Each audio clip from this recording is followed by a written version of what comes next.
Hey everybody, welcome back to another very exciting episode here at Adobe Live. My name is Jesus Ramirez, and with me is the incredible Alanna Flowers. Hey Alanna, how's it going? Hi Jesus, I'm good. How are you? I am doing fantastic. Today we're doing custom lettering magic. Ooh, I can you tell us a know. little bit about that? Oh, absolutely. Yeah, we're going to be in Adobe Illustrator today, guys. So I'm going to need some help from you guys in the chat. So I see some of you guys firing off. That's great. We're going to need you because we're going to be choosing between two sketches that I've prepared. And then, if we have time, which I hope we have time for it, we're going to bring it to life in Adobe Express at the end. So. Ooh, that sounds amazing. Yeah, we're going to definitely try to get to that. First of all, I want to say thank you for everybody joining us. I see a lot of familiar faces in the chat. How's it going, Wade? Thank you so much for joining us. Oliver, Sean, good to see you. Thank you so much for joining us. Please, if you have any questions, leave them in the chat. I'll be happy to answer the question or maybe pass it over to you if it's something that I can't answer.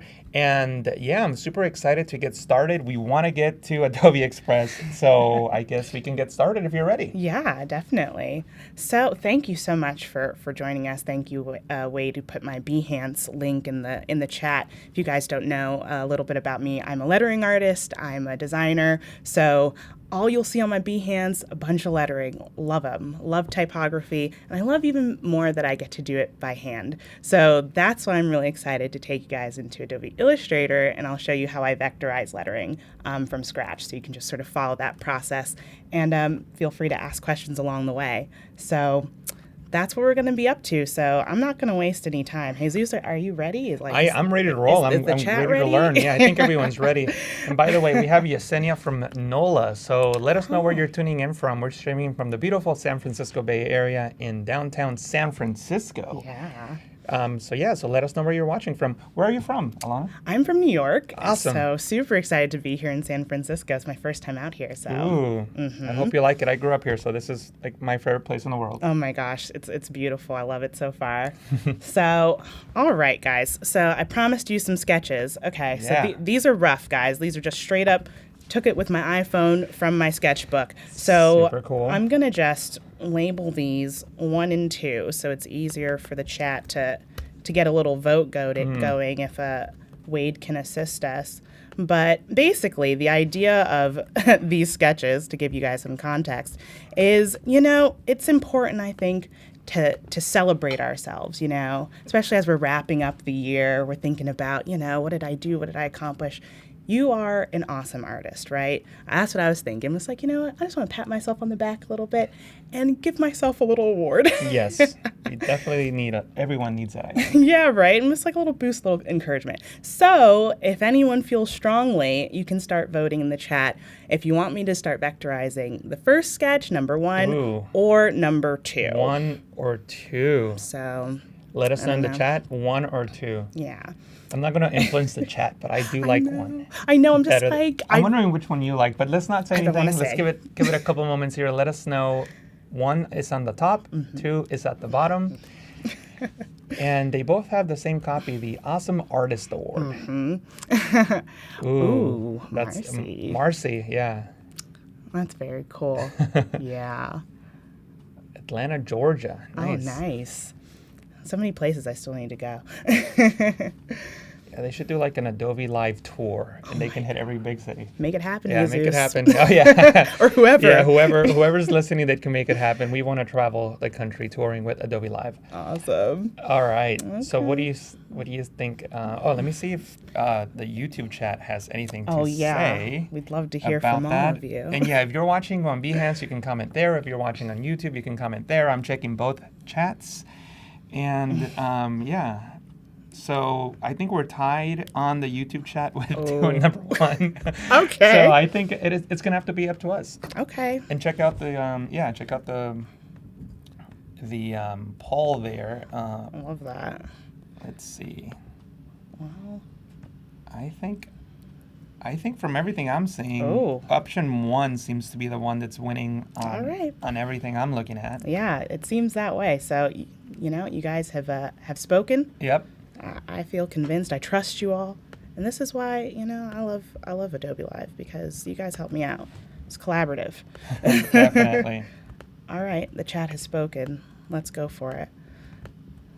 So I just made a clipping mask. I just clipped that off really quickly so I can Okay. just isolate that. So I'll have my little hotkeys, little Command 7 action with the rectangle over my sketch, and I just got a little artboard prepped because, knew the relative dimensions of this. And, Amazing. Yeah, so I just checked every poll. Number one, indeed one. Okay. It's fair. It's yeah. fair. Yeah, right. It's like we didn't influence Yeah. this in any way, so it was good. Okay, that's great. So, okay, so I've got my sketch. I'm just going to lower the opacity of this quickly. Okay, that's a little light. Maybe 50% is good. So my eyesight isn't that great. Yeah, the old school onion skinning technique. Yeah, right. And it's like, tried and true. It still works. Still works. So I'm just going to set up some guidelines for myself. This sketch is pretty rough, so I need a little bit more structure as I'm working through this. Was there any particular inspiration for this particular sketch? I think I saw a little bit in the chat people mentioning like the swooshes and like the swatches and stuff, and I'm just like, I'm all for that if I can add it to something. Sometimes I'm just like, especially if it's just sort of open-ended and I know I can have a bit of fun, I definitely like adding those elements. I'm just like, yeah, let's get a little crazy and start Yeah, why not? start filling in a bit of that negative space, especially with some of those elements. So I think that was really what inspired how sort of crazy I went with this one, I think. And maybe I'll be extra good and I'll put my guidelines on a separate layer just in case. There you go. See, I feel like we always have to be extra good and name everything and organize everything when people are watching. I know. But when they're not, it's just a mess. I'm just like, I go off the rails, but I'll be good for you guys. It's almost like when you invite somebody over to your place, like you're going to have to clean up a little bit. People are going to see this. Without a doubt. I'm just like, you can't see the real me. Yeah. But all right, let's just get to vectorizing here. So I'm just going to start with this little end of this A, and then I'm not even going to worry about the body of that A. I'm just going to use the ellipse tool. There you go. Because I'm like, I've got these tools at my disposal. I might as well use them. It's so funny. Yeah, I'm just like, we don't have to do everything. Every single thing. No, it looks really, really good. And what's surprising me is how good you are with that trackpad. I would not be able to do all these fine adjustments with that trackpad. I was thinking that too. I'm just like, I think I was doing another Adobe live stream like way back when, and people were just like, "Are you really using a trackpad?" And I'm like, my God. "Yeah." See, I'm old school, so I'm actually really good with the mouse and never got good with the trackpad. Oh, interesting. Yeah, I'm just like, no, I think I'm so used to the trackpad now that it doesn't super bother me. But I do have a mouse at my home setup that I really like using too. Right. But you just get used to doing things a certain way, I For think. sure. What's funny, so I'm not an Illustrator user, so I really can't tell, but I can tell how, with Photoshop, how long you've been using by the tools that you use or the shortcuts that you use or like how you use the program, because it really shows how long you've been in the app. Because I'm like, wait, you're doing that? That's like really old school. Or like, oh, that's a new feature. You're probably used to doing it this way, Oh, interesting. Yeah, I'm just like, I love using Illustrator. I'm just like, I've been using this app for a while. How long have you been using it? Oh my goodness. Probably like a decade plus at this point, Wow. I guess. But so that's why like seeing all these new features come to the app have been really cool. Like all this Gen recolor and stuff. Yeah. Like I'm dabbling, I'm adapting. For sure, we have to. Yeah, I'm just like, because this stuff is really cool. So I don't want to be left behind doing it a way that might actually be harder. Absolutely. And I think as like our industry as designers, like our industry is no stranger to innovation, so we have to adapt, as you said. Completely agree. Yeah, definitely agree. So yeah, we're just Do you remember the first version of Illustrator that you used? Oh my God, I was definitely like a CS3 CS3 user. Wow. Yeah. So. Let us know in the chat when you guys started. Yeah, I would love to know that. Yeah, so I started with, so my whole introduction to the Adobe world was with Photoshop 7, but in terms of Illustrator, I probably didn't use Illustrator till whatever the version was before the Creative Cloud. So before this, Probably like CS1 or 2 or something like Okay. that. But, I was never really an Illustrator user, but I did dabble in it. Okay. Well, that's really awesome. I think that's like such a funny question because I'm just like, oh yeah, like way back when, like this was Yeah. before Creative Cloud was a thing. Right. So Wow. Carol in the chat said she's used Macromedia freehand. Wow. oh, that's above my head. I don't know what And I that think is. Wade did as well. Alessandra started in CS6, Ah, nice. RB in CS3. I love Wow. that. Still has the books too. Yeah. That's so cool. Yeah, definitely share your experience. I love that. Okay, so Marcy said she started in Photoshop in 1992, whatever version that was. So if my memory serves me correct, Photoshop 3 came out in 92. So you can correct me if I'm wrong or not, if I'm wrong, Marcy, but Photoshop 3 was the first version with layers. So I'm now wondering that you started using Photoshop 2 and then 3 came out and you had layers, or you started with 3 already with layers. Ooh. It's hard to believe there was two full versions of Photoshop without layers. That is hard to believe. Like, what? Yeah. That's crazy. Well, you know what's funny? I've always, like a lot of people now are talking about how AI is, ruining creativity, and now anybody can type in a prompt and, they'll, be a designer or whatever. Yeah. It's the same thing that people were saying in those days, because in those days, you had to be really good to do everything in one layer. Mm-hmm. And then layers came out and like, oh, anybody can do this now because you have, endless layers. Oh, yeah, right? You're not a real artist because you use 2 layers. Oh, yeah, right? Oh, my gosh. Like, what's the next Right. gate that we're going to have to, open before people realize? It's like, no, it doesn't actually work that way. Yeah. Marcy was saying it was version 2, no layers and only one undo. And that's why Photoshop has, Adobe just changed this a couple versions ago, I think 2 versions ago, so like Photoshop 2021. But when you would do, Command Z to undo, it would only go back 1 step. And you had to add the shift key so you can do more than 1 step. And that's old school because it had originally 1 undo. Oh, wow. Yeah. Oh, my gosh. You guys are schooling me today. I didn't know about all this stuff. I would have gone crazy. I stay with the Command Z. Yeah. Just holding it for as long as I need. Oh, my goodness. Wade said, I used both at the same time. Illustrator was just getting its legs then. Multiple layers? I'm listening. Wow. Oh, can you imagine awesome. doing this without having only 1 undo and only 1 layer? No. It's insane. It's a very scary thought to me, quite frankly, because I've grown accustomed and I am comfortable to the way that I've been doing it. So that sounds very nightmarish to me. Marcy wrote, I remember starting over and starting over. Oh my gosh. Wow. We've come a long way since then, thank goodness. So let me ask you a question about your artwork that you're doing now. How faithful are you to the original lines, or do you kind of like art direct yourself and say, hey, you know what, this is not going to work. I'm going to make the E much bigger. Yeah, no, that's a great question. Yeah, so this is like a very rough sketch. So now that I have like my guidelines to sort of help me firm up my design and get things a little bit more tight and consistent, I can deviate from the sketch pretty far. So just making sure that I'm like resting everything on the same lines. Okay. And then it's also nice because I have some repeating letters. So I just picked that E right up and brought it over. So I'm just like, I'm not drawing that twice. What? That's cheating. I was just like, oh my gosh, it's not true. So I'm all for deviating from the sketch because it's not a super tight sketch. So do you feel that's an improvement on your workflow? In other words, when you started, were you much more faithful to the lines, and eventually you've developed the eye to just freestyle more? That's a great question, actually. I don't know. I think it depends on how long I've marinated on the idea, I think, depending on like, how much I've worked the sketch. But this is very, very scrappy, so I'm not too married to this designer idea. So you guys might see it unfold a little bit, which I guess you're sort of seeing too as things are sort of changing. So I'm flexible. Yeah.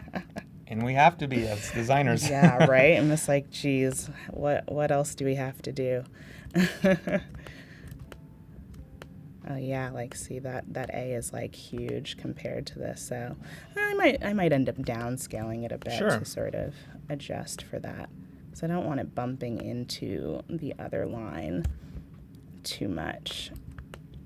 But that's the good thing about anything. It's like we can adjust, we can be flexible. when needed. Definitely. And maybe I'll just sort of have this off to the side so I can draw these other letters.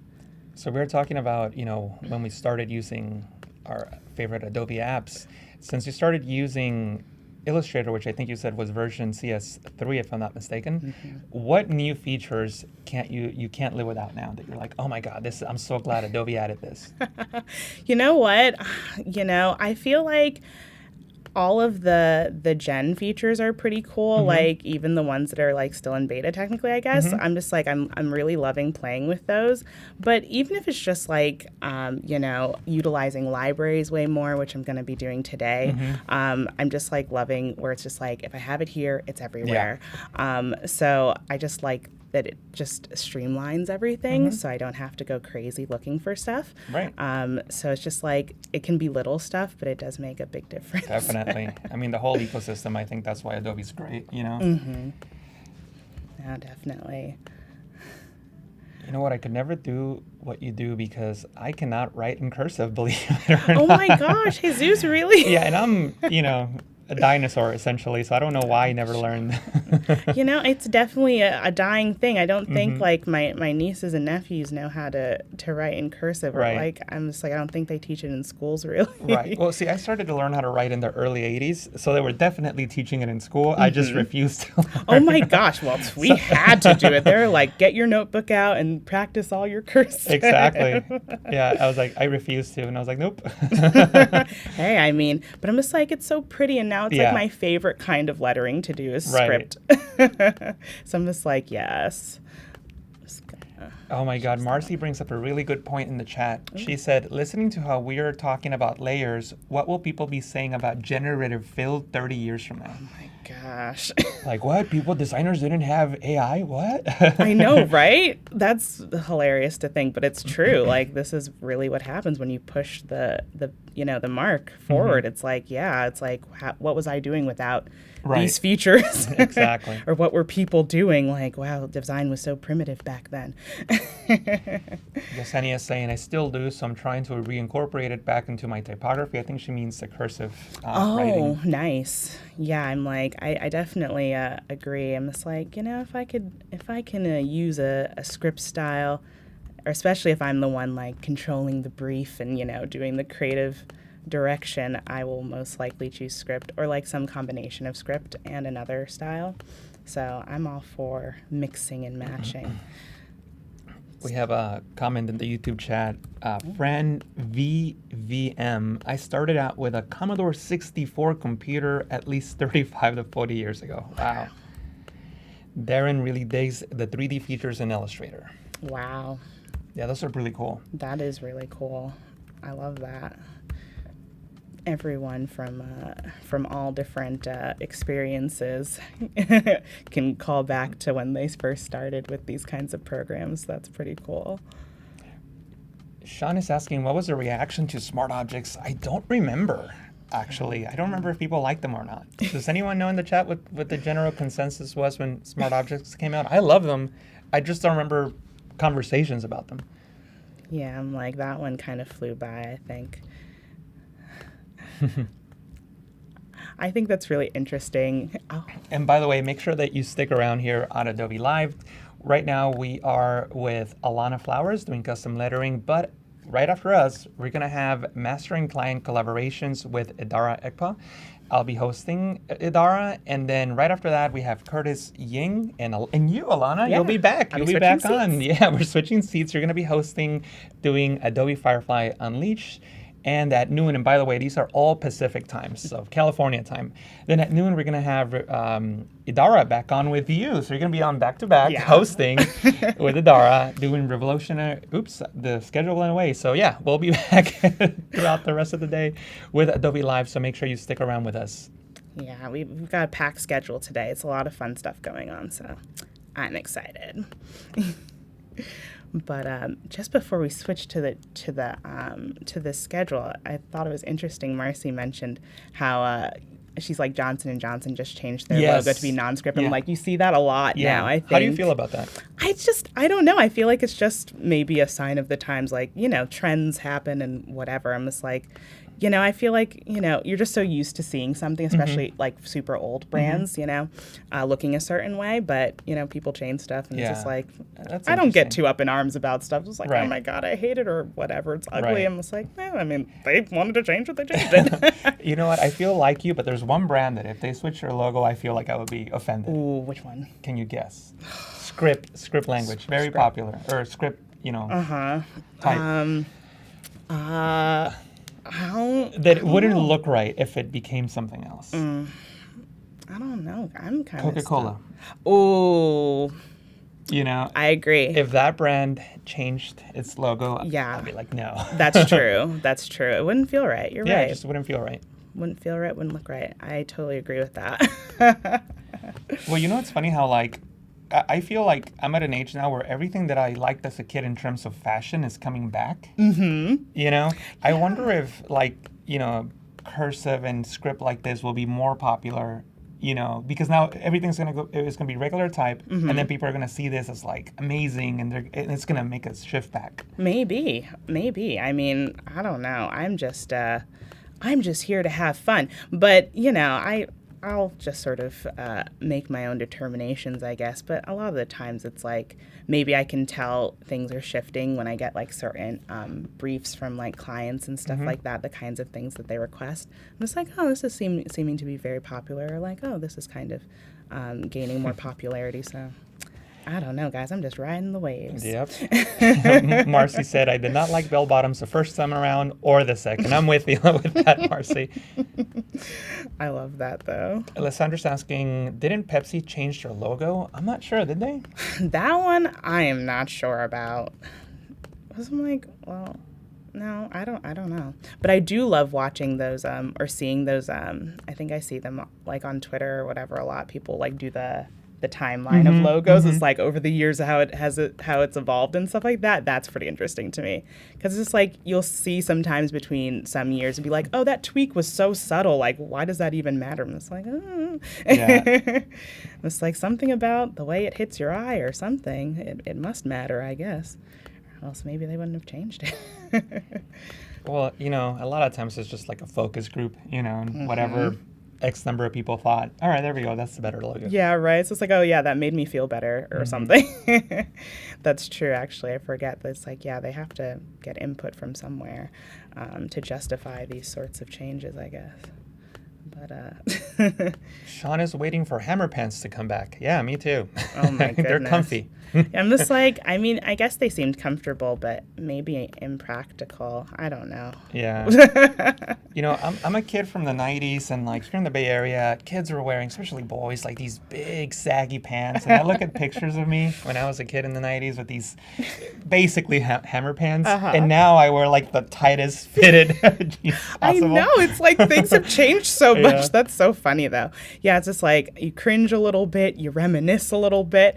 But yeah, like you said, things are coming back into style. So it's like, I don't know. Who knows? It's happening with movies and television, certainly. So why not with everything else? Right. Fun fact, Marcy says, I found a timeline of Coke logos that were not always script. Interesting. Oh, okay. Yeah, totally. Like, I think that's super interesting. I'm like, what am I looking for? I love that. So I'm just going to, I always round the ends of these because Why is that? I just hate how blunt and sharp that edge is. So I just go to the stroke property there and I just Do a make a nice little little round. Yeah, I'm Yeah. just like, it just feels a little bit nicer to me. Cool. And then I'll just, then I'll just add in these, which are basically just lines connected to lines. So Right. that's pretty simple. And yes, I'll even do this part by hand because Yeah, I was just Why going to not? ask, and this is a silly question, like, why not just find like a type that you like that just take too long, or you just want it to be super custom? yeah, I think it's just the idea of like the general unifying nature of like all of these Yeah. letters were done by me and by my hand. I feel like it just sort of in your mind feels more cohesive. Well, I like how you said they were done by me. Yeah, so that right. that feels good. I'm just like, it's fine. I don't know. It's part of what I love about being a lettering artist. I'm just like, yeah, I get to do it. So Marcy has a question. I'm not a current Illustrator user. If I'm not mistaken, this can also be done in Photoshop with the pen tool? Ooh, okay. So, yeah, but this is, well, I like using Illustrator for this because it's like all of my vector tools are here, and I'm not using any photos in this piece or anything, so I don't really need those extra features and stuff. So I just think all of what I need is in Illustrator and is ready for me to be vectorized pretty simply. So Right. I like this process. So I definitely encourage you to try Yeah, absolutely. Illustrator, Marcy. And Marcy, as a Photoshop user, I can tell you, yes, you can do it, Yeah. but Yeah. you know, think about it this way. Photoshop has what, like 3 at the end of the day vector tools, really, and then variations of that. Illustrator is a whole program based on vector tools. So you have a million more ways of getting things done, easier, faster, better. Sure, there might be a learning curve, but I would definitely encourage you to at least try it out. Yeah. Oh, that's great. Because I'm just like, I guess you could technically, but that's, yeah, maybe it would just be a little bit more roundabout. So that's great. Yeah. I'm just like, I don't use Photoshop all of the time. I use Photoshop as it relates to like using Fresco from time to time. So it's like, that's me. But photos and stuff, you got to ask somebody else. It's like, go to Jesus for that, not me. But Question for you, Alanna. I'll read it. I find fascinating typography with other languages. English is my 3rd language.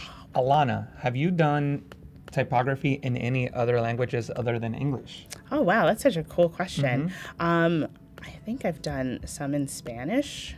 I think I was, going to Mexico to visit, and I think I was just getting really into the Spanish language and stuff. So Right. I did a few pieces back in the day when I was getting ready for that trip and was inspired a lot by that. Do you speak any other languages?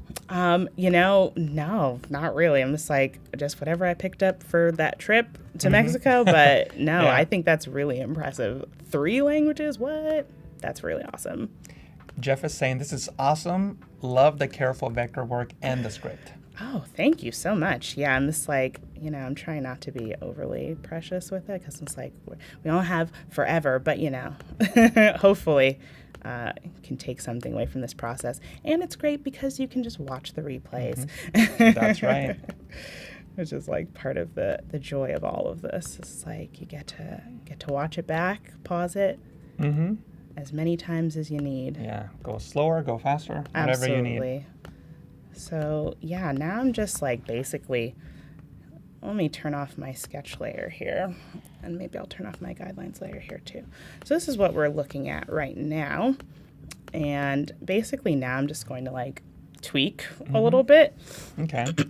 Just make some little adjustments, and we might end up needing to make further adjustments when we bring this into Express, but we can cross that hurdle when we get there. Definitely. But yeah. We got Juan Carlos from Colombia. We were just talking about Spanish. Oh, awesome. Oh, I love this. I love having the international community, people tuning in from all over the world. That's Definitely. really awesome. Oh man, there's some debate going on in the chat that I might be a little too young for that one. Or it says when I saw, what is it? Back in the day, PageMaker versus Team Quark. Quark. Quark won the battle. When I saw someone using Quark, I had to embrace it. It was such a more versatile PageMaker for me. It's almost like the Windows and Apple debate. Yeah, know? Right. I mean, I heard a lot of love for Quark back in the day. But we never learned it, so I'm just like, it was all Adobe, so I'm just like, But I think some designers that were like above me when I was like interning and stuff, like they knew how to use Quark and stuff. But yeah, I'm just like, I heard a lot of love for Quark, but I didn't see much of it. But it's interesting how many programs you end up picking up or learning and stuff, and I still have a lot of Adobe programs that I want to learn. But I will admit that having access to things like Express has made it like a little delayed, because I'm just like, I can animate in Express. What? Like, I don't even have to. Yeah. I don't have to do harder things. So I'm just like, I'm a little spoiled, guys. I will admit. Marcy's saying I had to teach myself all of this back in the late 80s and 90s. No Adobe Live back in those days, I don't think. Yeah, I'm just like definitely a little bit of a disadvantage there, but you know what? You stuck to it. That's all that matters. Absolutely. Yeah, I didn't start using design applications until the late 90s, so that's definitely about 10 years before my time. Oh, wow. Okay. So I'm just going to pull this up here. So what have I got here? I've got my sketch layer. I'm going to turn this off. I'm going to turn off my guidelines layer. I have some color swatches here that I just sort of, colors that I was considering. So, cool. What was that consideration process like? Any inspiration behind that? I do a lot of scrolling, as you do, on Instagram, wherever. And sometimes I'll just like see a photo and I'll just start eye dropping into the photo. I'm just like, I really like those colors. So I have like a whole visuals album in my phone that I like to pull colors from, or just like whatever inspiration like was hitting. Do you use any specific app to do that, or just like kind of like do it all by hand? Sometimes I'll just bring the photo into my program or whatever, and then I'll just like eye drop and like sort of seek around. But sometimes I will use like the Adobe Capture app and do that too. But I'm just like, depends on how much of a rush I'm in. It's like, I need this now.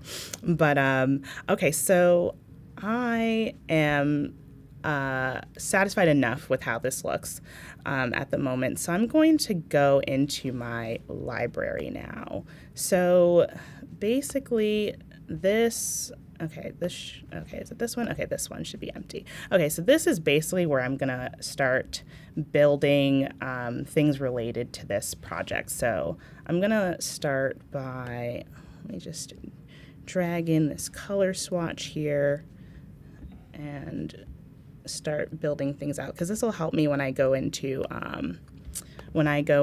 Adobe Express.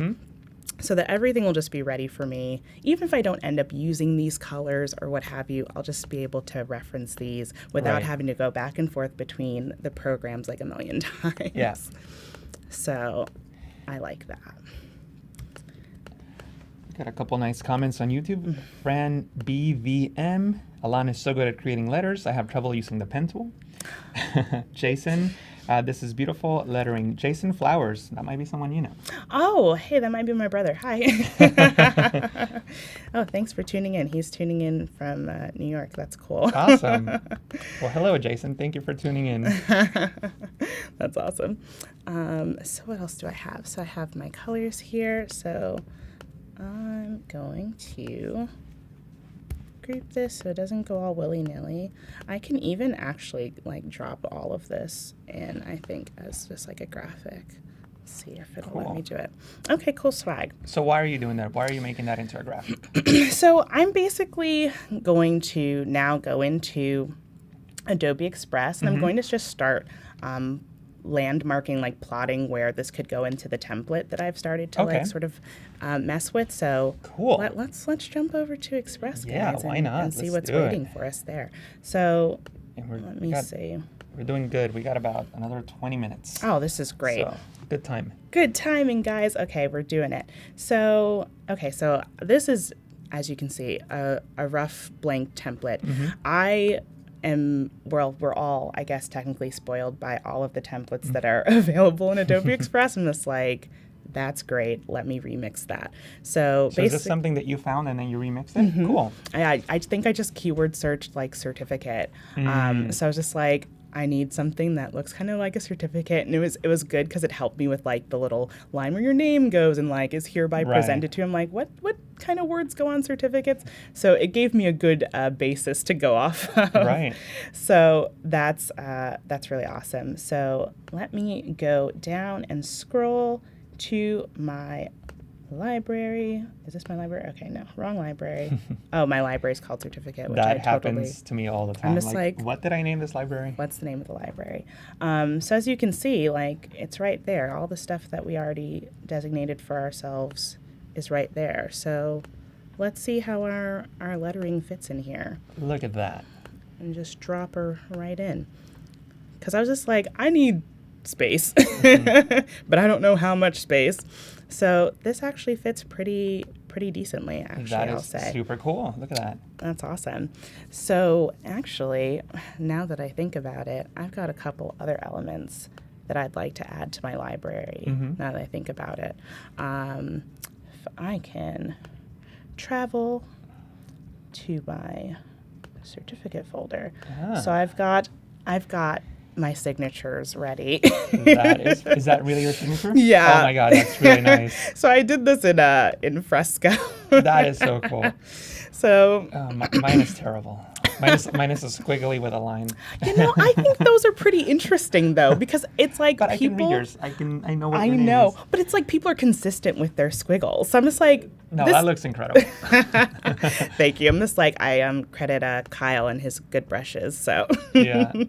So okay, cool. So now I have my signatures loaded into my library. Alessandra agrees. This looks great. Oh, that's awesome. Thank you. I appreciate that. So and right there, instantly loaded. Like no wait time at all. Like what?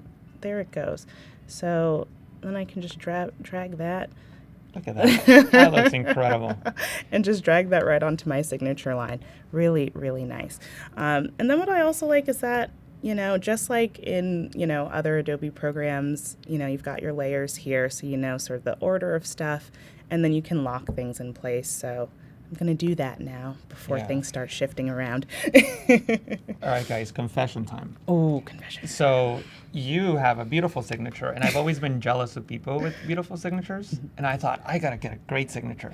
So I hired a designer, and they did a gorgeous, pick whatever money, and they did a gorgeous signature. I was like, great, I have an amazing signature now, but then I realized I can't do that. Right. So, and it was like vectorized or whatever, so I can put it on artwork, but I'm like, that's not my signature. And there is no way in the world that I'm going to be able to do that with my hand. So then I never used it for anything. Oh my gosh, what a bummer. Yeah. But hey, you tried. Yeah.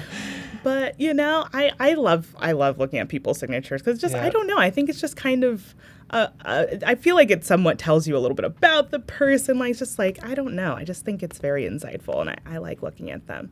So squiggly or not, I think all signatures look pretty cool. You're too kind. You haven't seen mine though. I'll show you later. Okay, cool. At the next stream, you're gonna be like, you know what? He was right. Oh my gosh, it's horrible. Like, he's no longer here, but let me just tell. I'm gonna do a confession now. His signature's terrible. On the next stream, you guys will have to be tuned in to see.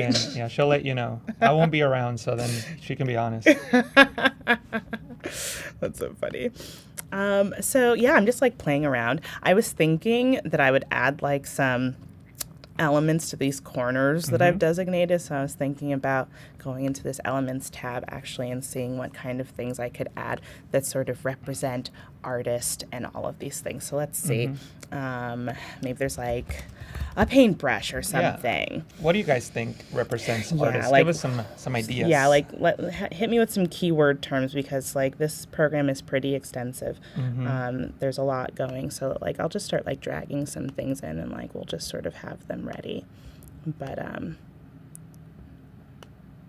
yeah, like I said, I am definitely like an Illustrator person like through and through, but I'm just like, I have so much fun using Express. I'm just like, what else can it do? Yeah. Thank you. Barrett in the chat said Express is one of the best in capital letters things since sliced bread. Ooh, I have to agree. But also sliced bread was really cool. So yeah, I agree. Okay, so like basically I'm just like paint palette. Oh, okay, paint palette. That's a good one actually. Because I'm like, let me see what we can get, like looking kind of in a similar style, roughly. But we need 4. So I've got four corners, so need you guys' brain juice. Apron, that's an interesting one. Oh, that's an interesting one. That's taking me back to my art school days. And even then, I don't think we really wore aprons. We're just like, well, whatever you're going to wear to class is just going to get covered in paint. So just deal with it. So, okay, another story, guys. Art class, freshman year in high school. doing pastel drawings. First time in my life and last time in my life that I wore white jeans. Yep. Yep. I showed up with a rainbow on my thighs everywhere, to the next class because of all the pastels. First and only time I wore white pants. Hey, you live and you learn. Yeah. You live and you learn. That's a rough one. But you know what? People would say, oh, it makes you more of an artist or like makes you look cool. Well, not when you're a freshman trying to fit in. Maybe not. Maybe if you're like a cool senior. Oh, yeah, maybe. Then it could be like, oh, this was a cool artistic choice. Not just like, you didn't think this through. Like, you child. You don't wear white jeans to art class. Never. Oh, my gosh. That's so funny. Oh, man. I love that. I'm loving how active the chat is. Everyone is awake. It's so funny being on the West Coast. I feel like I'm still in East Coast time in my mind. It's like the day is well into starting. Yeah, right? I'm just like, I have not adjusted. I'm just like, what? It's morning? No way. Ooh, Alessandra wrote easel for a keyword. That's a good one. Oh, maybe that one. Let's see what we got. Oh, wait. Okay, I'm going to admit I don't. Is easel? Oh, okay. I'm just like, thank you for the spelling. So I'm like, I'm gonna spell that wrong. There you go. That's a good one. These are nice. That was a really good one. I like that one. That's really pretty. You guys really holding it down. Thank you so much. Oh, hi, Umacorn. Okay, we've got our 4 corners here. I'm liking that. Guys, amazing. And I'm just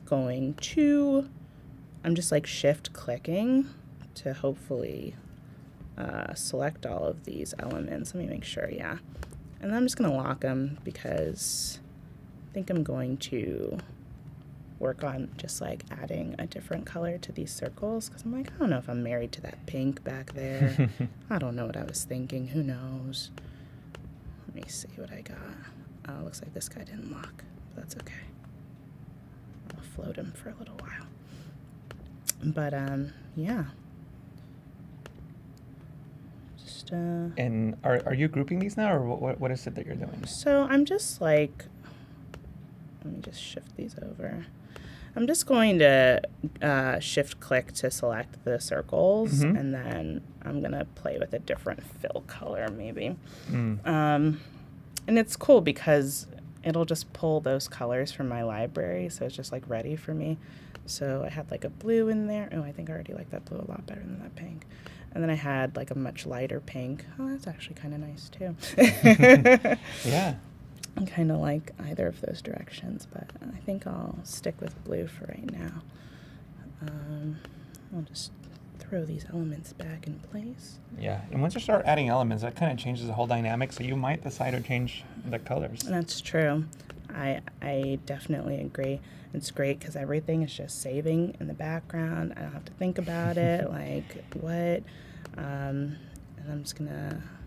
Wade is asking, if you're awarding yourself a certificate, does it have to be notarized, or does there need to be a witness asking for a friend? I would say a witness at the very least. Yeah, I'm just like, Jesus, can you be my witness? I'll sign that one. Okay, cool, swag. With my horrible signature. I was like, okay, this is going to be certified by Jesus, so we're totally cool. We're legit. But it's cool because you can add whoever's name to the line and award it to a friend or whoever.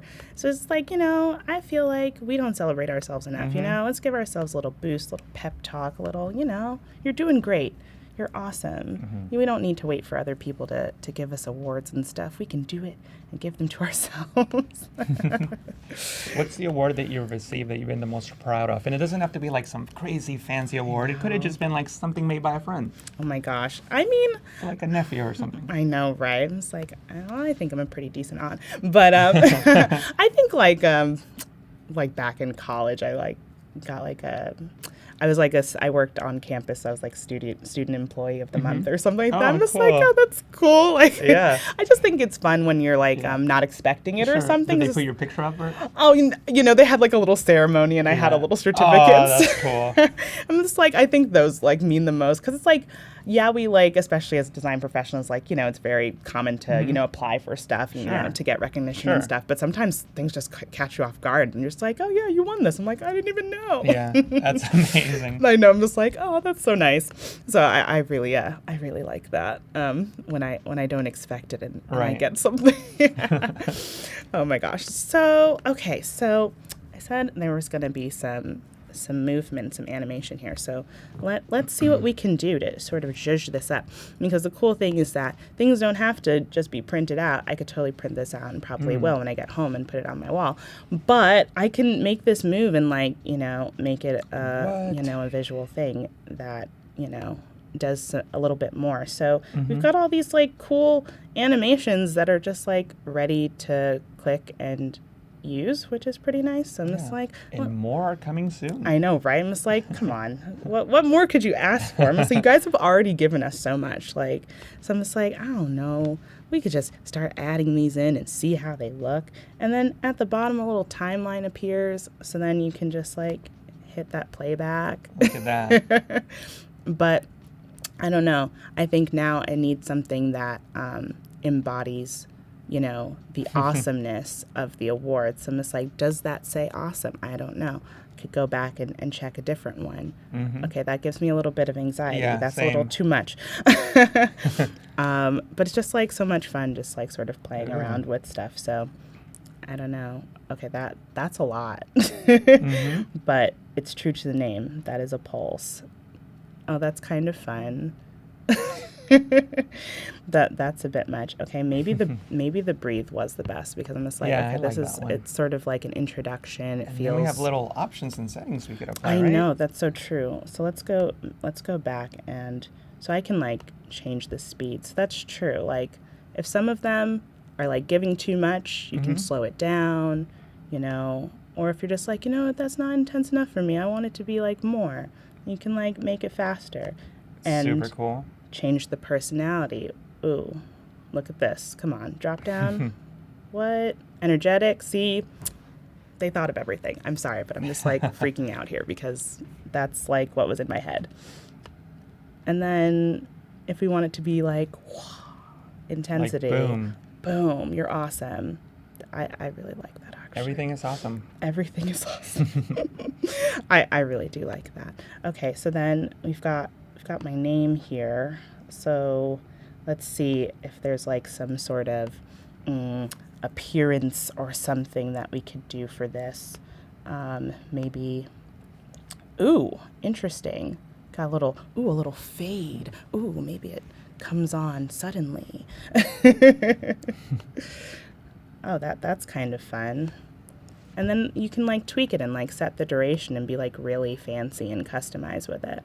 Super cool. Like I've done a bit of animation like here and there with in Adobe Fresco and stuff like that, but it's a labor of love, right? So it's like I gotta go frame by frame. I gotta do all of that stuff, but just like they really just give it to me on a platter here in Express. So Marcy is saying to tumble your name. And there's also a question for me. What was that about advanced animation? I don't know what I said about advanced animation. I don't know either. Yeah, can you clarify what you're asking, Carol? And I would love to answer your question. I'm just not sure what that relates to. Oh yeah, maybe I missed something. I was having too Yeah. much fun. Yeah. I'm like looking down here. Express is way too much fun, as Marcy says. Yeah, I'm just like I'm having a ball here, as you can see. So, but okay, Marcy suggested that I tumble my name. So let's see what a tumble would look like. Yeah.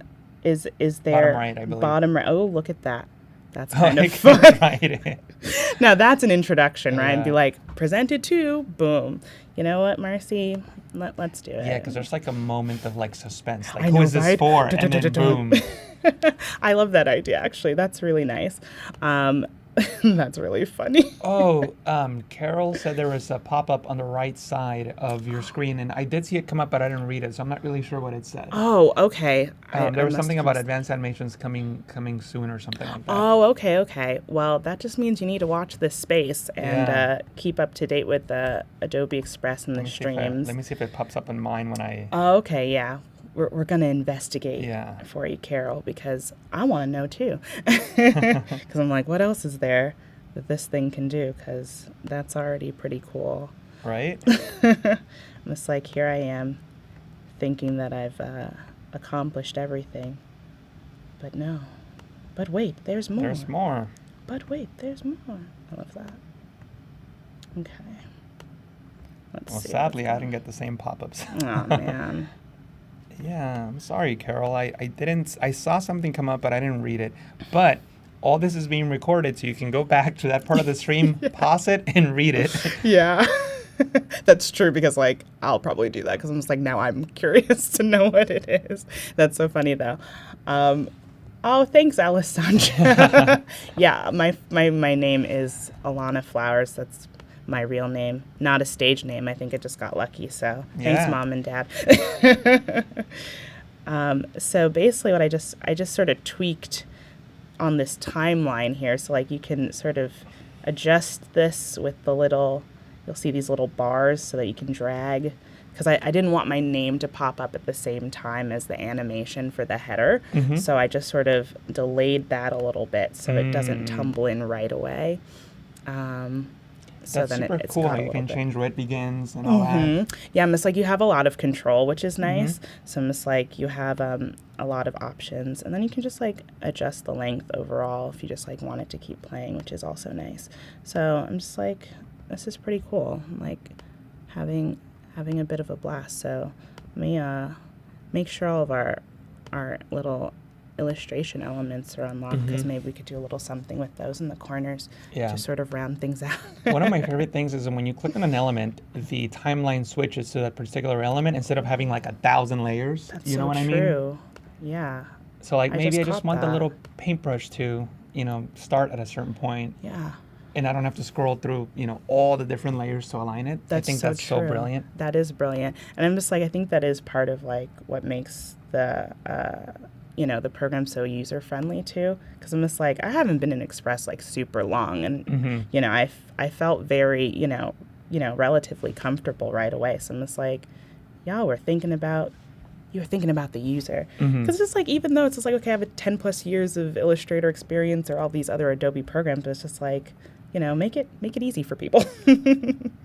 So I'm just like, oh, that's really funny. Oh, it's going to spin all the way around. That's so funny. Yeah. Maybe you can use what Marcy's suggestion. If you really want to go crazy, have the corners come in somehow too. Ooh. So maybe they can roll in. Oh my gosh, you guys are taking it to the next level. You guys, see, I love this. The chat, best art direction I get during these things. I'm just like, you guys have the vision, okay? Because I'm just like, I'm just going to think of a random idea, but you guys take it to the next level. Yeah. I really like that. It's happened so many times at Adobe Live when I'm actually, working on a project and somebody will leave a comment and I'm like, oh my God, that's so brilliant. Right? I'm just like, you guys are like amazing. Like, that's why the creative community is pretty that's cool. kind of fun. Yeah, I know, that was kind of like had a nice little personality there, a little spin, a little whip in there. Okay, I see you, paintbrush. Okay, maybe we'll do something there. Maybe we'll have, having it come into, We'll see what we can do here. Actually, I'm not even going to adjust the timing yet, so I can like sort of get everything on the same page. But yeah. Cool. I'm going to give you the 2-minute warning here, just so that we can make sure that we add everything we want to add before we end the show. Oh my gosh. I mean, time flies on Adobe Live when you're really having fun. So, I mean, this is a great way for me to start the day personally. So. Definitely. I've really enjoyed this. So, okay, let's see what we've got so far, guys. We're seeing this for the first time. Okay, so this is, that's fun. Okay, so there we go. See, like, that was good. That was good. It's like my name gets thrown on there. I love like, you. That's so funny. Oh my goodness. That was good. That was pretty funny. I wasn't expecting that. Okay, and maybe Well, I'm glad you moved the start time to about a second in, because it really threw me off. I was like, wait, what happened? Yeah, just like adjusting the timeline is fairly easy with these little, you just sort of draw them in. So I'm just like, okay, cool. And like, maybe I just like want that breathing pulse to like stop at a certain point. And, well, I don't want it to go away, but actually maybe I could add,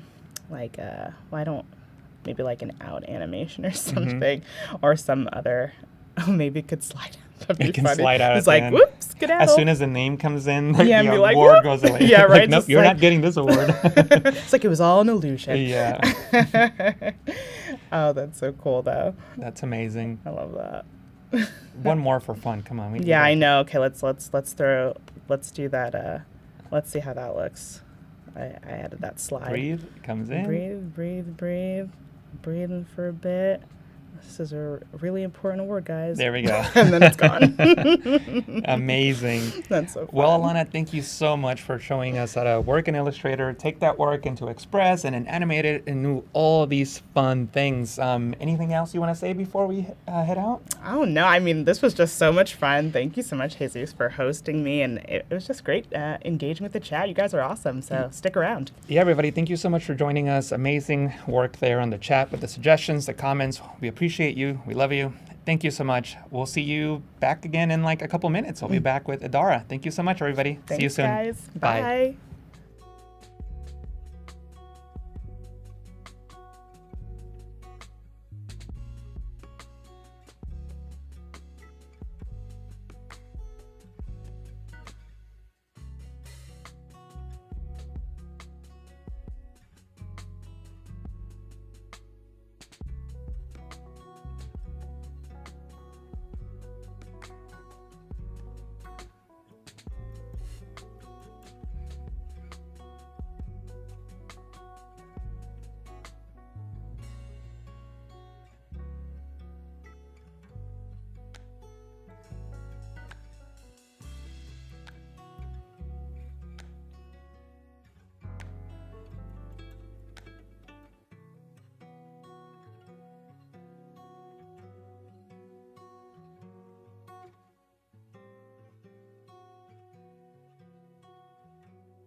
Oh, we're live?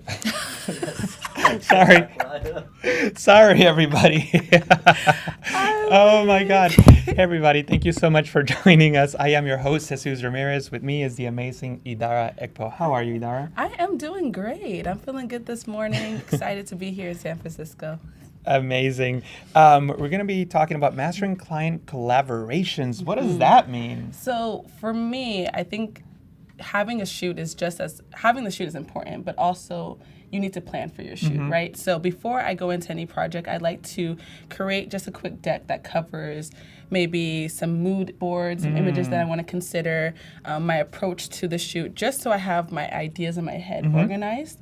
So we're going to be in Adobe Express today creating a deck for a shoot that I've already technically done. I thought we were going to go out and shoot outside. I know, right? It's so nice and freezing. But what we're going to do is just kind of take some images, some inspiration images that I have, kind of add them to the mood board. And then I'll show y'all how to utilize Adobe Firefly as well to kind of generate some images that can kind of help with set design. And then we'll go into Lightroom where we'll actually look at the images that were already created and kind of see what we've been able to take from our mood board and kind of bring together in real life. Amazing. I can't wait to get to that. Also, I just want to acknowledge the chat. Thank you guys so much for joining us again here at Adobe Live. I see Wade helping us out in the chat. Alessandra, good to see you. Robert, Sean, thank you so much for joining us. If you have any questions, please leave them in the chat. I'll be happy to answer them, or maybe I'll throw it to you, Idara, so you can answer the question. Yes. And let us know where you're tuning in from. We're in the beautiful San Francisco Bay Area in San Francisco, California. So it's amazing. So nice. Where are you from? I'm Nigerian, but I'm born and raised in Phoenix, Arizona. Oh, cool. So that's where you're coming I from. came from Arizona, and it's colder. Like, it's getting cooler, but it's not wind blowing cold. Right, So I needed a proper jacket, and I only have one jacket in my closet, so that's the one I brought on the trip. Like most Arizonans, I would assume. All right, so do we switch over to your screen and get started? Yes, we can go ahead and do that. I'm just going to quickly show y'all some of my work just to kind of give some Yeah, background. let us know more about you. I'm a portrait photographer. I've been shooting for almost 8 years. It'll be 8 years in January, actually. Cool. And so I really love to create just beautiful portraits. I love to focus on color. And so a lot of what we're going to talk about today is how to prepare for a shoot. So you don't just show up to a shoot and just be like, oh, I'm going to take these beautiful pictures. You have to plan. Yes. And so my point for today is to show y'all some of the planning that I do and how I utilize Adobe Express and Firefly to do that. So we'll start at Express today, and then we'll make our way into Firefly, and then we'll kind of go into Lightroom to show y'all the images like I mentioned before. Because I've already shot. This is actually one of the images that we are going to be prepping for. Amazing. It's almost like a cooking show. You're showing us the finished product, and now we're going to make it. Exactly. So before I would have, like, if there was no finished product, this probably would have been like maybe a background cover of like an image of myself. It might just been a color with the title on there. But I just really love this image, so I try to plug it in wherever I can. Right. So Robert in the chat is asking, Arizona, that's the desert? I'm guessing he doesn't know. So, yes, it's the desert. It's the desert. It's very, very hot over there, Robert. Like, it's beautiful, but very, very hot. Right. So this weather here, I'm not used to. But, you know, we're getting into that. We're in fall. Not even getting to. We are in fall. So it makes sense. For sure. Beautiful photos, Thank Alessandra you. says. Thank you, Alessandra. Thank you so much. So to get started, the first thing for any kind of deck, and this is the thing too, sometimes I have a deck, sometimes I don't. It just kind of depends on who I'm working with. If I'm working with a client that's more so in a corporation, then I'll create like a deck, which more so is called a treatment. But if I'm working with a lot of clients that are just local, or like maybe I plan to shoot for myself, and this is a case where I plan to shoot, I'll just kind of create a small mood board or a deck depending on how detailed I want to be. In this case, this was a shoot that and we'll cover 3 different mood boards for 3 different shoots that I did that were all for an art exhibition that I hosted back in August. So I had my first art exhibition in Phoenix. And of course, doing that, I wanted to showcase some new work, and I hadn't had any new work this year, so I kind of prepped and planned for that. So the first slide here is just, you know, Beyond Art Exhibition, photo shoot plan, and mood board. So fabulous. Just so, and I didn't really show y'all how I went about this. If you go to let me pull this up. If you go to just the home of Adobe Express, you'll be able to click I believe I just clicked the plus here and I just generated a landscape. I like to start from a blank just because I'll be importing so many of my own images. And also it doesn't need to look so pretty, but there are so many templates that you can utilize within Adobe Express that make your job so much easier. Absolutely. So I didn't use a template, but actually I kind of did. I did click on a template and then I kind of adjusted it from there. Sure. Ooh, where did we go? Here we go. Let me click back to our project. Okay, perfect. It's loading. All right, so the second slide is just kind of an about me. Depending on who you're working with, you definitely want to introduce yourself. So this is my about me on my website. And just so they know who I am, they should already know who you are. But if they don't, and someone on the team doesn't know who you are, they'll be aware of you as the creative, as the photographer. So it's important to have that aspect there. And that happens often, especially in a group of people. Yeah. Sometimes you have one point of contact and maybe no one else in the room knows who you are. So it's a good idea to give them context. Yeah, you want them to know, you want to, and plus, like, you're the one that's planning everything, executing everything, so people should know who you are.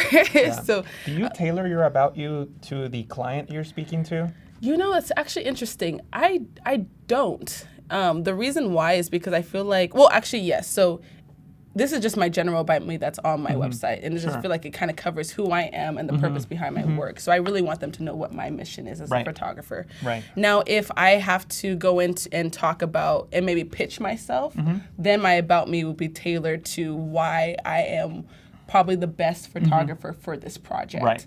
So in this same space, I would then be like, as a photographer, I love to bring to life vibrant images by doing X, Y, and Z, yada, yada, yada, whatever way or kind of keywords I want to utilize to speak to my client directly.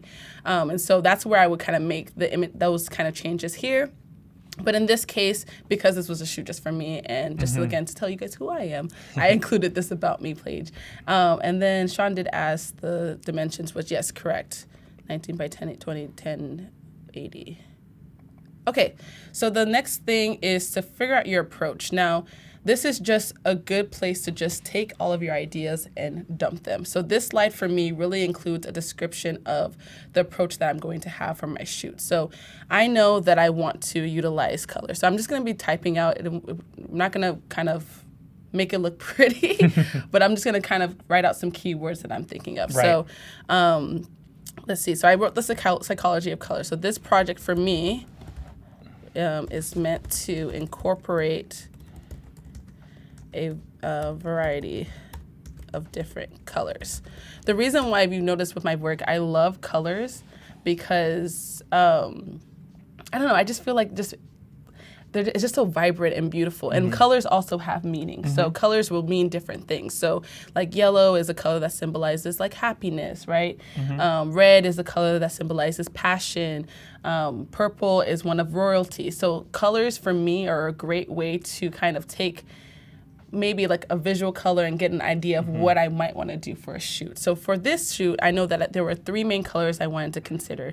I wanted to consider pink, I wanted to consider yellow, and I also wanted to consider red in some kind of some kind of variety. So do you ever do any research with the client if they're from a different culture that you're familiar with, just to make sure that the colors mean the same thing to them as they do to you? Yes, which I think is very important. I think especially if you're working for someone who's doesn't have the same background, you definitely want to make sure that whatever approach you're taking and whatever approach that makes sense to you also makes sense to your client. So if you have to make adjustments there, you definitely want to. But a lot of the times for colors, for the most part, I try not to go too deep into like what that, I try to keep it very, what's the word, like broad, the kind of description that I have, right? So like pink, for example, the shoot that we'll be utilizing today, one of the main colors is pink. And the reason why is pink gives you that like feminine vibe. It's like a feminine color, right? So psychology color, the project is meant to incorporate different colors. This shoot will focus on colors such as pink, yellow, and red.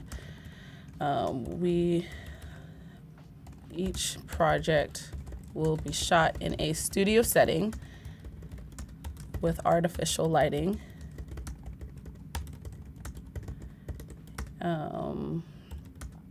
Preferably,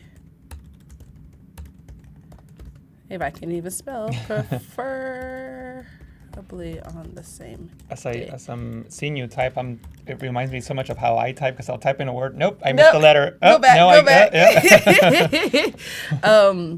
So I'll just kind of put in for myself. I'm not going to go, like I mentioned, too deep in, but I'm just going to kind of point out some different aspects. So I want to make sure that I'm utilizing the colors pink, yellow, and red. I want to shoot this in a studio setting because the reason why is personally, for me, I think for these images, we wanted to go from more of like a beauty kind of standpoint, and have the images look very, very clean and sharp.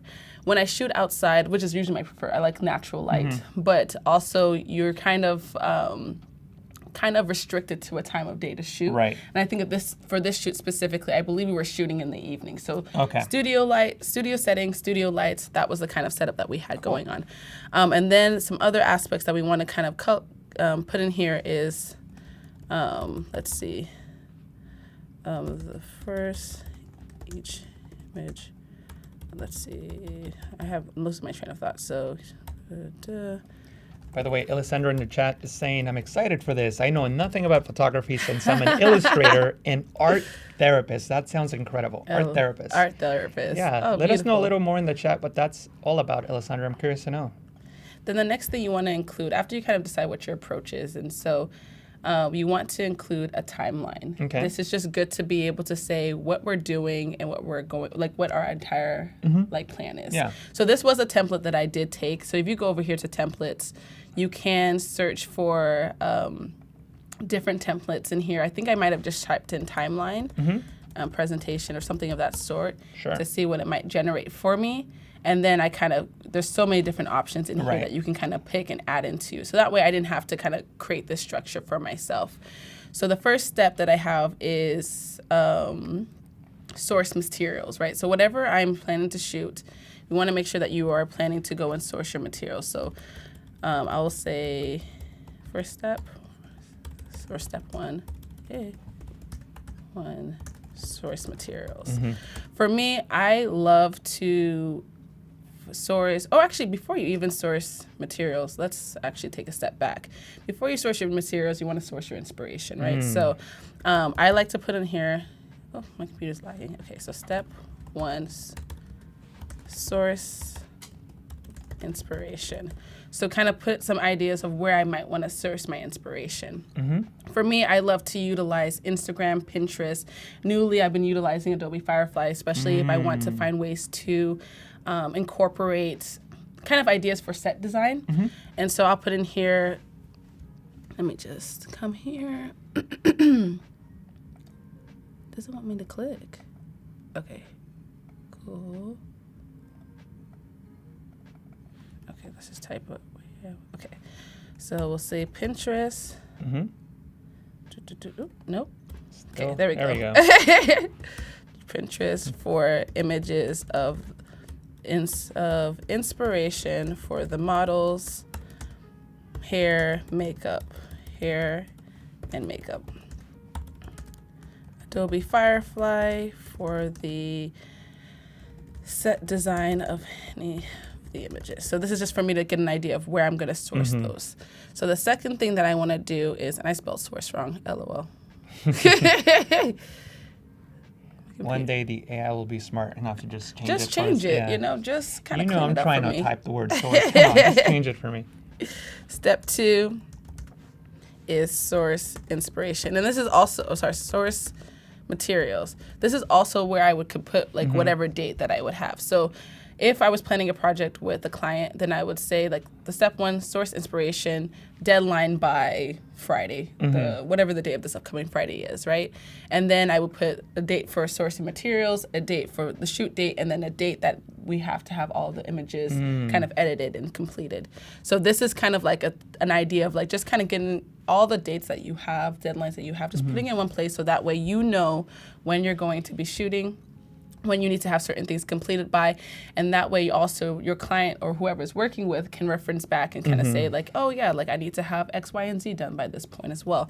Or Idara will have, if I need, especially if I'm sourcing inspiration, and which I'm going to put in here in the mood board, I might want some of the feedback from my client as well. So I might put in here also feedback from client due by this date, you know, just to kind of keep everything moving along. Do you give yourself some wiggle room, or how accurate are you with the schedule? I feel like you always need to make room for mistakes or things that like just to fall through the Anything cracks. that's unexpected. Yeah. So if I can, obviously there's some projects that are very, very strict, but I feel like for the most part, if something happens, especially something that's out of your control, then you can just reschedule it and just kind of like push back a few days if need be.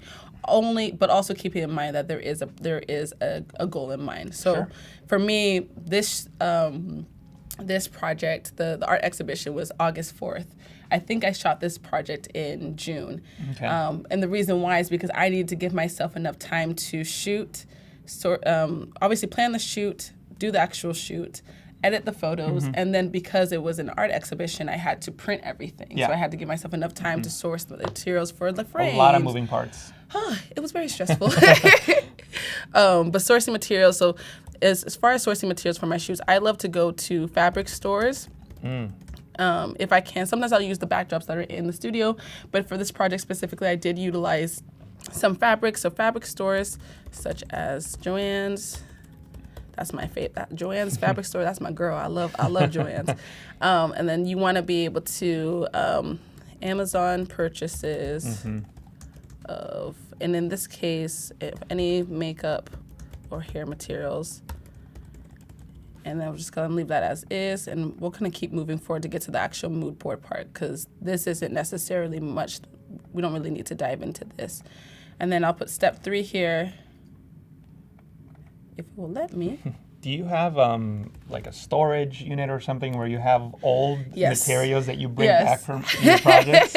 You know, it's funny because when I first started, see if I can bring that back. Okay.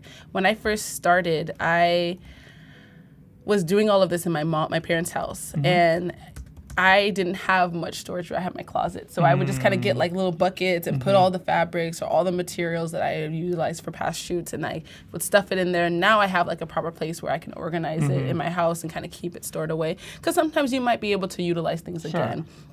So step 3, source materials, shoot day, and so any information about the shoot day I would add there. And then step 4,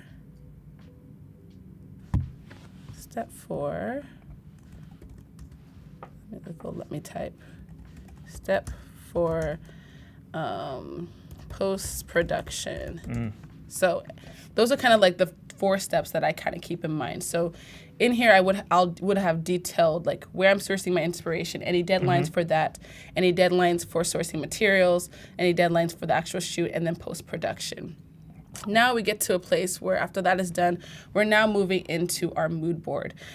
So I'm excited for this part because it's my favorite. It's my favorite part of like the process. So here I already kind of took some words that are relative for this specific project that I was doing. So this one, I really, like I mentioned before, the psychology of color, I wanted to incorporate different colors. So one of the colors I wanted to incorporate was pink. Now, pink is a color that represents like femininity, healing, innocence, peace, playfulness. Now, the project that I was planning this shoot for was called the Beyond Art Exhibition, but it was also supposed to be a visual expression of Black joy. So for me, I wanted to take colors and trying to connect them to certain, maybe like features or things that come to mind when I think about Black women, Black men, that I can kind of utilize color to my advantage, right? So you'll see that I just kind of I put some notes in here where I said the goal of the shoot will be to combat stereotypes of Black women being aggressive and not feminine. And this will focus on an all pink look where pink is a color that explores femininity as well as innocence. I plan for the hairstyle to be straight back with either cornrows or just kind of like a slip back look, so that way my subject's face is out. And then pearls will be incorporated because pearls kind of signify wealth, femininity, purity, wisdom, patience, peace, X, Y, and Z. So this is where I just kind of put some keywords that make sense to me. So I'm going to kind of keep these words here. I am going to adjust this box and kind of make this a little smaller so I have room to kind of import my images. So let me just leave this up here. Then I'm going to come down to, I believe it's media. No, I put it in my stuff here. Go to your stuff, and I've already added some images. Okay, cool. So I have some images that I've already kind of generated, and the one good thing is when you're sourcing inspiration, you want to make sure that you keep yourself as organized as you can be. So as I'm sourcing images, whether that is from Pinterest, Instagram, wherever it may be from, I am saving them and then I'm kind of naming them as I go. So I remember like what the images were for. So Far more organized than I am. oh, man, the one thing before I was a photographer, I was not organized whatsoever. But the different projects you do, the different ideas, you have to learn how to kind of group them. For sure. So I have here this one image. So this image was kind of an idea of like what the eye makeup will be. I love, love, love, love pearls. I don't know what it is. They just are they just give the feeling of like wealth, expensive. So I really wanted to add that and incorporate that in some kind of way. So I have two different looks in here of what the makeup could be. So whether that is pearls on the eyes, pearls on the lips, some kind of variation of pearls. And then if I go back to, let's see, let's exit out and let's come back. I also knew that I wanted to incorporate tools. So thinking about the outfit that I want to keep in mind, I wanted to incorporate I wanted to have some kind of tool dress. Just because I felt like it gave this kind of expensive royalty kind of feeling. So I have some images here that really gave me that idea of, I think I inserted it twice. And again, these were just images that I just found on like Pinterest, Instagram, things that you just see and you just save as you go. Right. And so these are some images here of what that looks like. And then let's see, what else do we have here? And the other thing I want to make note of, so if you're seeing these two dresses, I did not know that tulle dresses are so expensive. They are very expensive, okay? So I was seeing tulle dresses in the thousands, 2,000, and I ain't got that kind of money to spend on a dress that that was just meant for a shoot that I will never wear. And so now if you have the budget for it, great. You can kind of source and buy, if you're going to be purchasing. But this is one of the areas where I had to go to the fabric store. So I have an image here that I'll just kind of add in here so y'all can see it for kind of giggles. I have this image of myself where I was creating the neck piece that I would be utilizing. So the idea was that this tool was going to surround my subject's face. I wanted my subject's face to be prominent, and I wanted tulle around it just because I felt it made it feel so like, again, that's luxury, expensive kind of vibe. Now, I didn't have the money to buy the outfit I wanted, so what I decided to do, I grabbed, went to Joann's, and I picked up a strip of elastic. And then taking that strip of elastic, I tied it, I think, around my thigh, I tied it around my neck to kind of measure it, and then tied it, and then I put it around my thigh and took the tulle material. I got like maybe 3, 4, or 5 yards of it, and I would cut it, and then I would just tie it around the elastic. So this is me kind of shaping it around myself to see what it would potentially look like on my subject. My subject wasn't with me when I was doing this. I was just doing this at home, trying to see how I could bring something together. So I'm going to add this in here just for, again, context of what we're working with. Again, I think the great thing is that sometimes even if you don't have the budget to create certain things, you can just try to see what you can DIY. Exactly. I'm a big fan of DIYing. So absolutely.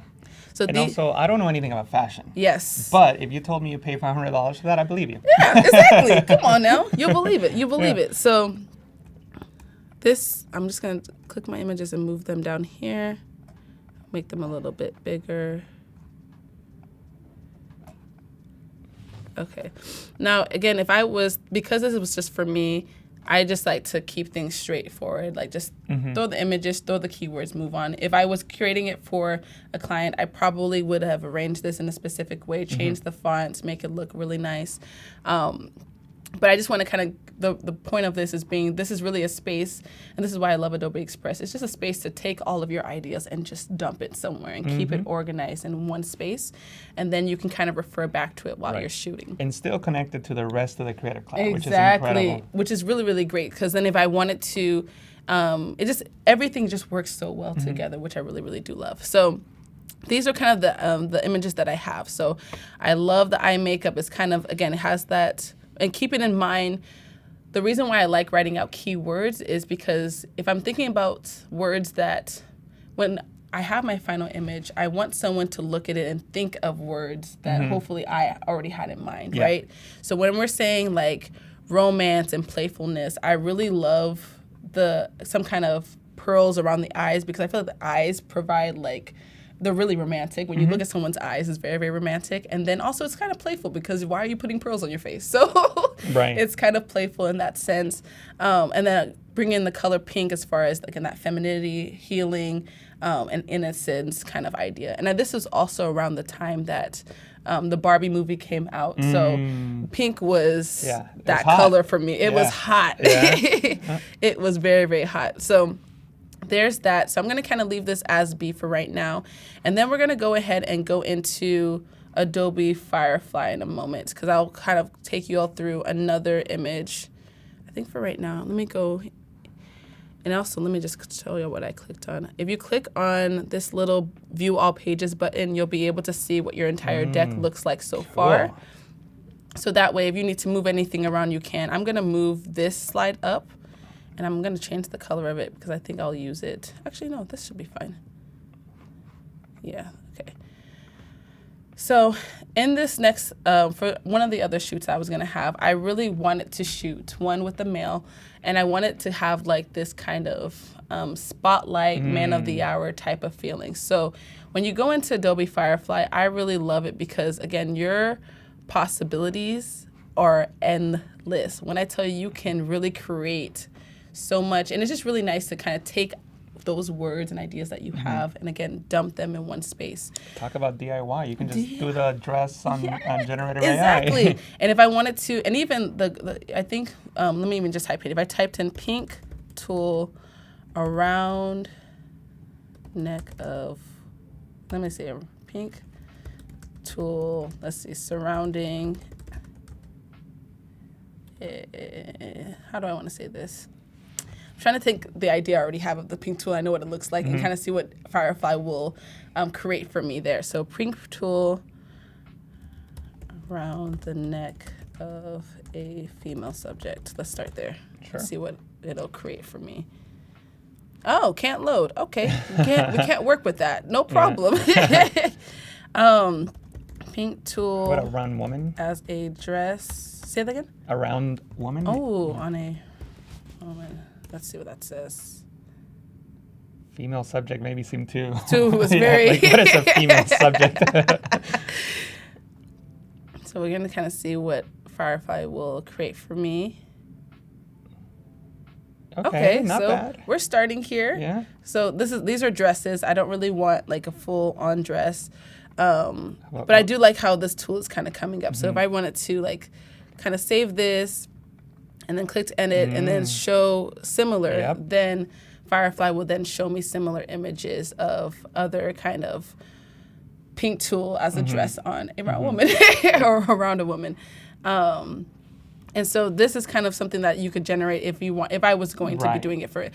A lot of the times when I'm talking about actual subjects, I'm not using Firefly unless I was creating like, honestly, a lot of the times when I'm using Firefly as a photographer is for set design. So the reason why is because I just feel like you get so much, just a little bit more in that way for me as far as what I can utilize and where I can put it in my workflow. Definitely. So that was just what I was thinking of curiosity, like what would Firefly give me? And it gave me some images of women with tulle around them. Right. So I'm going to close this out and we're going to start to kind of plan around another shoot and what we were kind of, and the idea that I had of what I was hoping to bring to life. So this shoot, I wanted to incorporate the color red. And so what I'm going to do is I already have a prompt in here. It says curtains backdrop in studio setting with spotlight in the middle. And so this is what it kind of generated for me. So I really liked this image. Excuse me. And if I wanted to show similar images again, it'll pull up similar images. I'm glad you chose that one because I didn't know which one you were going to pick, but in my mind... Is that where you went? I just assumed you were going to use that one for some reason. I had no idea, and I'm glad you went for that one. So I really, really like it, this overall vibe. And let me actually come back in here and dropped some images that I also sourced, because this is also what's going to help me, helped me pick what would work best. So for my subject's outfit, I liked this kind of, and please excuse the screenshots. These are just screenshots I literally took on my phone when I was trying to think of what. But that's the process. This is reality. It's reality. And sometimes you don't have time to like make everything look so like Crop pretty and whatever, cropped and da-da-da-da-da. Sometimes it's just taking quickly what you see and figuring out how you can incorporate it. So I knew I wanted my subject to wear kind of like either like some kind of suit or blazer. I knew I wanted them to, I like this pose of them kind of peeking through something. And I also really liked the lighting of this middle shot. So these are 3 images that I'll put in here, and we'll also add in here some text so that way people will know, like, okay, what is this referring to? So let me add a text box. And I like the timeless classic look. You can't really pick out an era. You know what I Exactly. mean? Oh, I love that. So I'll say second shoot. And I think I already had the idea of what the the name of the shoot would be called. So I called it Man of the Hour. So I'm going to make this text a little smaller. Let's see. Okay. Change my color to black. By the way, while you were resizing that, Alessandra gave us a good answer to what an art therapist is, which is what she does. Art therapist uses a variety of art-based techniques in their assessment and treatment of clients, including drawing, painting, sculpture, and mixed media. They utilize art as a means to treat a variety of emotional issues and provide a sense of wellness and healing. I go to people's houses and used to work with children too. Oh, wow. Really cool. Oh, my goodness, that's incredible. Yeah. Oh, I love that. So I'm just adding here, second shoot, Man of the Hour. Purpose, goal of this shoot is, let me make this smaller again. Also, she also made a comment about you starting at your parents' home. She said, you got to start somewhere, even if Yeah. it means while you're living at your parents' house. I know, the funny thing is, like, I know my parents were annoyed with me because it's like, I had so much stuff. Right. I had fabrics, I had things I had bought on Amazon that I maybe used once and then threw it in a box. It was so much, but I'm grateful because, again, you have to start somewhere.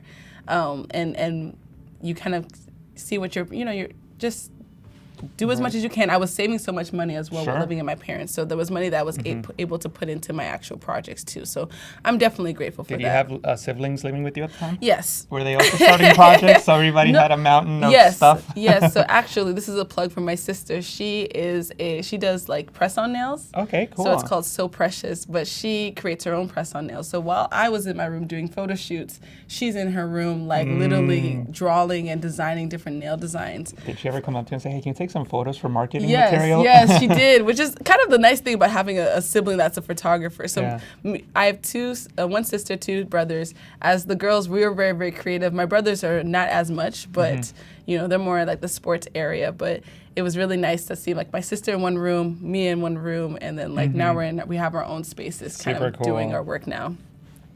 So I'm gonna move this up so you can see it. The goal of this shoot is. Would you ever consider shooting her wedding? No, my sister's wedding? Oh, absolutely not. You know what's so funny? I used to shoot weddings before, and I stopped because, one, they're just very exhausting. So I get tired very, very easily. And then 2, like, if I know the bride and groom and you've hired me to be the photographer of your wedding, I am actually offended. Because why am I not sitting down? Like the front, sitting down in the front with a nice outfit. Instead, I'm dressed in all black with flats or running shoes, trying to capture the whole thing. So no. Okay, so the goal of the shoot is to create a timeless. I like the way when you use timeless. Timeless look. Yeah, because I'm looking at these guys and like they could be from the 20s, they could be from the 2020s. Exactly. And it's funny because I think we're at the time where you say 20s, you got to be specific. Like 1920s or 2020s. Yeah. It's funny how time will just like pass like that. So goal of the shoot is to create a timeless look with a suit on the subject and have them in a setting with curtains. So I'm just adding this in here as kind of like an idea of what I'm thinking of. You know, I was just thinking, talking about wedding photography. So I got married about a month ago, September 23rd. Oh. And I'm not a photographer. You know, I do a lot of post-processing work. And finding a photographer was very difficult because when I was looking at portfolios, I was being too judgmental. So hard. Yeah, especially when you do it and Yeah. That's the hardest part because now you're like, and now I feel like I'm not even. You don't really have a fair shot. Yeah, and that's how it was. And, you know, we were doing, like, Zoom interviews with photographers, and then I'd be like, so, I noticed that you have some chromatic aberration in one of your photos. Like, what's up with that? What's going on? Yeah. You know, so, like, and then, you know, are you a photographer? Well, not really, but kind of, you know, and then, I don't know, and it was a lot. I put a lot more work into it than you would have wanted to. Yeah. That's how I feel like I've shot weddings in the past. And just being a photographer, I'm that way with anything. So if I were to do a shoot and I was going to be the subject, and I was like, okay, I'm going to be in the shoot, someone else to shoot for me. I have the difficulty of like, it's difficult for me to just be like, don't control it. Like, don't control how they shoot, don't control how they edit, especially the editing part. It can be very, very difficult, which is why for a while I was just doing self-portraits because I couldn't trust anybody else. So I came back, I just added goal of the shoot is to create a timeless look with a suit on the subject and have them in a setting with curtains. Just a quick description. These are the images that I'm seeing so far that I really liked. And then I'm going to come back into Firefly, and we kind of created like this curtain backgrounds and studio setting with the spotlight in the middle. I really like this image, so I'm going to go ahead and download it. And then here's our promoting transparency and AI message for us. By the way, have you started saving prompts yet? Like, that's a good prompt. I'm gonna start saving. I actually haven't. I should start saving prompts because the hardest thing for me is coming up with the prompt. That'd be the hardest part for me. But being able to save the prompt is actually a really, really great point. Oh shoot, I should have saved that in the actual place that I wanted to. Alessandra's asking me what ended up happening that you have a photographer. Yes, I did have one. We ended up hiring a photographer after interviewing several of them. And I went with him because I just liked it. He seemed like he had an artistic eye. And at this point, I haven't seen the wedding photos yet, so I'll let you know if I like them. But like I said, we got married a month ago. Oh, congratulations. So September 23rd is the 26th of October, and I think we should be getting the photos within the coming week. So I'll let you know if I was right about his eye. But he's a good guy. The engagement photos are great. So. Oh, that's so cute. I'm so excited. Hopefully everything comes out again just like you wanted. Yeah. All right, so I'm just gonna import my images in here and drop this in here. So this is kind of like an idea of what the set can look like. Something about curtains and creating some opening, and then I love that spotlight in the middle. So I'm gonna stop here. And because I'm looking at the time right now, I want to also show you guys what these images look like. So let's go back to this kind of spread here. So we had, again, utilizing the color pink in some kind of way, utilizing pearls, tools. How can I bring this to life? So I'm going to go ahead and open up Lightroom. And of course, spoiler alert, I showed you this image in the beginning. But this is what this image came out. This is what I came up with. And so, like I mentioned before, I knew before in this planning space is that I wanted to have her have like a slick back look. I did not want hair to be distracting because you already have the tool that's everywhere. You don't want now hair everywhere, at least for what I wanted. So I kept her hair slicked back. And then I also really liked the incorporation of these pearls.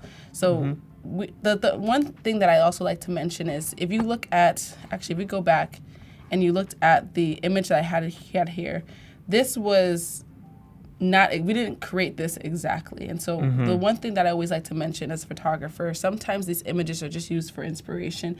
Not that you're trying to copy and paste everything, you know? Trying to get the pearls at the exact same point. No, because if you start doing that one, it'll stress you till tomorrow. So you want to just make sure that you are kind of allowing that space for freedom.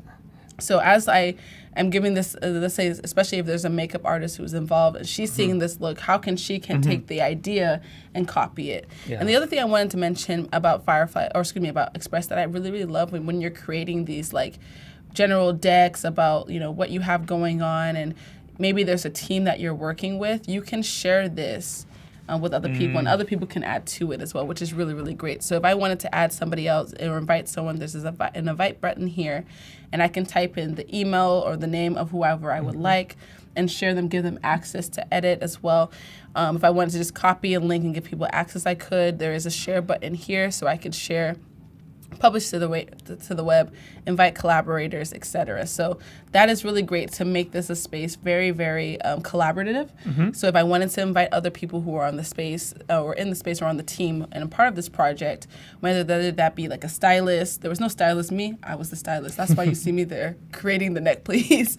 If there was a makeup artist and they wanted to know, okay, this is what she's going for the eye or lip or whatever it might be. You want to make sure that they have access to be able to see that. If they want to add their own thoughts, drop some images, they can do so as well. Right. So that's really great for that. And same thing here. If I had like a set designer, I would have put more images for the set if I needed to be description. And put as many images as you would like. You don't have to be very kind of... I feel like it's, again, I love a blank canvas because you can just drop as much as you need to. And just to be able to just kind of convey the idea as best as you can to other members of the team that are working with you. So if we go back to Lightroom, that's a little creepy with the eyes so close up. I'm so sorry. But yeah, so you can see here, this is what we came up with, the eye makeup. And then again, the tool just kind of, I created that neck piece and added the tool in there. And I really wanted to, reason why I really wanted to add the tools, because I feel like it creates like this, a lot of dimension in the photos. Oh, someone said my images are inspiring. Yes, Paulo. OMG, thank you. So once I had, you can also see here that in the approach area of my deck, I did add that I wanted to do this in a studio setting. Yes. I would have put more details as far as like I would use this type of light. I think for this I just used I used the beauty dish with a Profoto strobe. I can't remember the specific strobe it was, but one of the Profoto strobes with a beauty dish. That was my only one light. There was natural light coming up in the space. I also utilized a seamless backdrop, just a pink backdrop in this case. If I wanted to, again, put in like, especially utilizing artificial lighting, if you were to have what's it called, a kind of a lighting setup, and maybe if you had someone that was helping you with lighting or you wanted to communicate what the lighting setup is, you could draw that out and add that to your deck. That's another kind of piece of information you can add in that deck as well. But for this, I just had my subject, my light, I think right in front of them at an angle down. I think I may have had a reflector underneath. I can't quite remember. But that was just kind of the general setting that I created for this image. How detailed do you get with all that information for your client, not for you and your team? I feel like I probably don't get as detailed because a lot of the times they just don't understand. What's a beauty dish? What's a strobe? A reflector? Yeah. And so, like, how much money is that? So for them, a lot of the times it's just like, how are you going to shoot this? And I'll say I'll shoot in a studio setting, maybe like a natural look, or it's going to be more, if we're creating shadows, or if there's a specific look we're going to, I'll communicate that opposed to the equipment that we're using. Right. So just because some people don't understand, but if you had like, let's say like a lighting tech or somebody that was involved, you could show them your deck and kind of have a section that's specific for lighting. And then they can go in and kind of talk, say, this is what the setup is going to look like. These are the strobes we're going to use, whatever else, if we need to get technical. But in this case, again, it was just me. So I didn't need to get too technical in that sense. But this is what our image came out to be. So I'm kind of curious what you guys think, if it looks anything like what we kind of planned for. Kind of taking these inspiration photos with the tool, the eye makeup. For me, it gave that feeling of like, I really wanted a feminine queen kind of energy to come out from this image. Well, I think it does. I mean, when I look at the image, it feels inspired by. That's the inspired by, because I see the inspiration of the pearls, I see the inspiration of the dress, I see the inspiration of the color. So it's definitely inspired by. Oh, absolutely. But I wouldn't say that that your photo looks specifically like one of the other photos, you know? Yes, thank you. Which I like, because again, like I said before, I feel like utilize your mood board as inspiration, and that's what it is. It's inspiration. You utilize it and kind of use it as a starting point, and then from there you can create whatever you want to create. Absolutely. And so I didn't know I knew I wanted her to wear the tulle dress, but if you can see in these images, the tulle is not really in their face. It's kind of going downward. It's separated. You see the subject's face clearly. When we were shooting, and I'll just show y'all some of the images here, and the final image of this one as well. You can see we have different variations of the tulle kind of interfering with her face. Let's see. Different angles as well. So just really kind of trying out different varieties. That's someone else. But see, I think you chose the right one. Like, yeah. I just really love that. And Wade just made that comment in the chat. Looks great to me. I really like the figure being hidden by some of the material. Yes. You know that? Come on, Wade, you understand. Yeah. Wade gets it. So this is actually the final image. So as far as this editing went, I did edit this photo in Lightroom as far as the color grading. And then I went into Photoshop to do, I believe I just kind of, let's see, if we look here, let's kind of compare the two. Where is the final image? Is it this one? Oh, no, that's before and after. Is it this one? Yeah. So obviously the coloring is different. So the color grading. I didn't like, you can see over here in the corner, her arm is sticking through here. You can see that kind of, and I didn't want that. I just wanted tulle everywhere. So I went in and I kind of extended that out and brought the tulle out so that way you can just see tulle at the bottom and then this detail of it coming up in her face. Right. She had this white spot here, so I did take that in post as well. Did a little cleanup of her hair. And that was how I came up with this final image. And so, again, it's really when you're creating any kind of images or ideas, it's really important to take them out of your head and put them on paper. So that way you can easily communicate what you're thinking of, what your approach may be, what your inspiration is, keep it all in one space. And then when you go into shooting, you're not just planning everything while you're there. I already knew the neck piece was ready for her. I already knew what the eye makeup was going to be like. I already knew what the hair should look like.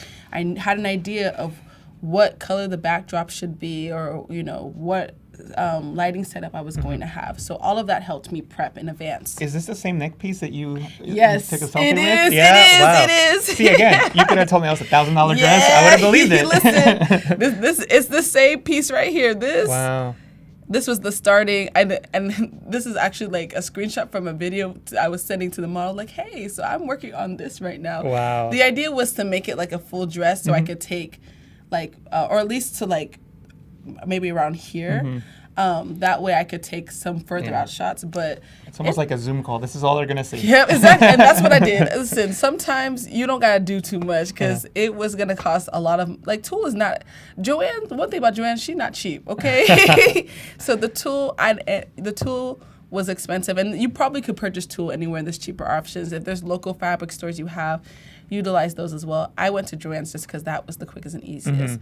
Then I also want to quickly show y'all the man of the hour images that we had here. Ooh, ooh, ooh, ooh. Okay. Let me go here. So again, you can see the inspiration that I had in the actual outfit itself, incorporating the curtains in some kind of way. I think there's an actual photo of what the full set looked like. If my computer will let me scroll. These are other images from the shoot. Yes, right here. Stop. AS in the chat is saying the way the tulle is overlaying on her face highlights her facial structure and beauty. I completely agree. That just makes me so happy.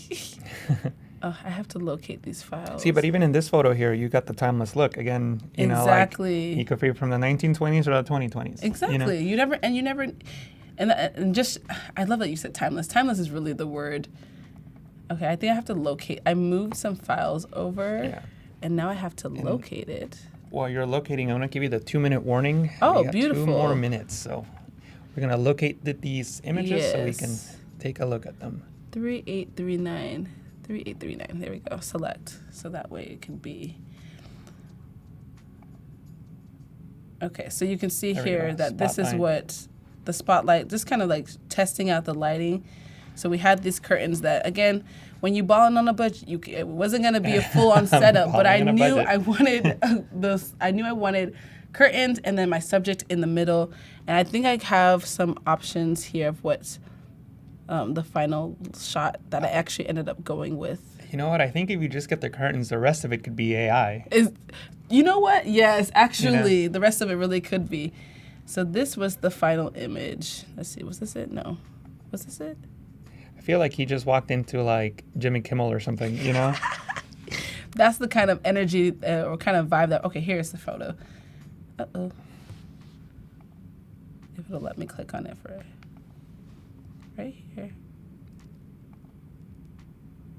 That's what the final image came out to be. So again, it's very different from what we had planned before. Mm-hmm.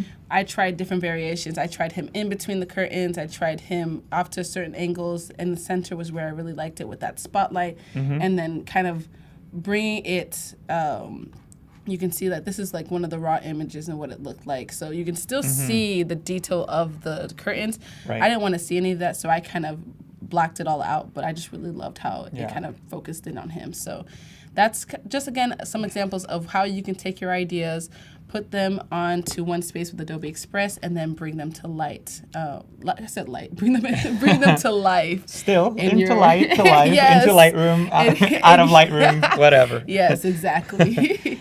All right, everybody, thank you so much for joining us. Idara, you were amazing. Oh, thank you thank so much for you. sharing your work, Of how course. you present your work. It's amazing. Please stay tuned. We got a lot more Yes. Adobe Live coming up next. Thank you so much, and we'll see you next time. Bye. Bye.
Hello and welcome to Adobe Live. Thank you so much to any of you who have been tuning in with us for the whole day. We've been streaming for a little while, and now I'm super excited because as your host, Alanna Flowers, it is my job to intro our amazing guest, Curtis Ying. Hi, Curtis. How are you? Hey, Alanna. I'm doing good. Yeah, my name is Curtis Ying. So happy to be on this stream.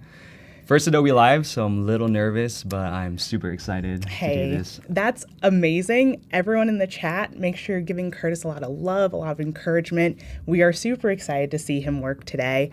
And speaking of the chat, I will be monitoring our YouTube chat. So if you guys have any questions for Curtis while he's working, I'll be able to relay those to him. And we're also going to be monitoring our Behance chat as well. So hello to any of you guys who are tuning in from Behance, and let us know where you're tuning in from. So, Curtis, how are you feeling? Feeling pretty good. Yeah, I think we're going to have some fun. We're going to be playing around.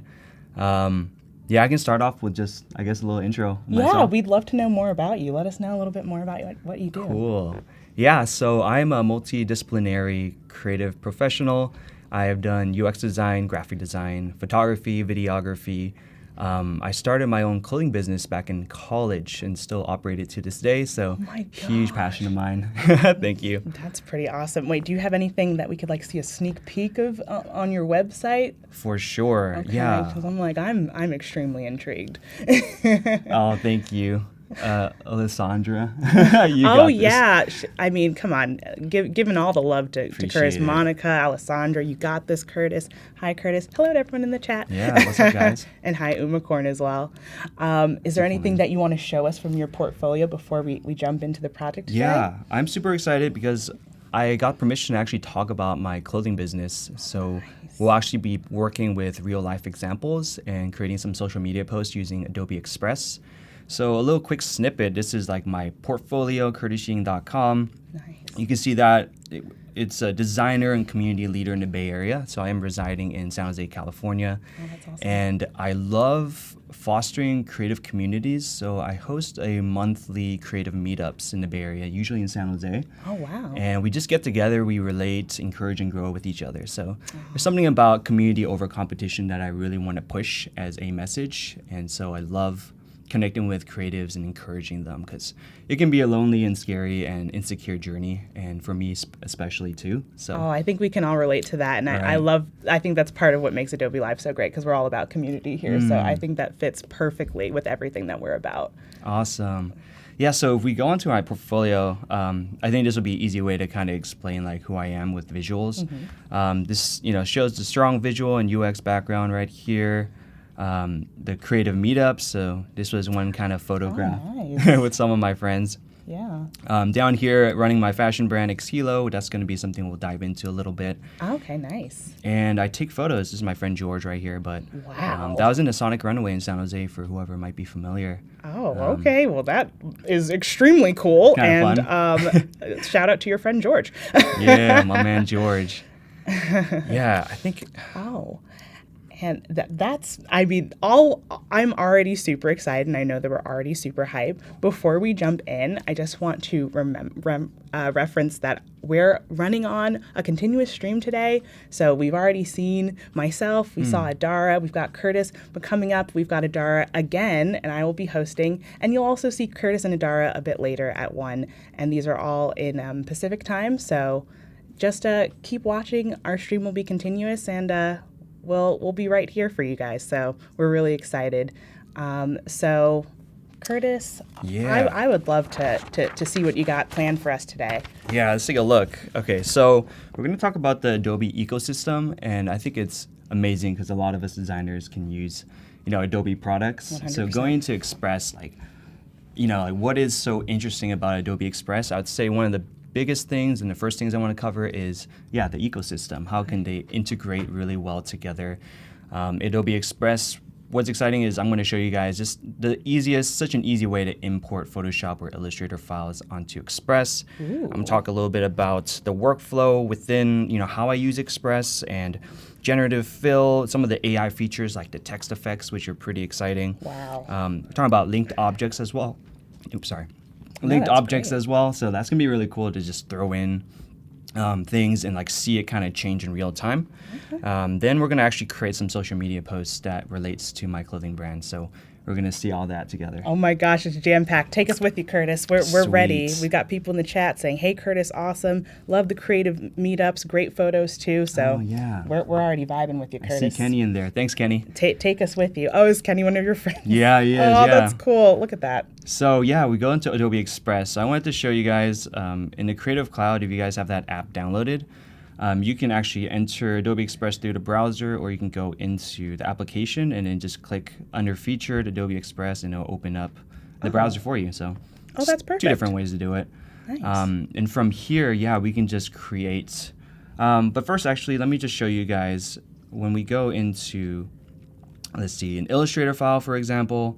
Let's try the import assets. So I'm going to throw this in here, and you can see if I just move this Finder here, and you throw in an Illustrator file, it, the screen turns blue, and it says you can throw in your contents, videos, or files. So now it's actually converting the file, and it's throwing in the AI with the layers, with the text. Working its magic. So Doing let's see all if it works well or not.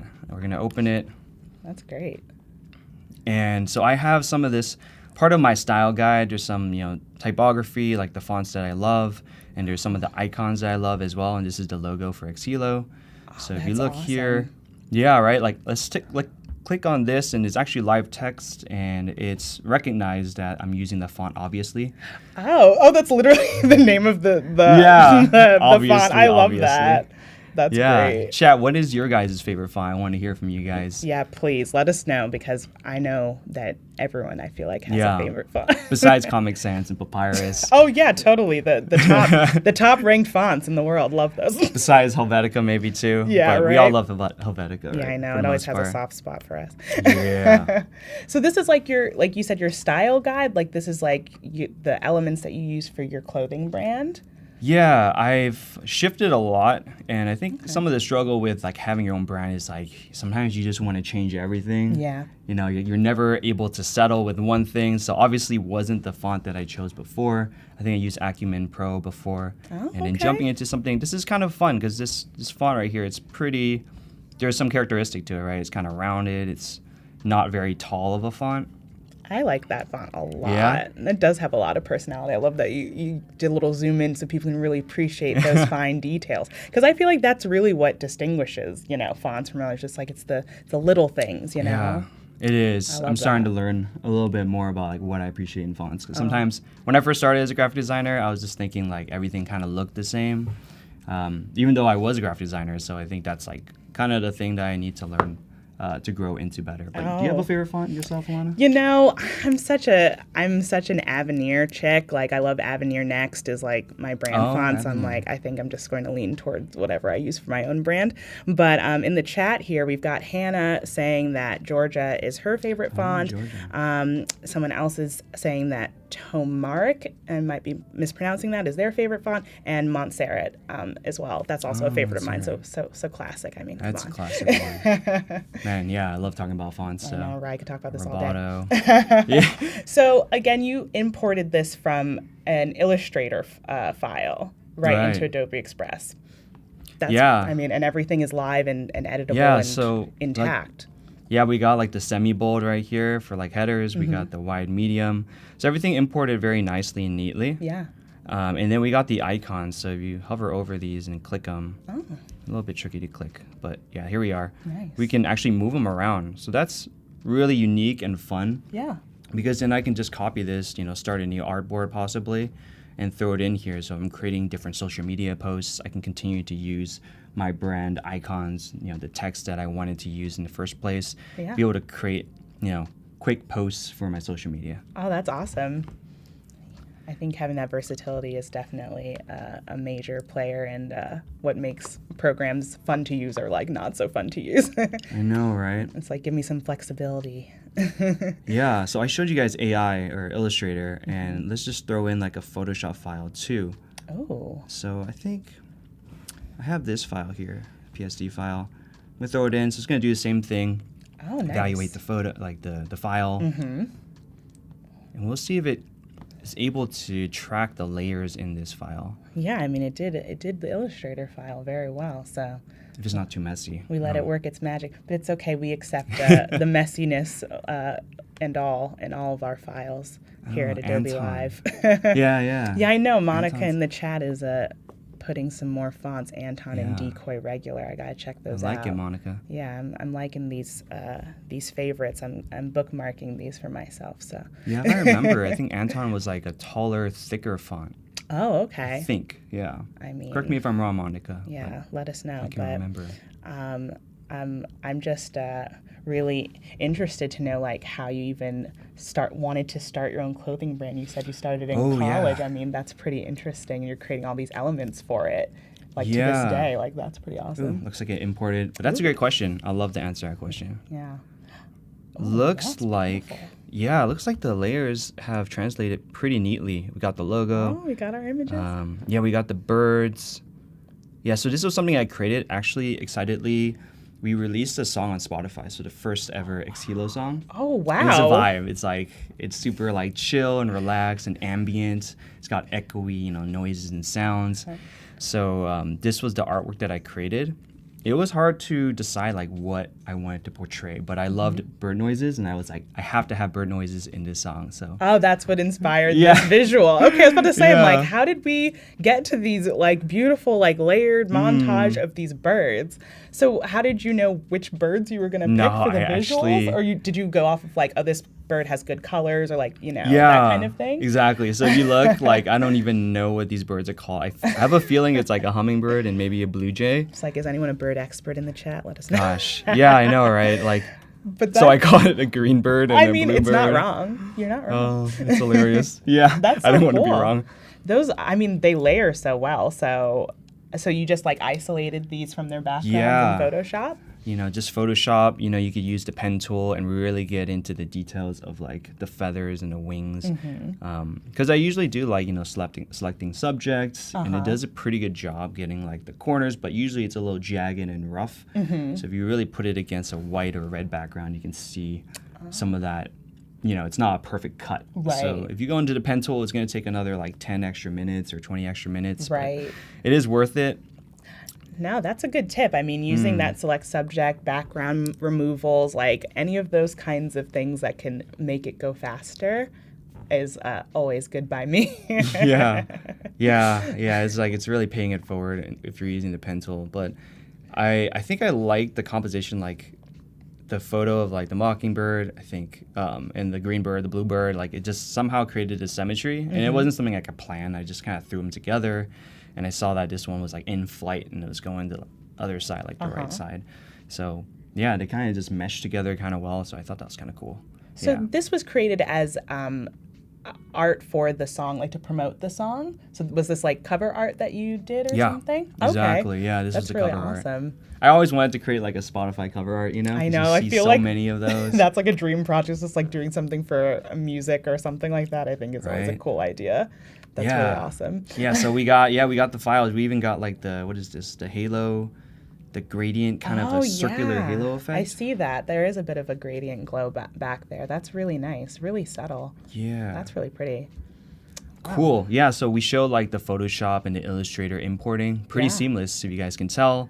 Yeah. And let's go back and we're going to actually play with an actual post. Something that's really Ooh. exciting about the sling bags that I will be releasing soon. So I released a black sling bag, but now we're doing a mango and a ramune color.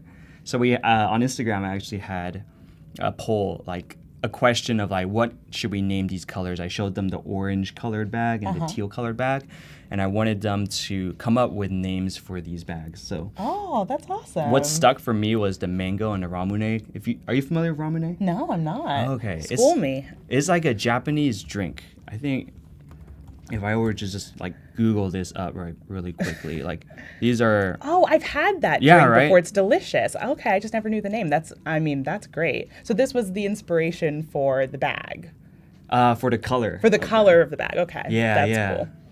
So yeah, so people really like the idea of like more maybe Japanese or Asian inspired foods.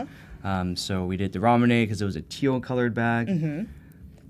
let's just pull that file up real quick. Yeah, let's take a look. That's really nice how you incorporated like involving your followers and like getting their opinion in that. That's I know, really right? nice. It's like, it's very valuable. It's like, it's really fun to get them involved, but it's like, you know, when you pigeonhole and you silo yourself, you come up with your own decisions and you always second guess them, at least for myself. So it's Okay. nice to like hear from, you know, your audience, because they're the ones that possibly are like purchasing the products from you to begin with. That's a very valuable experience and thing to share with people, because I think that is pretty common, that people are just like, they can get so in their head about something, just like, I actually should open this up to other people and sort of help me, jog my ideas and getting that valuable feedback. So that's really awesome. Yeah. So make sure you guys are following Curtis on his social media so that you guys can be involved in the stuff that he's developing for his brand next. Thank you. Okay, so take us through this bag. This looks friggin' awesome. Yeah, so I just threw in the image. There's multiple ways to like just create new, and you can choose the size of the post. So I just threw in the image of the bag. I took this at home. Actually, let me show you guys. Wait, I you wanted took to- this at home? And Yeah. What? Yeah, so let me just mute in case it plays music. This is at home, so I have like my camera set up and it's tethered to my laptop using Lightroom. Oh my gosh. Yeah, and so this is like a duffel bag. So it's not the same product that we're looking at Right. the moment, but it is tethered, so you get the photo. And this is like, if you look right here, this is the backdrop that I'm using in my own living room. Where is Oh that? my goodness. Right there, yeah. So right here, you get that little backdrop. So that was really fun. That is so cool. I mean, I love that. The setup, I love a good behind the scenes. So Oh, Oliver says hummingbird. Okay, so I got that one right. yeah, it but looks like we've got our answer to the bird identification question from earlier. blue tufted Titmouse and some form of parrot. It's a green parrot. Okay, I guess it's the green parrot. Thank you, Oliver, for the bird identification. And if you're confused, watch the replay and go back a little bit. I never thought it would be called the blue tufted. Yeah. That's such an But interesting name. well, that's very cool.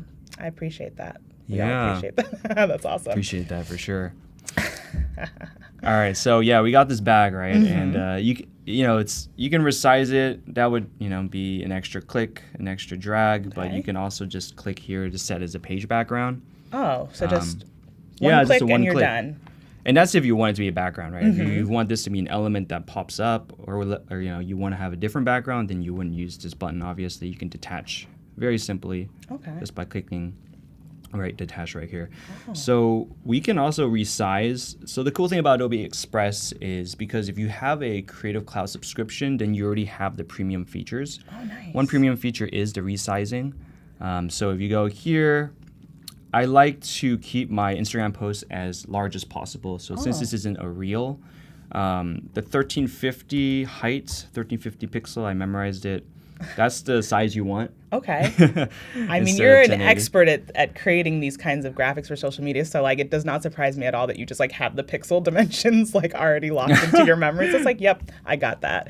Thank you. I'm That's sure awesome. somebody out there is better than me, so No, I'm you're gonna keep great. it like that. But that looks cool. So that's like more of like a portrait dimension, I guess, so not square and not as tall as the real dimension, right? Yeah, exactly. It's Okay, like the that perfect looks middle really ground. nice. Yeah. Thanks. Yeah, so I wanted to try to show you guys some of the Gen AI. So if we go, let's see, Yeah. Take us. click on this image. There's that funny cat looking thing. I love that. Generative Fill. I know, right? So because like through the poll, my awesome followers said that this color should be a mango color.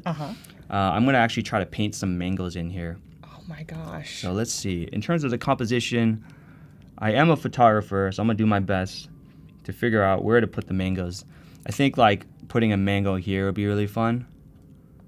Yeah, maybe I'll that's get so it cool. to kind of fill in some of the gaps, like the negative space, right? Maybe, let's see, maybe some mangoes here too, just kind of introducing the bag, kind of pointing towards the bag. Because I also want to put some leaves in there too. Oh, that's so cool how you can just like paint it in. Yep, and that's it. That's the mango right there. And I'm there just it kidding. No, we're not there yet. Not but- quite that easy, but it's still pretty cool. I mean, everyone is like raving that someone's like, get this man a job at Adobe. He's the best. And Hannah's like, yes, for sure. Already learning a lot. So gosh. like everyone's already like in Dang. awe. You're Thank doing you guys. great. This is yeah, great. appreciate it. Appreciate the shout outs. So we're gonna click generate. Okay. Hold on Yeah. to your seats, guys. Let's see it. Go and get some mangoes. I know, right? Like, I don't I know also if love mango mangoes, season's too. over, so it'd be nice to have mangoes without buying the mangoes. Yeah, I know, right? So we got, it's not bad. I mean, but we had no mangoes, and now we have some mangoes. So like, and like you said, just like didn't have to go to the store for them. I know, right? That's I know. pretty cool. I think mango season is over too. I think you're right. So sad. Mangoes are so good. And if I want to stick with this composition, I can just click here to load a couple more if I'm not satisfied. So, That's great because I was wondering, I'm just like 3 options is nice, but like, can you get more? So that's really Yeah. cool, actually. Wow. Okay, it's still going. okay, so I think I could do better with the composition. So it's more of Okay. a me problem. You're so funny. um, But this is how you work through ideas. So like you sort of brush it Yeah. in and see how you feel about it, and then you like, you could redo it, I guess, right? yeah, exactly. So Okay. there's this like, this kind of a none button. Okay. So you can kind of redo it. I do like how the mango kind of complements the curvature of the bag though. You see how?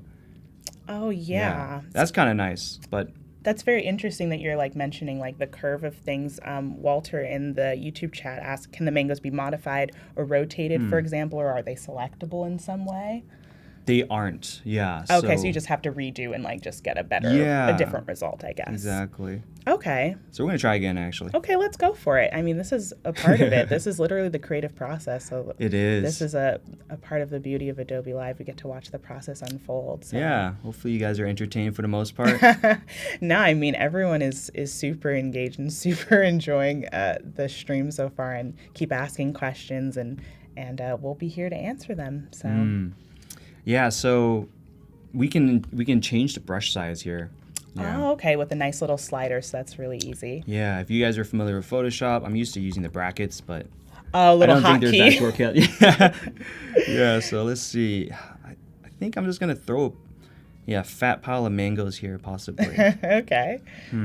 Because I did like that composition, but I just want a different result. So let me Okay. just try.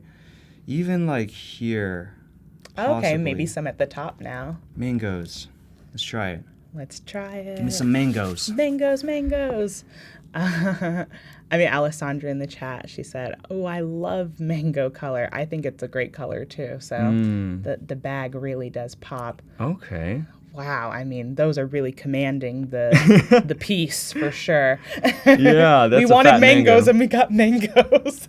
I do like these results better, actually. What do you think? Do you like? Oh, this one's nice. 'Cause I it- mean, yeah. what does the chat think? I mean, I go by what the chat says. The chat is so wise.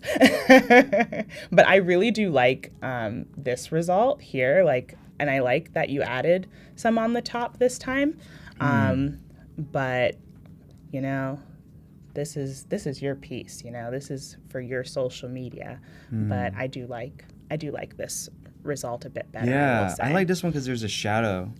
So it kind of is in the same plane as the bag. And it feels like a set, like a really like directed set. Like if I were to do this at home again and throw in the mangoes, it does kind of pay respect to the flatness of the bag and where it's at. So. Yeah, cool. Omicorn? Oh, Umacorn, yeah. That's a cool name. Yeah, I know. Umacorn's always in the chat, always hyping us up. Oh, I see. Bottom left, I agree. Yeah, I agree too. I'm just like, there's just something about it.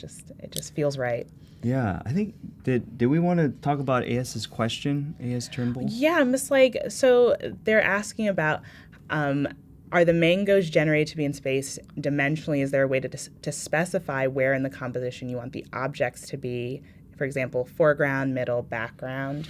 And I guess you kind of touched on that, but if you want to expand on that, because it does seem like the program takes a little bit of a hint from like the shadow on your bag a little bit. It Yeah. sort of makes a best determination, but you can speak more to that if you'd like, because I'm like, I'm That's a a Gen good Fill question. newbie. Yeah, I'm Yeah. still new to it, to be very honest. And I think I wouldn't know the full answer to this question, to be very honest. No, I think that's totally fine. I mean, this is definitely a new feature. I mean, it has a nice tag on it. So it's like I'm sure people, are intrigued by this and are just sort of encouraged to keep trying it. So Yeah, I think we'll like- just see it unfold as things develop. So. Exactly. Yeah, because the mangoes that we just did, the fatter mangoes, Yeah.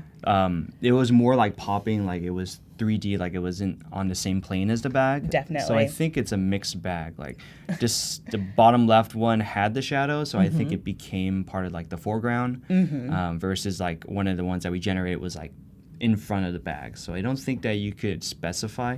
Maybe in the description you could. Yeah, maybe this has something yeah. to do with prompting and like getting better at prompts, because I know for sure that I'm Dude, like, yeah. like this is all so new to me. So I'm just like, my prompts are not on point.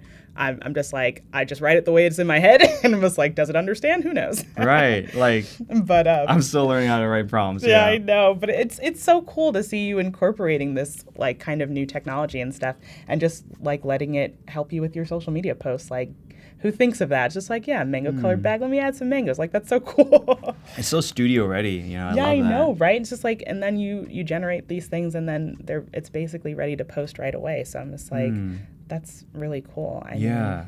I wanted to put some leaves. oh yeah, Kind of you gives that mentioned tropical leaves. foresty feel. Yeah, let's go for it. Ooh. I do love banana leaves. So I'm like, No, I was thinking, I'm banana like, what's leaves. the kind of leaf is that with like the curves and the cutouts in it? Those look so pretty. I'm like, I might have it wrong, but Maybe a blue tuft leaf. I'm just kidding. yeah, think I'm just that's the like, thing. how much more are we gonna learn about like animals and like fruits and drinks? This is a very educational stream, guys. Yo, yeah. Oh, Animal look. Planet here. I still don't love. I think I'm a little picky, but this one is closest to what I'm thinking because it's got that Yes. shadow and it's not as choppy as the other ones. Like I also like how punchy the color is. Like, it's really saturated in green. This one, I think, blends in a lot with the background, but yeah, this one. let us know in the chat what you guys think. But I definitely am more partial to like this one or the first one, I guess, with the more green leaves. Yeah, actually, I'm gonna kill it. Okay. That's cool. We don't have to stay with it. We Yeah, I'm gonna kill it, but then I'm gonna paint it bigger. I think. Oh, okay. I I'm think just like, when you painted it bigger last time, it's responding better. Yeah, I know. It must like something about making the brush selection larger. So like maybe we'll just follow that. Yeah, let's do it again. Let's do it again. Let's go for it. Chat, you guys have any favorite leaves? Banana leaves? Banana leaves are the coolest. Right? Yeah, I was just like, how into nature are you guys? I know we're like creatives, and it's like maybe we stay inside a lot. Okay, I'll speak for myself. I stay inside a lot, okay? But but I'm getting a touch of nature today. Oh, this is. Yeah. Way better. I'm like, okay, this is, maybe it's the thing. Maybe it does Way have better. something to do with the brush Go section. big, guys. Yeah, that's, I'm like, that's what Adobe Express is all about, I guess. Go big with your brush. big brushes, Generative. big features. I mean, this is really cool. These results, hands down, are way Yeah. better. Alessandra in the chat, National Geographic got nothing on us. You're way more fun That's and right. visual. Yes. That's right, Alessandra. Austin says, wow, look at that man, Curtis, go. Thanks, Austin. That's cool. But yeah, this is, Alessandra, way better. I totally agree. So Yeah. which of these three, I guess, are you feeling more towards? I feel like they're somewhat similar-ish at first glance, but... It's kind of painterly. I kind of want it to be more realistic. I wonder if Ooh. realistic banana leaves. Ooh, I can't even okay. spell realistic. It's What? okay. We've got spell check. There it is. I just can't see because it's so small. I'm like, I can never spell real. Realistic. There we go. I also like the I'm gonna say Montserrat because that's a font, but it was like Montserrat.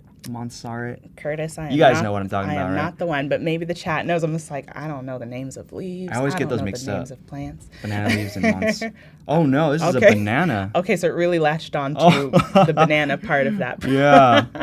Oh, that's funny. That is no way, funny. I don't want this. Can I get back? Okay, maybe you can hit undo. Oh, unfortunately, I don't get like the same generation results as I just Oh. did. I think I lost it now. Okay, well, Alright. you know, this is a... Oh, Monstera, thank you. Monstera. Monstera, that's what it is. Thanks, Thank Carol. you. Thanks, Umacorn. Yo, these guys are awesome. I mean, come on. Who's better than the Adobe Live chat? I mean, come on, guys. For sure. Oh, Yeah, that's- okay. Okay, that's pretty... We're still back on it. We're still back Yeah, on track. okay. Wow, this That- one's like a paper. Yeah, I know. That one got really crunchy. Crunchy. A little crunchy there. Let me just load a couple more. What do you guys think? Do you guys like... Yeah. I totally forgot. Like, you could just load a few more. See, that's the kind of problem I have is like, am I typing enough in the prompt? Am I getting exactly what I need? Or Yeah. just keep loading? So I guess it's very like playful, you know? You guys can play around with it. No, it's true. I think it definitely encourages experimentation and all those kinds of things. So Monstera. literally the way that you guys are seeing it unfold is like it's just part of the process. So I think that's really Yeah. cool. All right, we're gonna try Monstera. 'Cause Yeah, we'll try that word in the prompt and see what we get. I kind of want to try that first. Yeah. Yeah. Oh, yes. See, that's exactly. what I was talking about with like the cutouts, but I don't It describe wasn't stuff well. banana leaf. Yeah, I like the Monstera leaves. Oh, okay. Way more. It's got more characteristics. Yeah, it's got like more Okay, going I on. do like this one, guys. Hopefully you guys like this one too. Shout out to the chat. You guys helped us get here. So once I press done, I don't think I can retrieve the results anymore. Just so you guys know, like, Oh, once you okay. press done, you're done. Like, Okay. it's gonna be like a permanent, decision. Okay. And I think, like, if you really love like what you've done, you're afraid of losing it, you could probably duplicate. So there's this, duplicate button, duplicate page here, and so you can make more iterations, right? Because That's just a like really logo good design, you got to make a bunch of iterations and kind of know where you come from. So get a bunch of ideas all on paper. That's a really good tip, actually. I didn't even think about that, like using the multi-page feature as like a way of Yeah, iterating Of course, the ideas. yeah. That's really a good idea. Yeah, so there's this button here, and it just says like view pages, view all pages, and this is where you can like create new pages if you want to as well. Oh, and that's super quick, just hitting that plus Yeah. sign. Oh, that's awesome. Look, I'm learning so much, guys. Come on. So we still want some more mangoes, I think. So I'm Okay. gonna do a couple more mangoes, and we can kind of move on to something else. No, but I think that's really cool. I think it's really interesting and like all the help we've been getting from the chat and Hannah in the chat, she was really inspired by your passion for creative community and like how did you get onto that mission of like meeting up with other creatives and stuff like that. I see. Yeah, like when I did creative meetups, it was only in November 11th of this year. No, sorry, last year. Yeah. Okay. It's almost been a year now. Nice. But I actually really enjoyed school studying graphic design. I love like us coming together in class and like all my friends were there and we were just working on like Adobe Illustrator or Photoshop. Nice. And we all had that commonality and everybody was going in like twice a week for the same class. Yeah. So like after college you realize you have to make plans with your friends like like Yes, it's very Alanna, true. like, are you free next week, Tuesday? And you're like, no, I'm busy. So it's like, oh, what about Wednesday at 11? Get some coffee. And then you'd be like, we finally settle on a date and we go and we're like drinking coffee, we're having a great time, but there's no like follow up to like the next hangout. Like we could be very intentional, but for school, it's like, everybody's like obligated to go. So your Okay. friends are there, you see them every week, which is really nice. Yeah, you don't it's have to true. bug them and be like, hey, Ben, are you You basically free? know everyone's schedule already, more or less, more so in Yeah. school. So that's really nice that like after college was over, this was your way of like being more intentional about meeting up with your friends. And like, do you guys work on projects together? Do you guys collaborate actively or like, are you guys kind of doing your own thing? That's such a good question. Yeah, it kind of blew me away because when we brought our laptops, we were talking, we were like working. Some of us were like really trying to work. You know how those study sessions go, right? Yep. Like some of them were like talking forever and some of them were like actually trying to work and you never get any work done because they're talking too much. But we ended up, just talking, like connecting and finding fulfillment in the connections that we built. So a lot of us had to close our laptops. We realized like we were just having too much fun, like connecting over creativity and not actually doing work. So I feel like both are valuable though. they are, yeah. But it was so much more fulfilling to connect with people that were also creative with you. Yeah. And I found that as like the most important thing about these creative meetups moving forward was, we're not bringing our laptops anymore. We're just going to network and to talk and relate. A lot of entrepreneurs go. A lot of, people who are hobbyists in photography or graphic design are going. So Wow. it's like, it's very inspirational. It's kind of hard to explain. I'm still figuring it out, but it's very fulfilling when you get your tribe, the people that are Absolutely. very creative just like you. Wow. I highly recommend it. So if you guys are feeling a little bit lonely or feeling isolated in your creative ventures, it's really nice to meet more people like ourselves when we go and do creative things together. I couldn't have said it better myself, Curtis. That was lovely. Thank you. That was So we got more mangoes. Yeah, we've got like a big old mango at the bottom now. It's too How are you big. feeling? Feeling too big? Too big. Too big, okay. It's okay. I wish I wanted like a bushel of mangoes, but I don't think that's the word for it. Yeah, I'm just like Mango. mango. Couple of mangoes. I was just I'm like 2. Can you literally specify the Mang- quantity? I mean, we'll see. We'll see what the prompt does. 2 mango. Several mangoes. Yeah, right? 2 mangoes. Yeah, it's just like, well, me and my friends debate on how much several is. I'm like, several is more than 5, I think. Oh man. But don't go by my definition. Ooh, That's okay. still 1 mango. Still 1 mango. Let's see if we load more. But some of these are actually kind of interesting. Yeah, they are. And I feel like as long as it complements the composition and is like, oh, that's kind of a nice one with the, oh, okay, got you a couple Yeah. at the bottom there. Because Yeah. I'm like, it kind of rounds out the composition a little bit and like sort of helps focus on the bag more maybe a little bit. Yeah. Which is like the whole purpose is like shine on the bag, the brand, you know. I don't know. I like it. What do you guys think? I think we should settle on this. Yeah. I Okay. think I'm comfortable with, shipping this. Shipping. This is great. This is a great post. Yeah, so this could be a great. I like the mangoes because it kind of, it creates that spatial, kind of like the bag is highlighted, But we Yeah. got the mangoes and stuff to kind of add more intrigue Yeah. and more, I don't know how you explain it, like layering, I guess. Yeah, something like that. Yeah, so you could simply just click on the download button at the top right. We could choose PNG. Looks like it's nice. It tells you for best images, PNG, Okay. best for small sizes, best for documents. So I'm gonna do that real quick. Okay, cool. So you're just like, cool, I'm satisfied. Boom. Yeah. Want it right away. So we could just take this and then we can go on Instagram and run with it. Okay, so this is a social media ready post. Boom. Yeah, pretty much. Done in Adobe Express and Photoshop. You did the photo editing in Photoshop, I guess. Yeah. And he brought it all into Adobe Express and was able to finish it up. So I think that's pretty nice, that integration and being able to just bring your documents in from other programs and and Adobe Express doesn't like go crazy.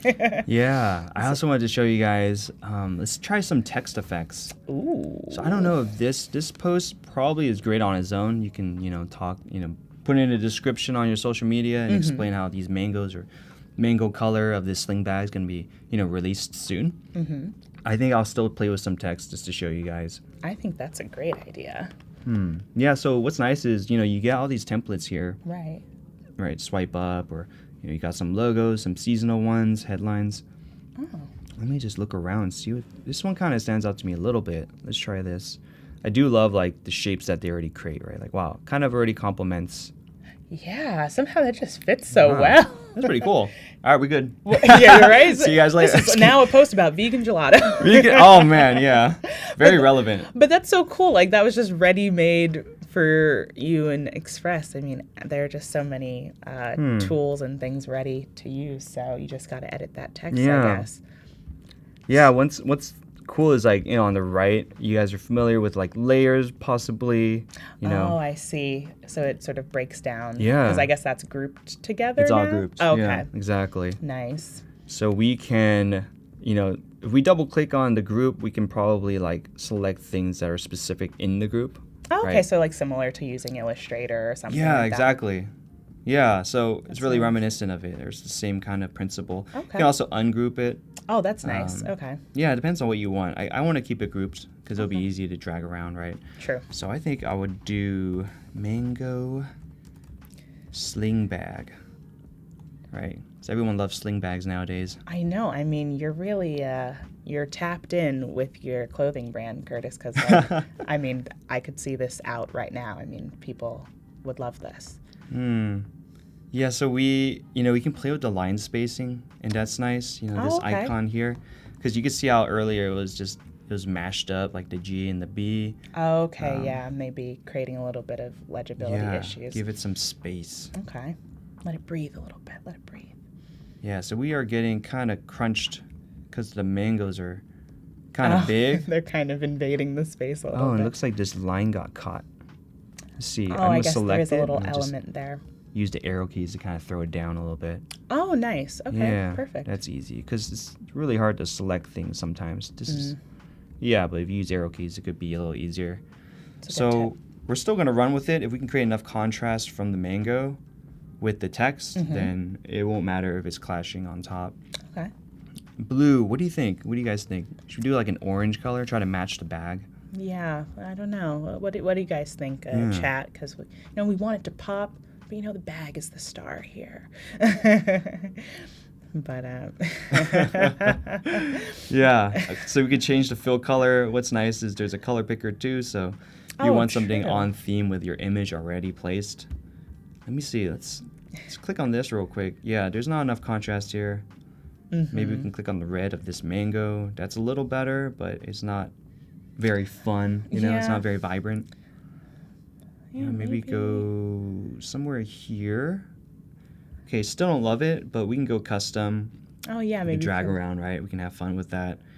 Yeah. Maybe you could pick something that's similar, maybe a little bit more saturated, that's easier to see. Yeah, and I know you totally have a lot of handle on that too. Oh, I'm just I feel like I'm just constantly battling with, can you read it?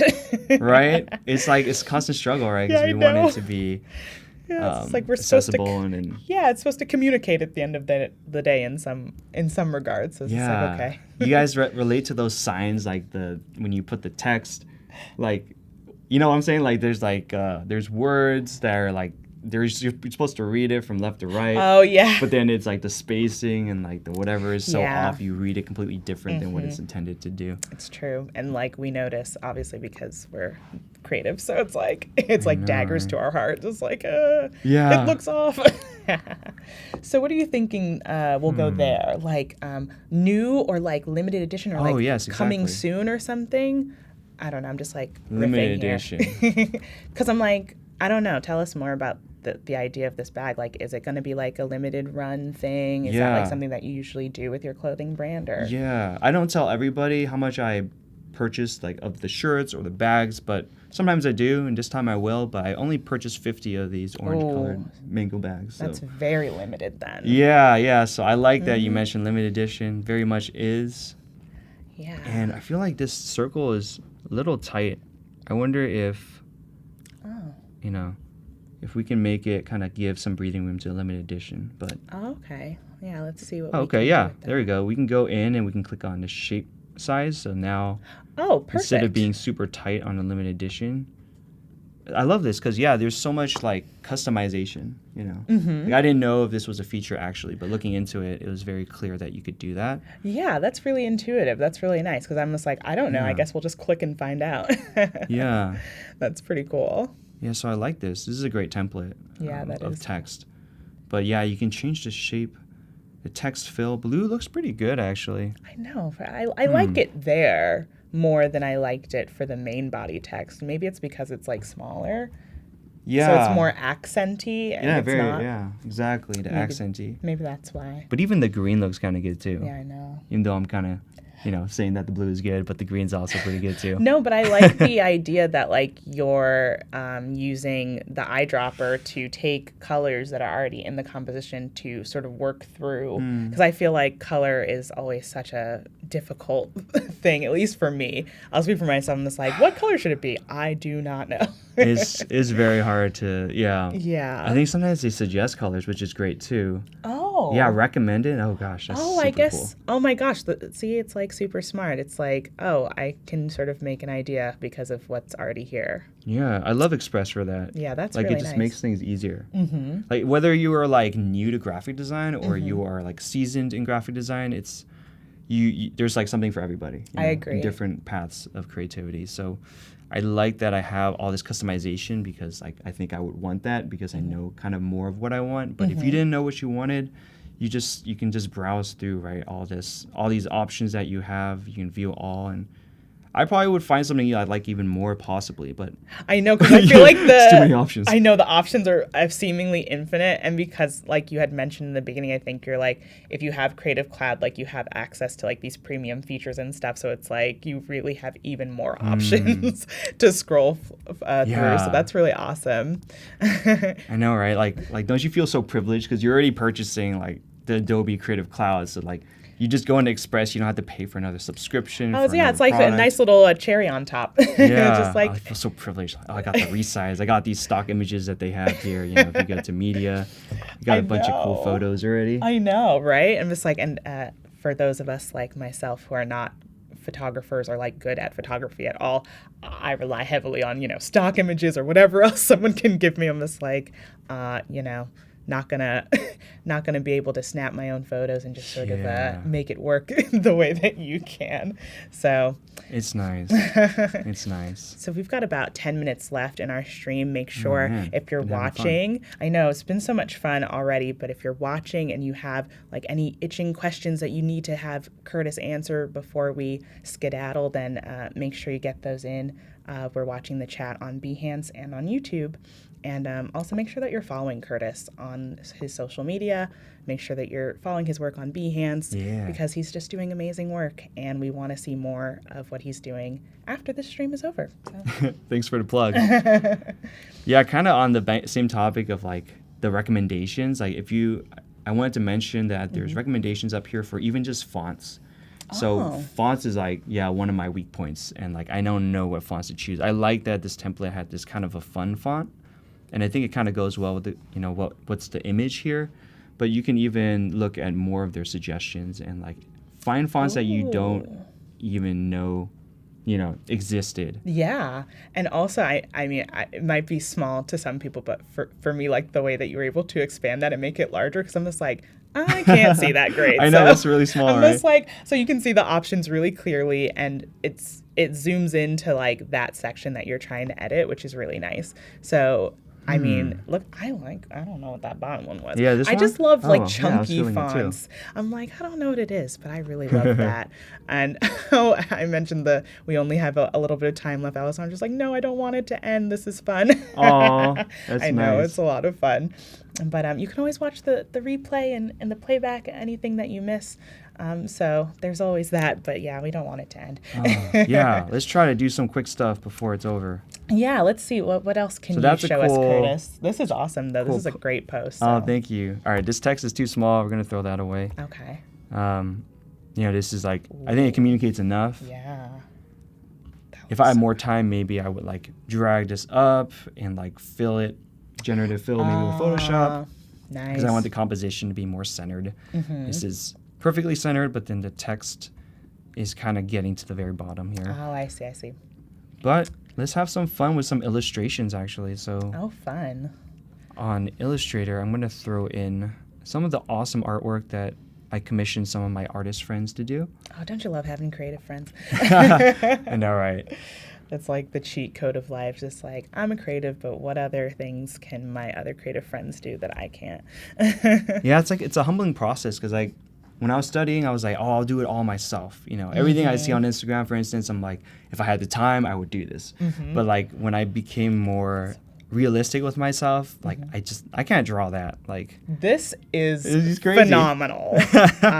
Shout out to your friend. That's really awesome. My friend Rex, he's in Indonesia actually. Oh, shout out to Rex. Very good illustrator. I mean, that is phenomenal. I love those colors. So what is happening here? What are we going to do with these? Oh my God. that's Yeah, so we got more. cute. Oh my God. These are cool. I wasn't expecting this. So this is like the logo. So I kind of wanted to like, if I wanted to, I could grab these assets and throw them into different social media posts because Oh, nice. now that they're imported, sometimes they import like grouped together. Okay. And I have to like ungroup it, Okay. grab all this, and then Command G Okay. and like group that, and then I can copy it and throw it into like anything. Oh, But okay. this one's kind of like a Firefox kind of Yeah, like. I know. I was thinking, like, it looks kind of like the Firefox thing. Like, it wasn't my intention. Then all my friends are like, "Oh, that's Firefox." I'm like, Oh, now guess and now it you is. can't unsee it. yeah. I hate it when that happens. And these are like the cutesy one. And this is like the crazy one. The raging fox animal. I wanted him to look like supercharged, like he was like a I Super mean, Saiyan fox. He looks very powerful. But I'm loving like the pencil is consistent throughout. Yes. It Oh, you seems. noticed that. Yeah, That's good. like it's like an Easter egg. I love that. Yeah, if I like showed you guys the logo a little bit closer of a look, like it is in the shape of a pencil, the tail. Yeah, that's my buddy Johan who Hey. created this logo for me. So Gotta love that design everywhere you look. yeah, That's right? very nice, very subtle and Brand's very. about creativity. Yeah, I mean that's very classy, and I love that. So I wanted to show off like Adobe Express's like animation features. Okay. So we're gonna start like a new one. Only a little bit of time left. That's Okay. okay. We can still do something real quick, I think. Yeah, an IG story would be cool, right? So it'll be a 1920 by 1080. And we're going to throw that fox. I like how it kind of just renders itself. Oh, yeah. There we go. Mm-hmm. And I think, for example, if we threw in, I also wanted to talk about link assets, but yeah, if you threw in, say, like this bird, the green bird. Oh, green yeah, parrot, our green parrot from before, yeah. I think sometimes it creates a linked object. This one isn't linked, but that would be how you would create linked assets, because if you're back in Photoshop, you can change the colors and whatnot, and it would reflect on the artboard. Oh, okay, so it's this Yeah. idea of having your changes tracked across programs kind of thing. Yeah, exactly. Okay, so you've really demonstrated how well Express works with Illustrator and Photoshop, and is very like a nice, continuous, seamless experience for creatives. Like you said, whether you're a pro or you're just learning these things, like it's very inviting. Yeah, it is, right? Mm-hmm. All right, so we're gonna try to actually demonstrate that if I can. 'Cause Okay. it's nice to see it in real life. We'll try to do a So quick change. I'm going to break some rules, make this incredibly ugly, and I'm going to save this file, right? Like, let me see if it changes here. Or maybe I had to throw it in. So let me just, I'll just create a new. Okay, start from scratch. And then I'll throw in that Photoshop file. So Okay. I'll keep it ugly. I'll save it. We're doing this for science. Science. So it's okay. And then we're going to throw it in. We'll throw the PSD in. Start synced across Creative Cloud. Great. Okay, great. Yeah, so if you see here the cloud icon, it means it's like a linked object. And I think Okay. after it fully uploads, maybe a link icon will show up, I believe. Okay. So we're going to wait for it to kind of render or upload successfully. Okay. A little bit.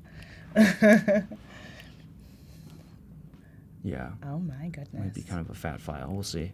I'm just like, we got a lot of birds, we got a lot going on. And those looked like high quality images, so. Man, I really want to show you guys animation part. All right, let me try. Well, we've got a few minutes left, but I know, right? maybe one of these. Spent too much time on mango. Sorry, guys. guys. No, Too too much much. mango. Never too much mango time. Never too much. That's gonna be our thing now, right? Yeah, right. The Just mangoes. like this was the mango stream. Because I love animations. Like, this is probably one of the main features I use for Adobe Express. Actually, is the in, the looping, and the out. So I love how simple it is that they define the animations, because there is that in, and then if the post is about to finish, you can do an out where maybe it'll fade away. There's also looping, which is also really fun, which means it's continuously animating until the timer runs out for the post. Oh, It okay. becomes like an MP4 basically. So it's great for like Instagram stories or whatnot. So if we did like a breathe, you see how it kind of just animates itself. And that was just one click, like super instant and simple. And what's super cool is you can change the speed, so it's like, whoa. I mean, that's already my so gosh. much like in basically no time. Yeah, Oh my change gosh. intensity. That's really awesome. I mean, Curtis, we have seen so much from the stream today, and you've shown us so many amazing things and features in Adobe Express. If you could just give us like a brief recap of like what we saw today, Of course. and then just let people know where they can find you. Yeah. So we talked about the Adobe ecosystem. So Photoshop, Illustrator, importing them seamlessly onto Adobe Express. And that's really cool, a really neat feature. We just showed you guys linked assets. If we go back here, yeah, it's uploading, but you get the idea. Basically, if you make changes on Photoshop, it will then reflect and update onto this file here on Adobe Express. We talked about synced fonts, so we got my Obviously font, and it was nice, it was live, and I could retype anything I wanted to. And we looked at a little bit of some of the workflows, and using generative AI, we painted some mangoes and Montserrat banana leaf thingies. All kinds of stuff. Oh my gosh, it was a lot of fun. So plug your social media. Where can we find your stuff? Before we wrap out. Yeah, so my Instagram is quite simple, Curtis Ying. Okay. So you just type that in, Awesome. They've got lowercase, you no in the spaces. chat too. That's great. Yeah, and my clothing brand would be X Kilo, so No spaces, no other words in it, just Exhilo. So EXHILO. Oh my gosh. Well, thank you so much, Curtis, for joining us. This was an amazing stream. And make sure you guys do not click away because we've got some more streams coming up for you. So I'll be here and we'll have Idara coming in right in a bit. So thank you so much for tuning in and we'll see you soon. Yeah, thanks guys. It was fun. Thank you guys. Bye.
Hello and welcome to another Adobe live stream. Thank you so much if you've been tuning with us all day. We've been streaming for a little while here. I'm Alanna Flowers. I will be your host for today's stream, and I am joined by the amazingly talented Idara Ekpoh. Oh, thank you, Alanna. How are you today? I'm doing great. How are you? Me too. I'm great. I'm just like, we've been here for a few I know. streams, so the energy is here. Exactly. And we hope that you guys in the chat will join us Yes. with that energy. Make sure that you're asking questions. Let us know where you're tuning in from. And if you have any questions for Idara while she's working, I will relay them to her, whether Yes, you're in please. Behance. I will also be monitoring the YouTube chat. So we've got all our bases covered. And from here, we're just going to take it away. Yeah. Let you intro yourself, Idara, and let us know a little bit more about you and what you do and all of your amazing talents. Oh, thank you. Thank you, Alanna. So my name is Idara. I am a portrait photographer based in Phoenix, Arizona. And I just really love to capture people. There's just something about, I don't know, people in general and just the beauty that we all have. And so a lot of my work is portraiture, beauty photography, and I just really love to create really vibrant work. I know for me, I used to struggle with wearing color, and now I'm in a space where I wear a lot of color. Oh. And so it reflects in my work. Because I feel like color is what just represents us as a people very, very well. It helps us pop. It makes you feel so vibrant and good and bold. So I like to create work that really kind of focuses on that. So yeah, I've been shooting for a couple of years now. Really love just portraiture as a whole. And today I'm really excited because there have been so many great updates to Photoshop, Lightroom, everything in regards to how to edit and how to make your workflow so much easier. So Oh, I'm all about that. girl, me too, because one thing about me, if you can save me time, it's amazing. So really excited because we're going to be in Photoshop today. I'm going to start in Lightroom because that's just where I house my images, but we will pop over to Photoshop. And we're going to be focusing on the generative AI tools that are there in Photoshop to really help with cleaning up your photos, expanding your backgrounds, etc. So I think one of the photos I want to start with is one of my friends. She had a 10-year anniversary photo shoot. She made this dress, by the way. Wow. I know, girl. It's like That's beautiful. So much talent. so much talent. But she wanted to do a shoot. Now, for me, as the photographer, obviously I find the location, the studios, etc. This studio that I booked did not have backdrops like I wanted it to have. Okay. Hey, this dress I had going into this, when I walked in, I was like, where are the seamless backdrops? Like, oh, there's none in the studio. I'm like, Oh, great. So never assume that every studio has seamless backdrops. Especially because this is one of 3 studios. They own 3 studios, and 2 of them don't, and this is the one that doesn't. Or 2 of them do, and one of them doesn't. So Jeez. obviously, now as a photographer, I'm now in a space where I have to figure out what I'm going to do. Right. And there was this movable wall, as you can see behind her. Here are the lovely wheels. Okay. It was a movable wall behind her, and I said, okay, if I place this behind her, what I can do in post, because I did really like the focal length of this. I loved seeing her full body. Yeah. So I want to really extend this backdrop around her and make it basically the wall. Yeah. Now, if I was doing this before Generative AI, I would have been like, with my hand, just tedious. But of course, we have tools to help speed up that process. So I'm going to go ahead and just edit this in Photoshop, and we're just going to go ahead and start with fixing this photo up a little bit. So let me see if it'll open up for us. And it doesn't. I'm already so excited. I'm like, and just knowing that like this was born out of like, I just had to make it work. Yeah. listen, you just, sometimes it just be like that. Like you just got to make it work. And I feel like that's part of a photographer's struggle that Yep. I don't personally identify with as a non-photographer, but like I can appreciate Yep. where it's just like, hey, I just got to off the cuff make it work sometimes in the moment. Exactly. And I think you found a solid solution in the moment. So Exactly. that's awesome. For some reason, this does not want to import into Photoshop. They don't want to talk to each other right They don't now. want to talk to each other right now. So what I'm going to do, and this might be a little bit tedious, so I do apologize. I'm going to go ahead and locate the files that I have, because I have everything in here. No worries, no worries. And right now in the chat, we've got Austin saying good stuff. Jack saying, hey, everyone. Hello, Hey. Jack. Hello, Austin. Everyone. in the chat. We're super happy to have you. Oh my goodness. I gotta remember the file type 2 was Like 3.5. I can already tell you for certain that your files are more organized than mine. Are they? I'm just like, well, it's in a folder. The folder has a name. It's not called Untitled. I'm just like, LOL. hey man, I feel like, I'm like, we're already off to a way better start than I've seen for myself. So I'm like, hey. LOL, that is so funny. All right, so I have imported our photo into Photoshop. Okay, awesome. Now what we're going to do is, first things first, always duplicate your background, because if you make any mistakes, you want to be able to just delete the layer instead of having to literally start all over. So you can either drag and click over here to layers to duplicate, or you can, if you're on a Mac, I can't tell you about Windows, but I can say for Mac. Yeah. Command J to go ahead and duplicate. So now that Nice. we've duplicated our layer, we're like, okay, cool. So we just now have to figure out how to expand this background. So like I mentioned before, what I likely will do is, and because the two aren't talking to each other right now, is probably something, it's something I did. I already know it is.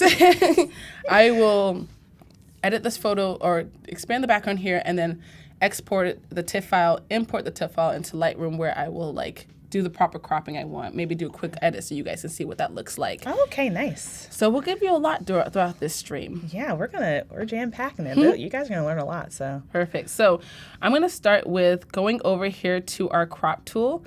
And because what I know I want to do is I want to expand this backdrop, but there is just so much information here that I want to remove it. So I'm going to come in and I'm just going to crop this photo to focus in on the actual movable wall. okay. So I'm going to crop this in. It's not going to look nice. And I'm going to press done, enter, right? So I've cropped my photo in a little bit now. And because the reason why I did that is because when I go to expand my background, I want the computer to know that this is where it's pulling the information from, not the white space that we had previously. Oh, okay. So I'll show you that, like if I were to expand this out, let's see, just a little bit, draw, and then click on generate. Let's see what it would have done. And she might prove me wrong, but she doesn't. And I could also have put in a prompt to see if it will pull from the movable wall as well, but this is just the way that I find for it to be the cleanest. Yeah, I'm like, the logic is sound. Like, I would think that it's just like, yeah, you don't want to overwhelm the program with too much information. Exactly. So see, now Just what you said. it pulled from where obviously it was going to pull from. It wanted to expand out the white backdrop, which is not what I want, because now my problem has been increased. Yeah, right. It's like not the direction we want to Not go the in direction. exactly. So I'm going to delete that layer. I'm going to bring us back to where we were. And I'm going to come back to our crop tool, and you just want to bring this in. And this is just because, and the one thing that I will say that I was trying to be proactive with was making sure I had my subject in the middle of the wall and there was enough space around her that I could expand. So I was, because I walked in this situation and I knew that I just didn't have enough space, I was like, okay, I know I have this tool, but I want there to be enough space. I didn't want to cut off her dress or have her arm sticking out. Like if her arm, if she was standing like over here towards the side and maybe half of her body was outside of the movable wall, it would make it so much more difficult. It probably, I don't even know if I would have been able to do it. But I centered her in front of the movable wall so that way there was enough space around her so there'd be enough information to expand out. That's really cool, because it's like, you know that you have these tools to help you out, but it's just like you still want to set yourself up for success. Absolutely. So I love that. It's just like, I still got to do stuff. Like, I still have to be intentional Exactly. here. So I think that's a really good thing for people to keep in mind. Exactly. So I'm going to go ahead and enter in. I did rotate the image slightly just to, because it was a little crooked. Oh, okay. So I did rotate it a little bit. I'm going to press, once it's done generating, I'm going to press Command O. So this is what we have right now. Now, I feel like for me, in my eyes, I really want to include a bit more of the wall and just expand out the ground a little bit and pull her. So she's not so like, bam, smack like dang into the actual photo. Okay. So I said dang, I'm just smack down. That's the word I was looking for. But we all understood, so it's Thank fine. you. So now I'm going to go ahead and drag this out. And let me just make sure I show you guys how to do that. The same way I used the crop tool to crop in, I'm going to use the same crop tool to pull out the parameters of the photo that I want to have expanded. Oh, okay. So I'm going to click crop tool, And then I'm going to come over here and drag this out. And if I wanted to keep, let's say this was the kind of dimensions I wanted to keep in mind, I could press Shift. I think it's Shift, right? Yeah, and then it'll lock it in there for you. Nice, so it can change your proportions exactly. nicely. So it keeps it. But I'm not going to do that because I am going to go back and crop this later. So I'm just going to kind of eye it for right now. Okay. And we're just going to drag. And I do want to keep her if you're looking at the grid, I do want to keep her in the center. Okay. So that's just what I was going for the photo. I'm going to bring this in a little bit. And then we're going to go ahead and press generate. Now, if I wanted to, I could have put in a prompt, but let's see what AI wants to do for us. I feel like this is like watching a magic trick. I'm like so excited all the time. Please do it correctly. Yeah, please. But it's cool. We'll figure it out. And bam. So you can see there that we've already expanded this out. So if you look at, let me go ahead here. Let me group this. So that's what we had before, and this is what we now have after. Okay. Now, if I wanted to, I can see that there is some riffles over here. If I wanted to come and clean that up, I could do that. Okay. And I'm going to actually see, let's say if I kind of come over to my lasso tool and use Generative Fill, what would happen. Oh, interesting. So like zeroing on that part. Okay. I don't like how she looks over here. So let's press Generative Fill, and let's just generate and see what it does. Okay. And if it doesn't clean it up the way I like to do it, I might try a different prompt or try actually adding a prompt. Okay. But I like that you have the option to not put a prompt because sometimes I'm just like, I don't know what to put. Bam, and look what she just did. Oh. Do you... Smooth. Photoshop really is that girl, I because know. Coming through. Come on. all the way through. That's so oh fun. my goodness. So you can see there, and let me just again, you can see this spot here. I'm going to zoom in a little bit so y'all can see it. Yeah. I didn't like how it kind of created this spot here. Right. So now it's gone. Just in the span of... Just like that. Tell me how long that took, y'all. Come on. We know you guys are clocking it. No. Exactly. Because I'm just like, hey, like you said, if it can get done faster, like... Then why not? Yeah, come on. Exactly. So awesome. now we have this kind of expanded out, and it's just nice and easy. Now, what I would then do is I would go into now, like, maybe cropping it to whatever proportions I would want it. Whether that be like an 8:10 or whatever that might look like. And then, or I would also, like, this is a raw photo, so I haven't done any editing, so I could then go ahead and do my actual adjustments. Sometimes I do edit in Photoshop. A lot of the times I kind of go back and forth between the two. Okay. But in this case, a lot of the times me utilizing Photoshop in my workflow has included just kind of using generative AI, whether that be the fill or expand, to kind of clean up certain aspects of my photo and stuff like that. I do see that there's a little line here that duplicated. See, that's your photographer eye, because I'm just like, I don't see anything. I'm just like, this looks great already. But I love that, just like, okay, this isn't quite what I want, so I'm going to fix it. So I'm just like... Sometimes I'm like, my eye saw this or sees that. So and it just cleans it up so quickly for you. And I just think it's so much easier because before, what I would do now is like use like the clone stamp tool maybe. Oh, okay, and I would sit there and I would have to clone it out, which is still a great tool to use. And I still use it in specific situations where I need to, but I find that this specific addition into Photoshop, it just keeps everything so easy, clean, and makes it quick. And I think, like I said before, anything that'll save me time. Oh, yeah, right? Because it's like sometimes I imagine like maybe you have a photo shoot where it's like, okay, I need to edit like 10, 20, I don't know how many photos at a time. So it's like I can't be here all day like clicking and clone stamping through everything. I can't. So I'm tired. It's like I just don't have it in me. But is that like realistic, like from a photo shoot where you'd end up with like upwards of like 10 or 15 photos to edit or something? Yes, of course. Like, especially because, like, let's say if I'm doing an hour session, I am what I like to call trigger happy, because I will be like on that shutter and taking pictures, and like one probably pose I probably have like 15 photos of, and I'm like, Idara, and probably even more than that. And so I'm trying to break that habit, but I'm not successful. But once I have like the photos, then I'll go into like obviously like going in and doing like my coloring and trying to decide what images I actually want to edit.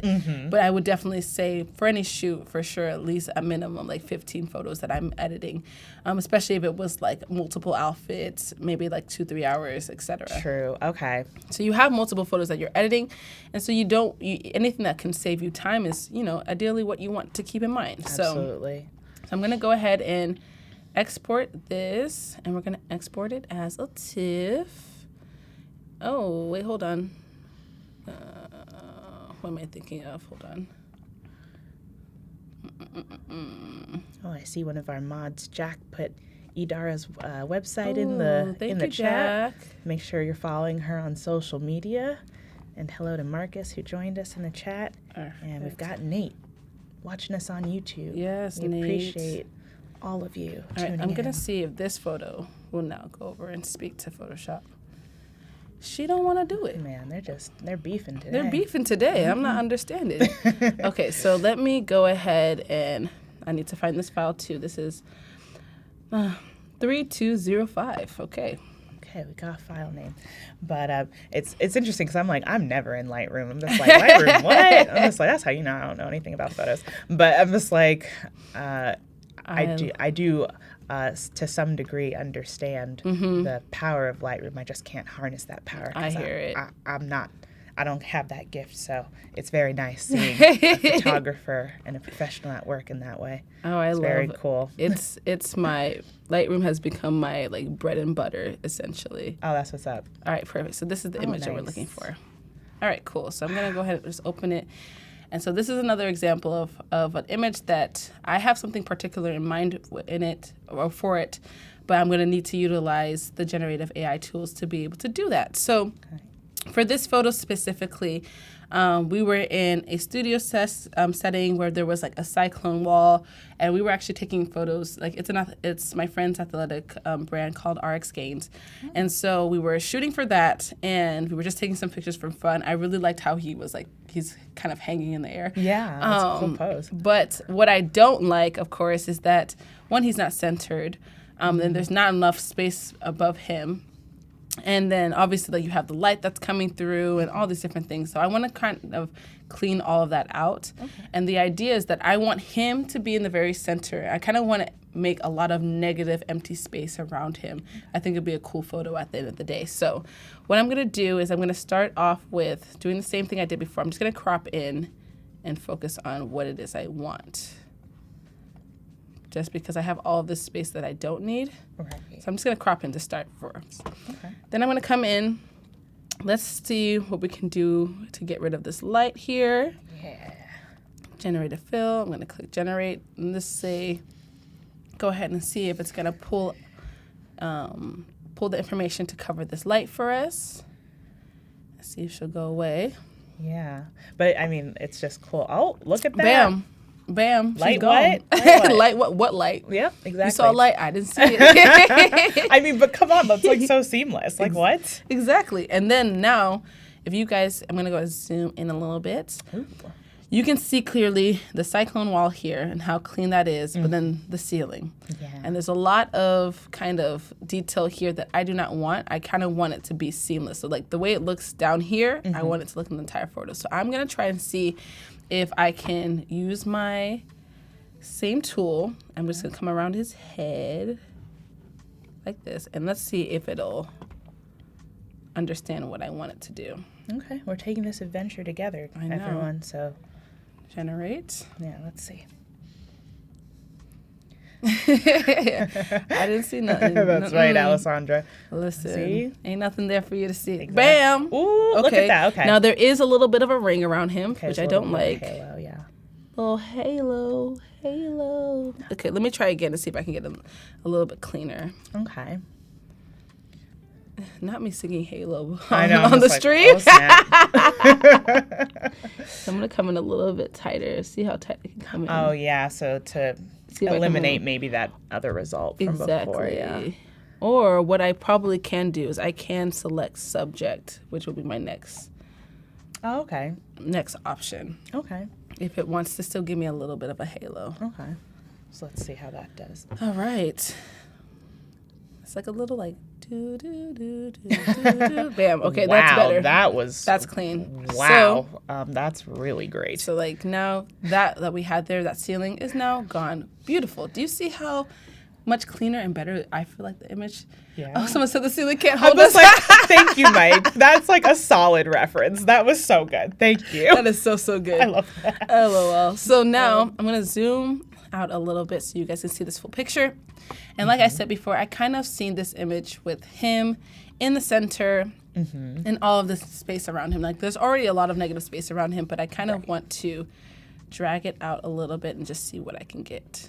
I swear, just you using the grid for the the cropping and the expanding, I'm just like, I swear to God, like I just will crop something and not even pay attention to those lines. I'm like, those are in the way. Like I'm not even paying attention to them. It's like, no, you can actually use it to like square up your composition and like make sure things are in the center. I'm like, that makes so much sense. And here it is, more ways that I don't think like a photographer. I was like, but these are things that could actually help me. Like, and it just makes things so much like just easier for you. And like it's just there for you. And if you want to use it, you can. So that's a nice thing there. So bam. So we've already, in the span of just honestly a couple of clicks, we've taken our photo from this to this. Come on. Do you see what I'm talking about? I mean, that's powerful. It's just so nice. Now I do see a little dark line here.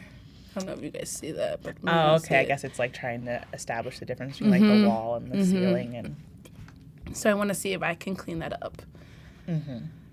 Ooh, and I just love it how it doesn't take too long. It's like within a couple of seconds it would have already. All right, cool. I think that looks a little better. My eyes can't necessarily tell. Oh, you can still see it, right? You can still see it a little bit, but like it's nice because I guess you have 3 options that you can sort of scroll through. Oh, and that's actually a good thing to point out. So the one thing I really like about whether you're using Generative Fill or Expand, it does give you different variations. So you can kind of scroll through them and see what works best.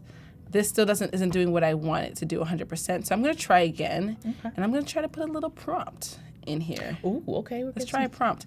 Now I got to figure out what I don't like typing the prompts because I got to think about what I want to say. I'm the same way. I'm just like, how can I make it understand what I mean? How do I communicate this to the system? Yeah, right. And if anyone in the chat has any prompt tips or Please, whatever, if any tips you got, drop them for me because I be typing stuff and then it does like the complete opposite. And I'm like, see, that's why. Yeah, right. I'm just like, why. it's an art. Doing the prompts is an art in and of itself. I'm like, people have really mastered it. It really is.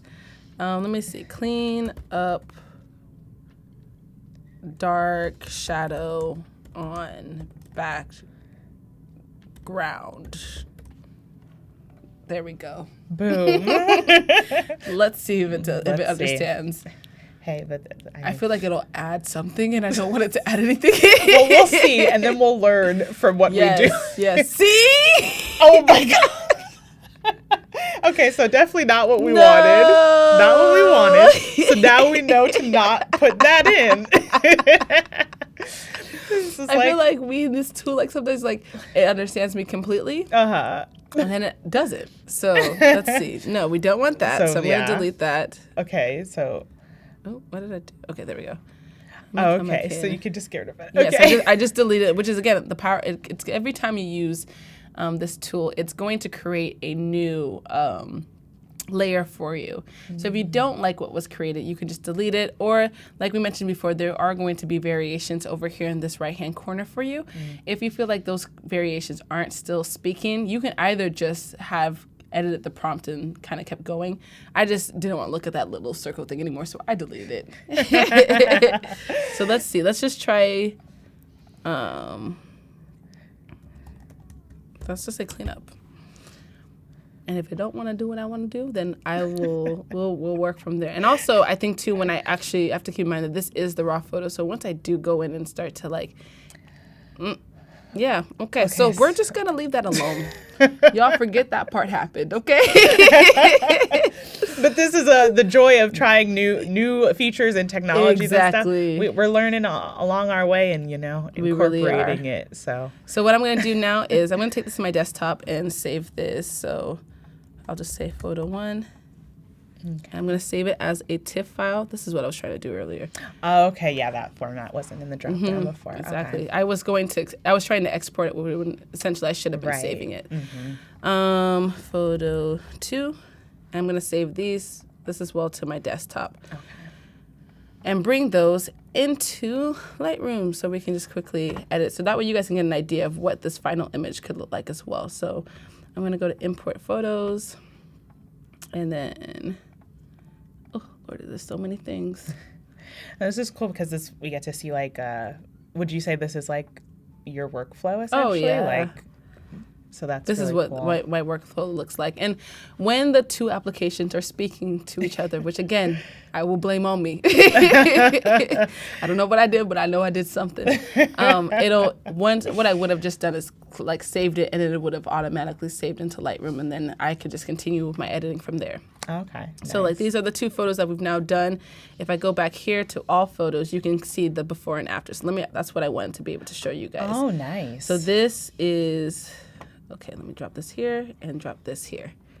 So that is our before and after, just from us utilizing that generative AI tool, and just expanding that backdrop. What looked like what was clearly a movable wall now looks like it's the actual wall in the photo. So now it makes it so much easier. I can clean up and like crop this photo to whatever I want it to be cropped to. I can edit it as such, but at least now I have a better foundation compared to what I had before. Yeah. So I like to do this 4x6 and then just kind of crop it in, and then bam, keep her in the center, and then that's what that image looks like. So again, let me just show y'all real quickly that before and after. Yeah, that's and so just, powerful seeing that. I'm just like, oh snap, we did start there before. Yes. And the crazy thing, and this is why, again, you can utilize these tools to your advantage. If for whatever reason why you walked into a shoot and you did not prepare like me, and you thought that, oh, there should be these specific tools for me, and they're not there, just know that what you have, just do what you can in the moment, of course. Still, I didn't let her stress about it. I literally saw the movable wall. I was like, you know what, we're going to work with this. I know what I can do in post. And then I wanted to make sure that she did not think that, oh, like there's nothing that we can do here with this photo. So there's that. And I'm going to show y'all this before and after as well. So being able to kind of add some more negative space up here, and then kind of bring him into the center as well. So if I wanted to edit any of these photos, I'm going to do the same crop situation that I just did before. Oh, and this was actually in a 4x6. Wow, look at me go. My eye was so sharp today. Come on. Come on. Everyone in the chat is like, what a difference. What a difference. Wow. I mean, really, I love that you can do that side-by-side view in Lightroom. So, like, that's it just really makes it so much easier. So then I could come in and I can start editing as need be. If I wanted this to be, like, really white, I could do that.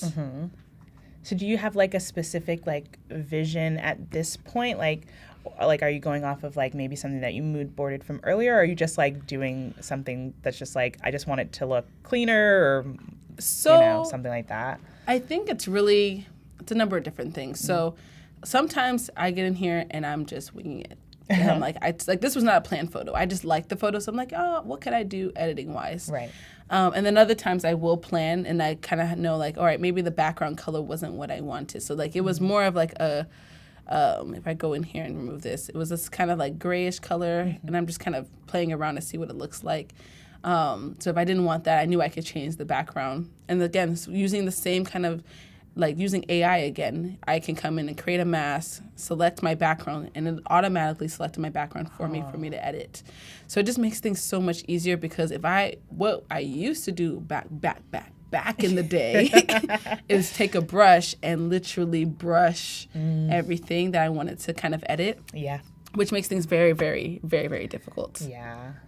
So if I wanted to come in here, then I can now start to do, like, any kind of editing that I found fit for this photo. So I'm just gonna, again, that's that before and after. And the same thing here.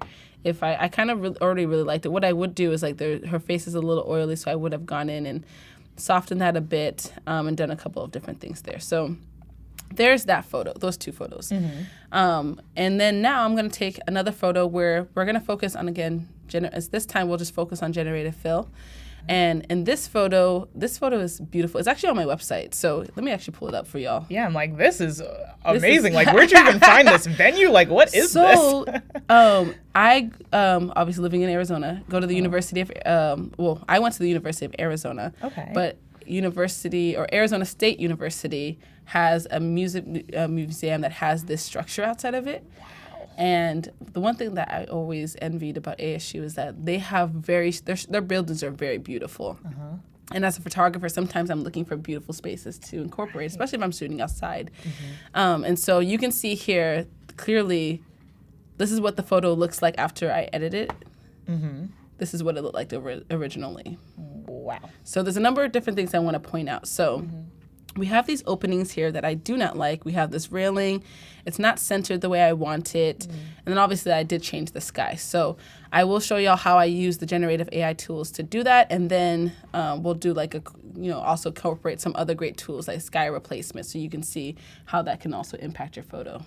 Yes, please. Come on. I didn't even know that was a thing. Like, I thought I was just like, okay, we're going to like fill some things in. It's like, we're just going to change the sky We're just going to entirely. change the sky. That's really cool. Yeah. We're literally just going to change it. I So love that. what I want is there are 4 blocks on this side, 1, 2, 3, 4. So I wanted to keep this kind of symmetrical and even. I think I'm okay with that for now. Let's see if it will do what I want it to do. Okay, so no, I'm going to have to export and import again. So we're just going to Okay, do that. Import. No That's worries. so, it's no big deal. It really isn't. Well, it's okay. We're about like halfway through our stream, and we've already seen so many amazing features and tools. And this is a real treat for me because I'm like, I said, like non-photographer over here. So I'm just like, I feel like you just happen to have like amazing surroundings, amazing friends, and like amazing poses that they can do and stuff. I'm like, this is just really a photographer's dream. Oh, LOL. And that's the thing That's too. so cool. Amazing friends because like she's a friend, he's a friend, she's a friend. So sometimes when you have different ideas that you want to try out, first of all, like all my friends have like businesses or things that they're doing, which is really dope to say. Yeah. So I can support them from a photographer standpoint. Yeah. But then it's really nice to be able to look at these and be like, oh, wow, this is my friend that I, brought to life in this way. That's so cool. So we have this background, like I mentioned before, duplicate it. I hope I duplicated the background here. Something tells me I didn't. I didn't. Oh, hey. So it's okay. It's okay. It ended up working out anyway.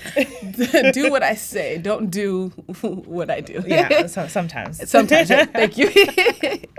So we have these kind of areas here that I pointed out. There's this opening here. There's this square here, opening here. And then obviously whatever this is here. So I'm going to come and I'm just going to zoom in.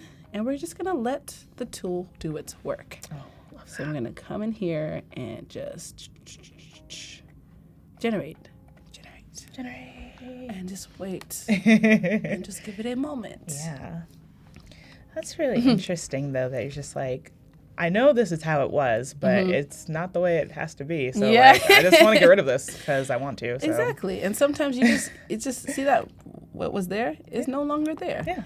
And so, and if I wanted to keep it, and let's say that was just the creative choice that I made, then I could have kept it. Yeah. But I really want to clean this up as much as I can. So I love to use Generative Fill to clean up photos because it just, again, something that I would have needed to take like the clone stamp tool and like pick up spot by spot to try to clean up, I don't have to do as much. So it just makes things look like... Yeah, like, come on. Like, It's what? so much easier in that sense. No, I definitely can see the humongous workflow advantage in just Oh, everything. yeah. Because, girl, they had us out here doing it hand by hand. It's like, oh, there's another option now? Yep. I mean, if you're not using these tools yet, I'm sure got you to. will now because this is just it's too simple looking and enticing. I'm just like, okay, I'm about to find a photo of mine and do some stuff to it now. Just like, how can I make this look? So let me go ahead and show you. Oh, Siri was listening to you. Siri's trying to be a part of the Siri live stream. said, this is what I found. Okay, so that's our before and that's our after. So just in a matter of a few clicks, we just already cleaned up what that looks like. Yeah, definitely. So I'm going to come in here again, zoom out. Now I'm going to tackle this square here and see what happens. And I like how it still keeps like the overall feeling and texture of Yes. that the side of that stairwell or whatever. So it doesn't look super duper like smooth. So it's still like consistent visually, which is nice. Yeah, exactly. Because I think that's the nice thing too. Because not everything has to be so perfect, right? And this building is not perfect. There's probably like so much history that's in it. There's aging. It's God knows how long it's been here. Right. So I like don't do that. Oh no. There we go. That's what we want. That's good. See, option 2 was good. Option 1 didn't have it, but option 2 was right there. So that's the nice part about the variations is that like option 1, I don't know what you're trying to do. Yeah, right. No. Option 2, option 3, absolutely not. No. But option 2. Option 2. Yep. So I can even come in here and clean up a little bit more because you can see this little mark that I left here. Oh, okay. Didn't really pick that up, so I'm going to generate fill. and just kind of clean that up. Now, in some cases, it probably would be quicker to use the clone stamping tool. Oh, okay. If I wanted to come in and probably, like, maybe, I'm not sure if it's going to pick up something this small. Mm-hmm. Hey, might as well try. Yeah, why not? No, I need to scoot over a little bit. But there's like these little dots that y'all are seeing on here. I could come into, that's why I would use the clone stamp tool to just kind of clean that up. Yeah, something like super small like that. I Oh, wouldn't yeah. mind using the clone stamp for, but like especially for like larger stuff Yeah, too. the bigger things, absolutely not. So this is, we'll just leave that for that because we'll leave that for now. Mm-hmm. I'm going to come in here. Oh, hold on. That's smart. Okay, you know what? We're just going to do one thing at a time, and then we'll do our cleanup with that other tool last. So I'm going to clean that up, and I'm going to do the same thing I did on this side. I'm going to do on this side so it matches and it looks seamless. Nice. Beautiful. Now we're going to go ahead and pick up this. You know what? Let me just set and come in closer. That's part of... Ooh. Oh yeah, Okay. I zoom in real close too. I'm just like, I'm like, I need to see. Because my eyes sometimes, they be playing tricks on me. yeah, and I already have terrible eyesight. Girl, so me I'm too. just I'm wearing my contacts. On a good day, regular day, it's my glasses. Like, Uh-huh. I have similar frames to you that are just on my Okay. face. Yep. All right, let's see. I don't have a steady hand today. Oh hey, I feel that though. Let's see. You know, I'm just going to pick up around. Yeah, and just see sort of that freestyle it. Yeah, there we go. And let's see what that will do for us. Awesome. Just kind of like a little waiting game again. So this photo shoot though with your friend Mm-hmm. was planned though, because you found the location, and did you come up with the pose for them or like? So my friend, she's a yoga instructor. Oh, how perfect! That's great. She is a yoga instructor, and the whole point of the shoot was to shoot for her brand, Oh, okay. a movement collective, and what we wanted to do was shoot some photos that she could use for her brand. So I wanted to, when we got to, I was digging that window. Ooh. Oh, sorry, Mike. Sorry, Mike. We're getting rid of them. You know, It's- sorry, Mike. It's gotta go. It's gotta go. But you know what? You saw beauty in that window, which I love. Yeah, I right. love. You That's gotta cool. find beauty in everything. Oh, that See? one was really good. That was clean, right? Yeah, that was real Oh, clean. girl. So I'm gonna come and do these little ones too.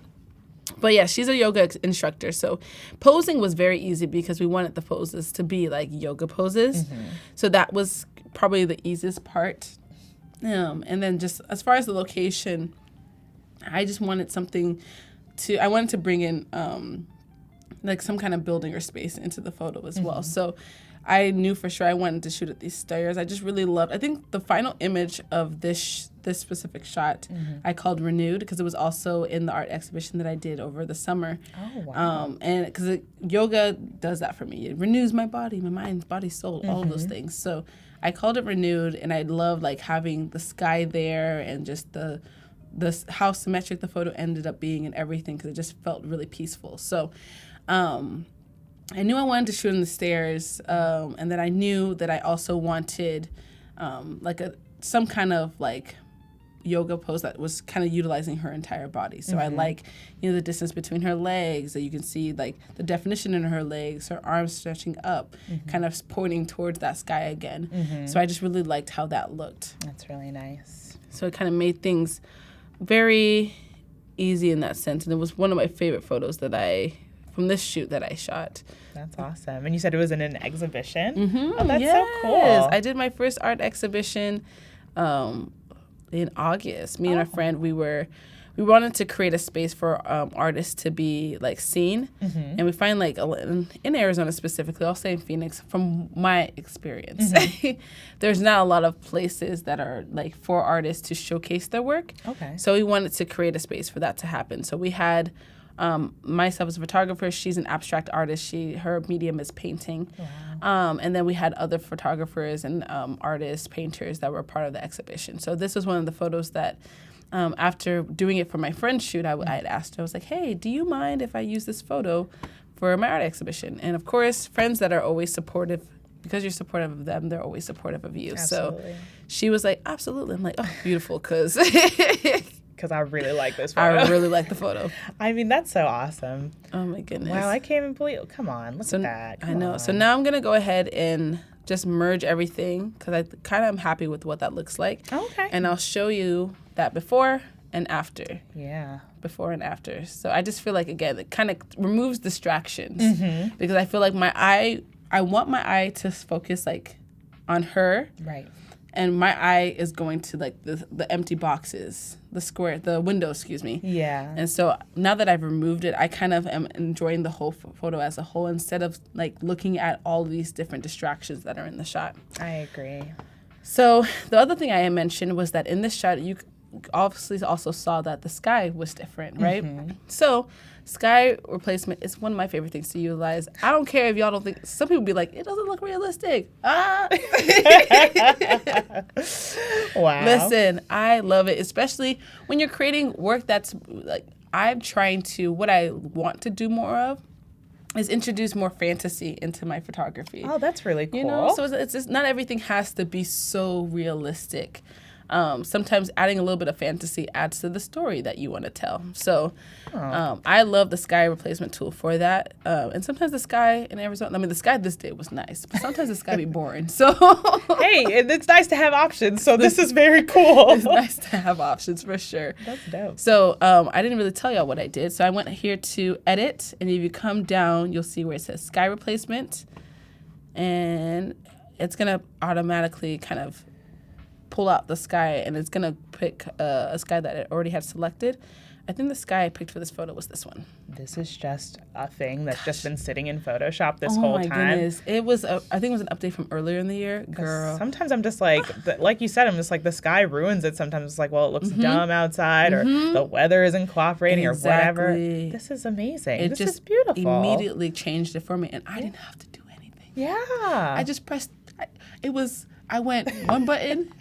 Let me count for you guys. One button, two buttons, three, and then it changed it for me. Okay. So it's changed my background for me. If I wanted to increase like the brightness of the sky, I could. If I wanted to make it cooler or warmer, I could. I might make it a little warm there. Okay. If I wanted to scale the image, I could do that as well in case I didn't like, how the sky fell into the photo. True. Okay, nice. So you don't have to like stick with that No, like you can, default framing or whatever. You can kind of mess around with it. And then if I save that, this is the sky before, this is the sky now. So I feel like it's a completely different photo, a different feeling too. No, it's true. Exactly. We have someone in the chat on YouTube said, "Wow, the sky has changed the entire mood." Yes, the entire mood. It just feels more, again, thinking about how I feel when I do yoga, because I started practicing yoga this year. Oh, I was cool. not a yoga girly before. And because of my friend, I've started to participate a lot more. But I just love like there's some kind of feeling and mood that the sky gives me that gives the feeling that I feel, like just rejuvenating. And it just feels very like, I don't know, just the colors are just very, very stunning. So I felt like that adds a lot more to the photo than just keeping it blue. And then also I feel like the colors work really well with the tones of the building too. I was thinking that too. Just like, it just feels more unified visually. Exactly. So being able to utilize those tools to your advantage is very, very great, because now I'm in a space where I'm like, okay, cool, I love this. Then all I would do at this point is go and do like the actual toning, color grading of this image to give you the final shot. But I just love how with just a number of different clicks, I was able to quickly and easily take my photo from this to this and then to this. So being able to use AI in Photoshop is just, it's a game changer. I know. I mean, it really seems that way. I mean, someone else in the chat says the generative fill when removing objects from a photo is insanely good. So yeah, like we saw when you removed that light from the ceiling, like it's just like you can add, you can take things away Easily. I mean, you can really create the kind of photo that you want. Absolutely. And I think like it just increases your options as a creator, and it just again makes things more accessible and easy for people to do, because removing these I could have done with the tools that were previously there. It just would have taken me a bit more time. So time has been saved, and now I can put my energy and just focus on the color grading and just focus on creating just overall a really beautiful image.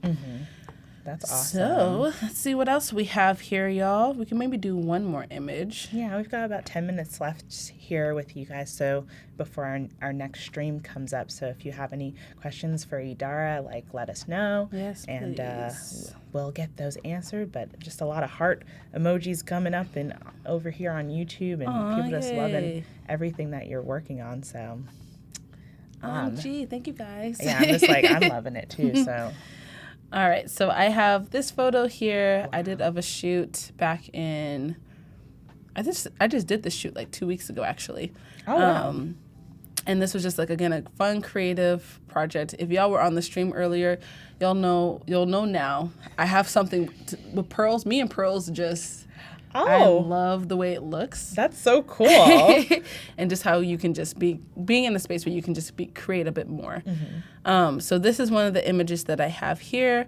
And I do need to import it into Photoshop. So that's where I will do a lot of my work. And that's what I should have done. I just should have had everything in Photoshop. I assumed incorrectly today. Wait, so when you said that you like to incorporate pearls, like that was your creative vision to like have the pearls placed on the model's face like that? So we've sourced an image that we found maybe on Pinterest that we really liked. It wasn't pearls, but this woman had like gems on her face. It was really nice. And so we figured that instead of the gems she had were very reflective, and we did use a studio light for this. Okay. And so we figured that it would be too reflective, but pearls would look a little bit better, especially on her skin tone as well. Some fun facts about this image as well. We shot this outside. So what? If I even pull up, actually I can show you guys the setting. If you want to see it. I love behind the scenes. Me too, man. It just is so nice. I know, I love that. Okay, let's see. One of these videos. There's a video in here. Go to the top. Where's the video? Right there. I saw it. So you can see we were shooting this outside. I would rotate it. So sorry that you have to do this with your neck. It's okay. But we did shoot it outside, and then at the same place as the other photo that I just showed you. Wow. So we shot it outside. I just brought a yellow backdrop, which is just fabric I got from Joann's, and then we had a strobe with a large like softbox around it. And so I love to show BTSs too, because I think it's great to show that like you don't have to restrict yourself or have to be in certain settings. We didn't have access to a studio. There were no studios available this day. And so we were just able to just kind of plan for this. We had to plan, just shoot outside. And I didn't have any like seamless background paper. I usually don't buy it for my own storage because fabrics are usually a lot easier to store because you can just fold it up and put it away. True. So this was just fabric that we got from Fabric Store. And then we did the pearls at the house. And this is why you see the blue sky, just because of the angle it was shot at. Okay. Same with this photo. We shot it at a lower angle. So I got the part of the body that I wanted, but I did get the sky. So if I wanted to clean all of that up, that's what we're going to talk about how to do now. So I'm going to pull up this image. Let's see, which one do I want to do? Do we want to do 1, 2, 3, or 4? I kind of really like that pose. I like this one too. You like this one? Okay, all right. So this one is 5833. Gotta remember the number. But that's really, I love that you went into like, sometimes you don't have the space that you want or, and you could have just been like, all right, I guess we're just not shooting today. Exactly. But you just, you made it work. And I think that sort of level of, flexibility and, ingenuity as a professional. Yep. Just making it work and just letting your creativity lead the way. Exactly. And so sometimes, even if you don't have all the resources that you need, you can really just make a shake with anything. And I think at the end of the day, like when people see the final product, they'll be like probably mind blown. Yeah, right. It's like you did that. You did that. What? Under what conditions? So I really want to extend this background again. So I'm going to crop in to remove the information that I don't want present. And I kind of want to see what we can do here. So I'm going to click on my crop tool again and just pull out and just see. Improvising at its finest. Alessandra gets it, yes. I feel that. Absolutely. So let's just see. Hopefully, come on. Fingers crossed. You can do it. We You believe can in do you. it. We believe Photoshop. it. Yes, you can. See, reverb mics like we can Yeah, do we this. can do it. That's Come right. What happened? No. The general images were removed. Please review the guidelines. Oh, so sometimes. Oh, Okay, let's try this again. let's try this again. Let me try just extending out what I have. Okay, we'll see how it does Let's with that. see. Sometimes we gotta do a few tries. Sometimes you gotta just play around with it. Yeah. And let's just see what it does there. Oh, okay. All right. Okay, Photoshop. If I'm doing something incorrectly, I need to figure this out because I don't know why it would have. Yeah, because it worked fine with like all the other images. Yeah. Like, I can't imagine what And the all of problem a could sudden, it's be. like, no, we can't do it. I know you can. We can do it together. We've been doing it all stream. All right. So I don't know what's going on. Maybe it's that particular photo. It's just like, Oh no. We were good. We had a nice little streak I going. know we were doing so well. All right, I'm just gonna pull this out and this try one more time. Yeah, we'll try another configuration. And then if it doesn't work, then I'll actually give it a prompt. I'm just avoiding putting prompts in because, again, like I said before, I don't like thinking about. It's too much brain power for More me right words. now. More words. Okay, so that did not work. So what I'm going to do is. Oh, that's nice though. Some in the chat, it's really encouraging because this sort of pop-up has come up for them too. So it's like sometimes it's just like nah. Yeah. It's just like, so it's nice to laugh about it. Yeah, girl, it happens to all of Yeah, us. I'm just like, you know. Because you could watch this and be like, dang, all of our photos are doing everything exactly right. And now it's like, okay, cool, she's just like me. Yeah, right. Just like, hey, man, that's what I love about Adobe Lives. It's like, this is really how it's happening right now. So right then, right now. Bam. Okay, bam. we got something. We got something. Come close. on. We're close. We're closer. Okay. We're closer than we were. Yeah. Before. So it's expanded out that way. I'm wondering now is it just not enough space or it should be. Yeah, I'm just like, I don't know if like the size of this photo is like drastically different from like the other Before, one. yeah, right? But, I don't know. It's just giving us We're just a going lot to of try resistance. piece by piece. Yeah, do a little bit of this, a little bit of that. Yes. Come on, please. Don't embarrass me again. Come on, Photoshop, you can Come do on, this. Photoshop. I believe in you. We've been besties for, oh, come on. So you know what? We're just going to take what we can get. It's All right, okay, so man. We I got expanded. a couple more minutes. So. Oh, beautiful. Okay, cool. So I'm going to expand by this side to see if we can get this. And you know what? Maybe I also really do like, and sometimes when things don't work out your way, you can find, just kind of look and see, okay, no, it doesn't want to work that way. I do like the blue that's coming in because, again, it's complementary to the yellow. I just want to crop this in a bit more. So that was not successful. I apologize. But you know what? Let's go to what was. Yeah, I think this is a great time to like recap like what Yes. we've seen today anyway. And Yes, of course. So basically what we talked about today is how you can utilize generative AI in Photoshop to clean up your photos. So if you are in a setting where, let's say, you're shooting outside or you're shooting with limited space and you need to make adjustments later on, do what you can while you're there on your shoot. That's important. Like capture what you can and within the parameters that you know will make it easy for you when you are doing your editing. So like we talked about this photo, it was a movable wall. I placed her in the center. That's the way there was enough information around her that I could use to expand. And with a couple of clicks, we were able to literally just transform these images. I mean, you saw this is what it looks like now on the left. This was our before. We did this photo as well. What it looked like, what it looks like now, and then this photo from this to this. And also being able to give a quick shout out to the sky replacement tool because I think if you have an opportunity to utilize it, definitely do because it can transform your photos as well. Oh, that's awesome. This has been so fun. Idara, could you let us know where we can find you? Yes. Y'all can find me on Instagram at ohyeahit'sIdy, or you can find me on my website, idaraekpoh.com. But thank you so much for having me. This is so great. Oh, this was an amazing stream. Thank you so much, everyone in the chat, for joining us.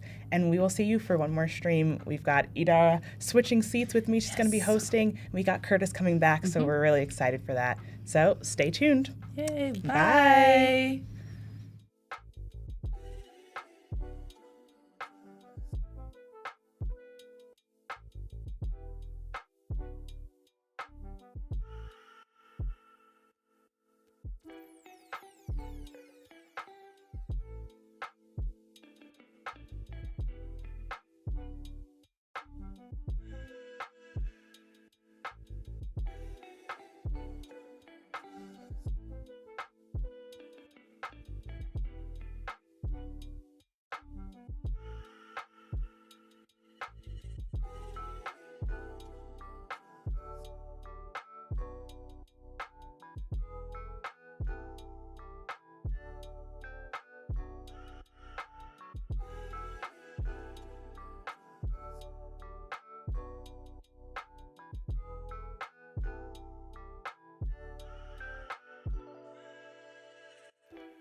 What is up, y'all? Welcome back to another stream. Isn't it so exciting? We're back to back. My name is Idara Ekpoh, and I'm going to be your host for today, and we are joined by Curtis Ying. What's up, guys? Curtis, it's how good you to see feeling? ya.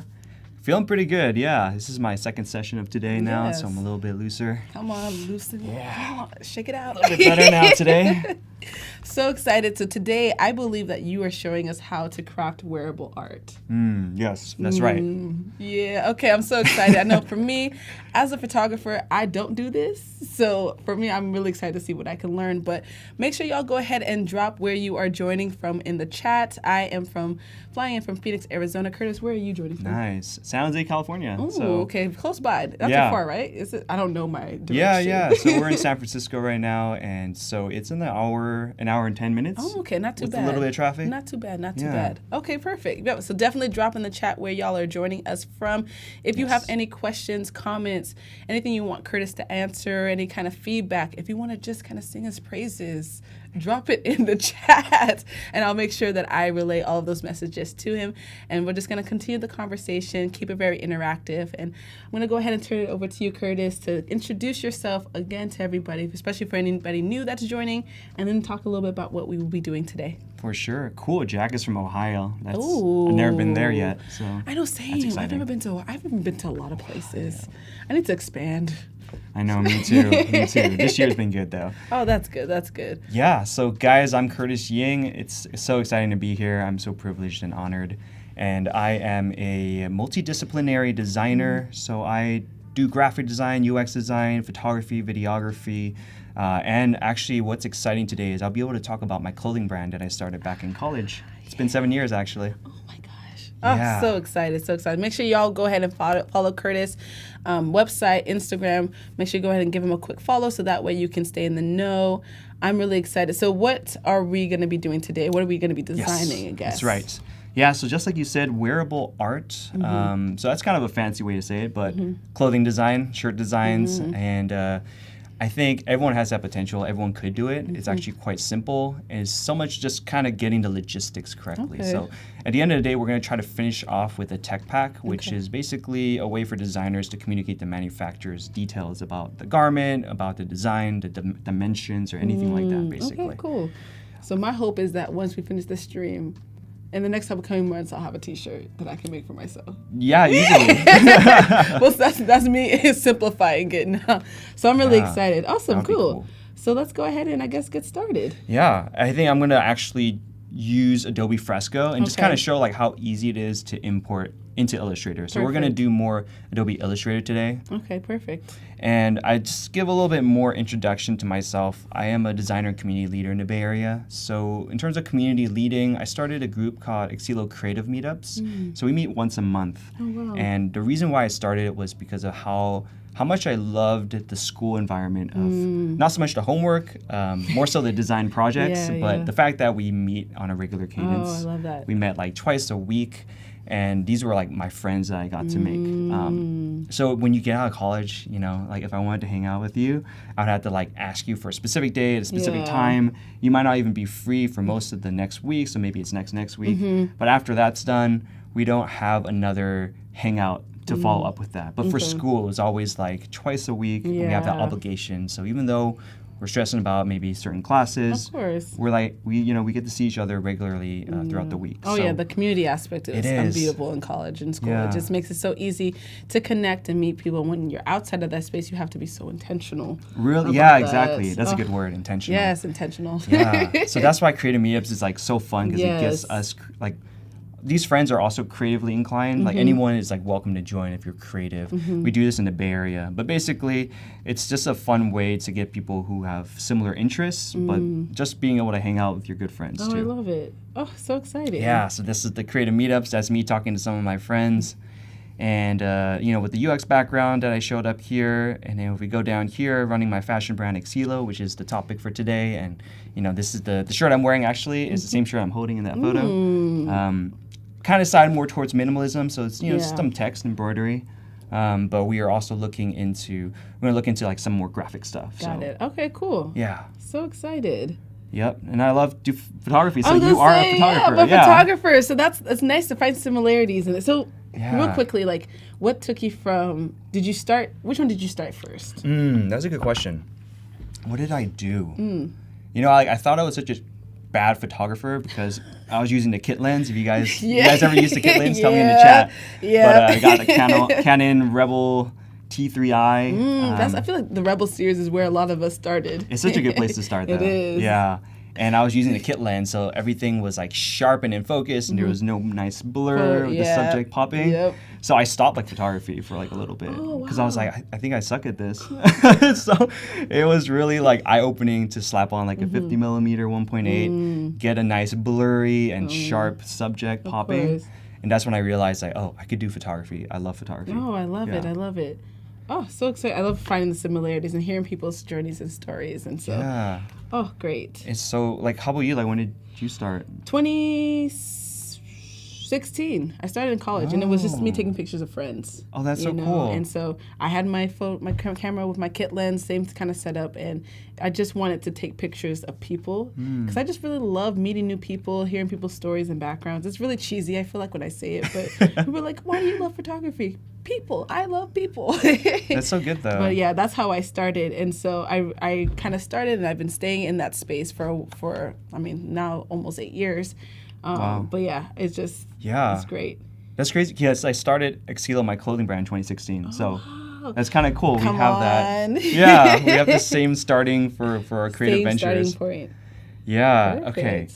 So we're gonna dive in a little bit, and we're gonna go into Illustrator. I'm so excited because I'm never an illustrator. Can I just make a confession? Really, Illustrator is awesome. I'm hardly ever Illustrator. I want to be in.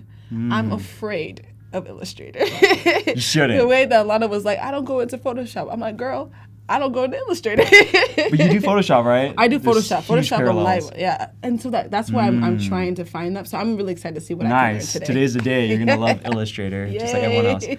Actually, in the chat, I'm wondering, Adobe Illustrator or Photoshop? What do you guys think? Which one's your favorite? Like for me, I confess Illustrator is just a tad bit more closer to my heart. I love Photoshop like so much Yeah. too. Like the masking, like so much Of possibility. course.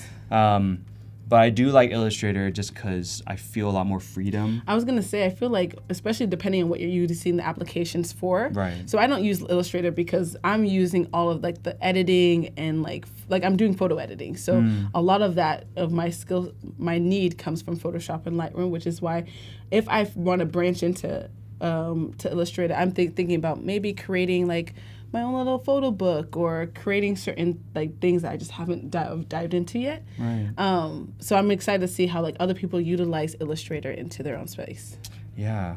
Yeah, and it just feels weird throwing images onto Illustrator. Yeah, and y'all go ahead and also, honestly, that's true. It feels weird. You got that It feels X, very you have to weird. Like, embed or it's not very, embed. very or- weird. But y'all let us know, like, do y'all prefer Photoshop or Illustrator? Let us know in the chat. Go ahead and vote. There's a little, which one Do is it. king, Adobe Photoshop or Adobe Illustrator? So let's see what we got going on. So what's your vote? It seems like Illustrator. There is no right answer, but Illustrator just a little bit more. No right answer though. I would say, It's a hard question. I mean, I'll say Photoshop because that's what I use it for. So that's my vote. But we see that 67 people so far have said Photoshop. what? Okay. 33% said. There is no right answer, but I am a little shocked, a little bit sad about that. Oh, but show us. Okay, well, since we're starting in Adobe Illustrator, let's talk about maybe at the end of the stream, people's votes will change. Yeah, I kind of lied actually. We're gonna do Fresco real quick yes, first, Fresco first. but we will go into Illustrator real soon. So I'm gonna grab my iPad here. Handy dandy iPad. Yeah, and I learned that you can use QuickTime to do a movie recording, and you can share your screen on your laptop. So I did not know that. that's pretty cool. I'm gonna move my mouse away so you don't see I'm that. already learning new things. Oh, great. So we're gonna just create a screen size.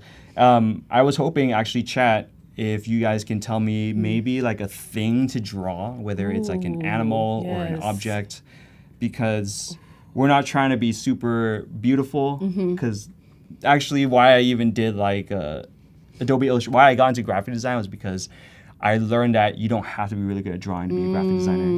And there's plenty of good graphic designers out there that do draw, so I don't discount that. I just know that I don't draw okay. well. So That's actually a really good point that you made because I can't draw to save my life. And so in my mind, I'm like, I can't be a designer because I can't do that. And so that's Yeah. really kind of welcoming for you to say, like, you don't have to be a great drawer to be able to do that. So I see a couple of things. So you were asking the chat what you want to draw. So I see a peanut. peanut. I see a flamingo. Okay. Okay. All right.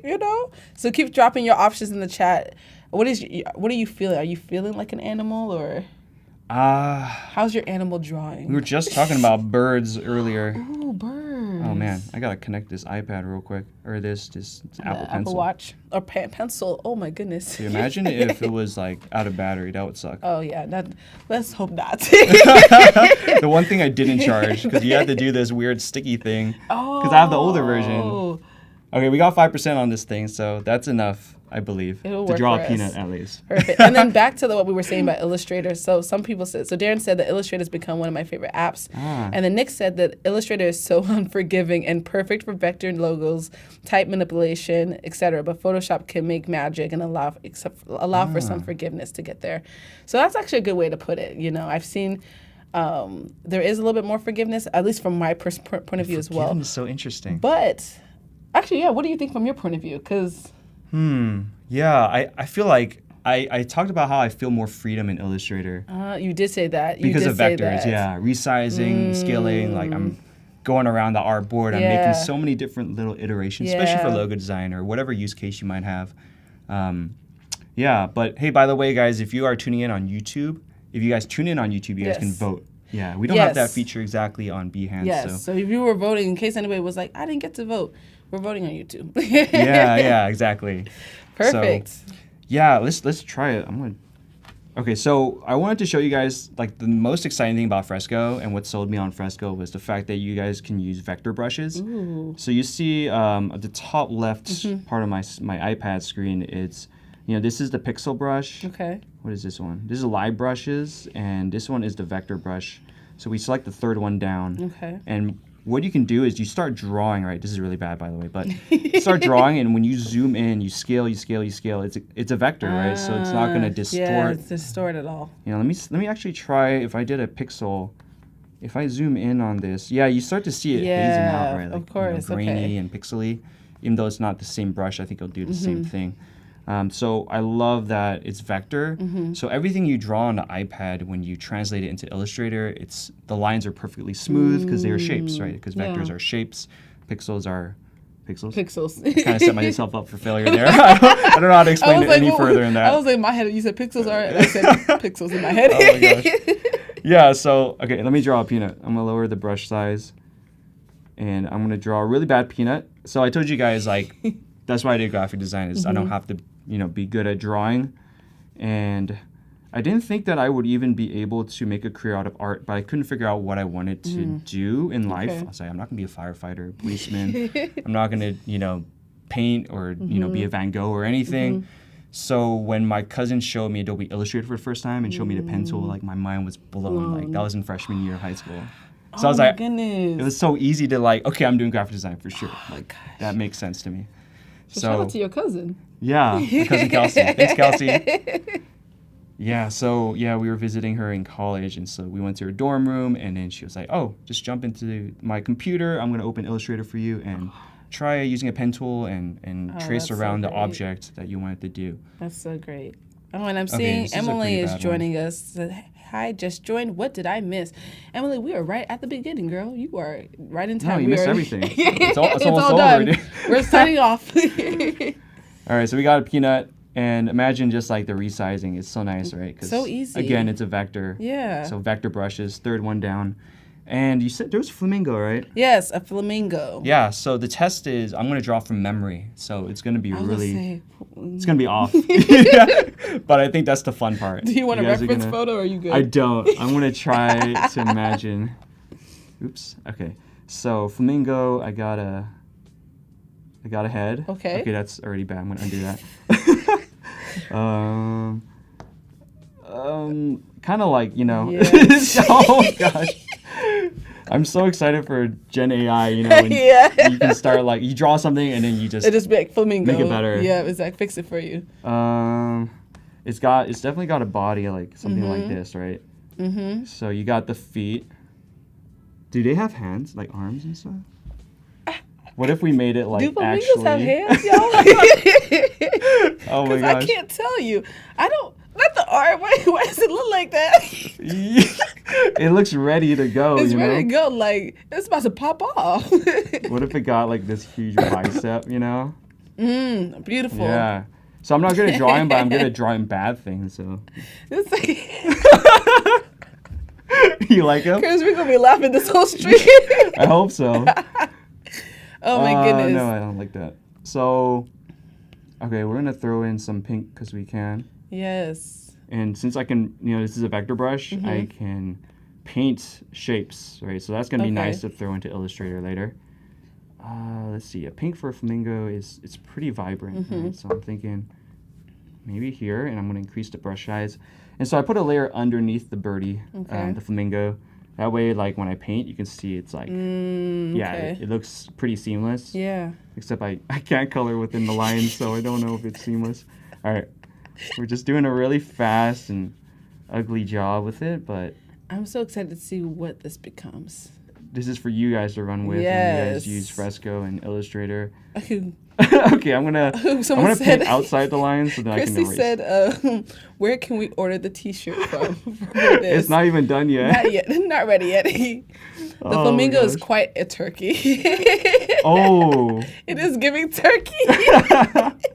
you know, I can't even color.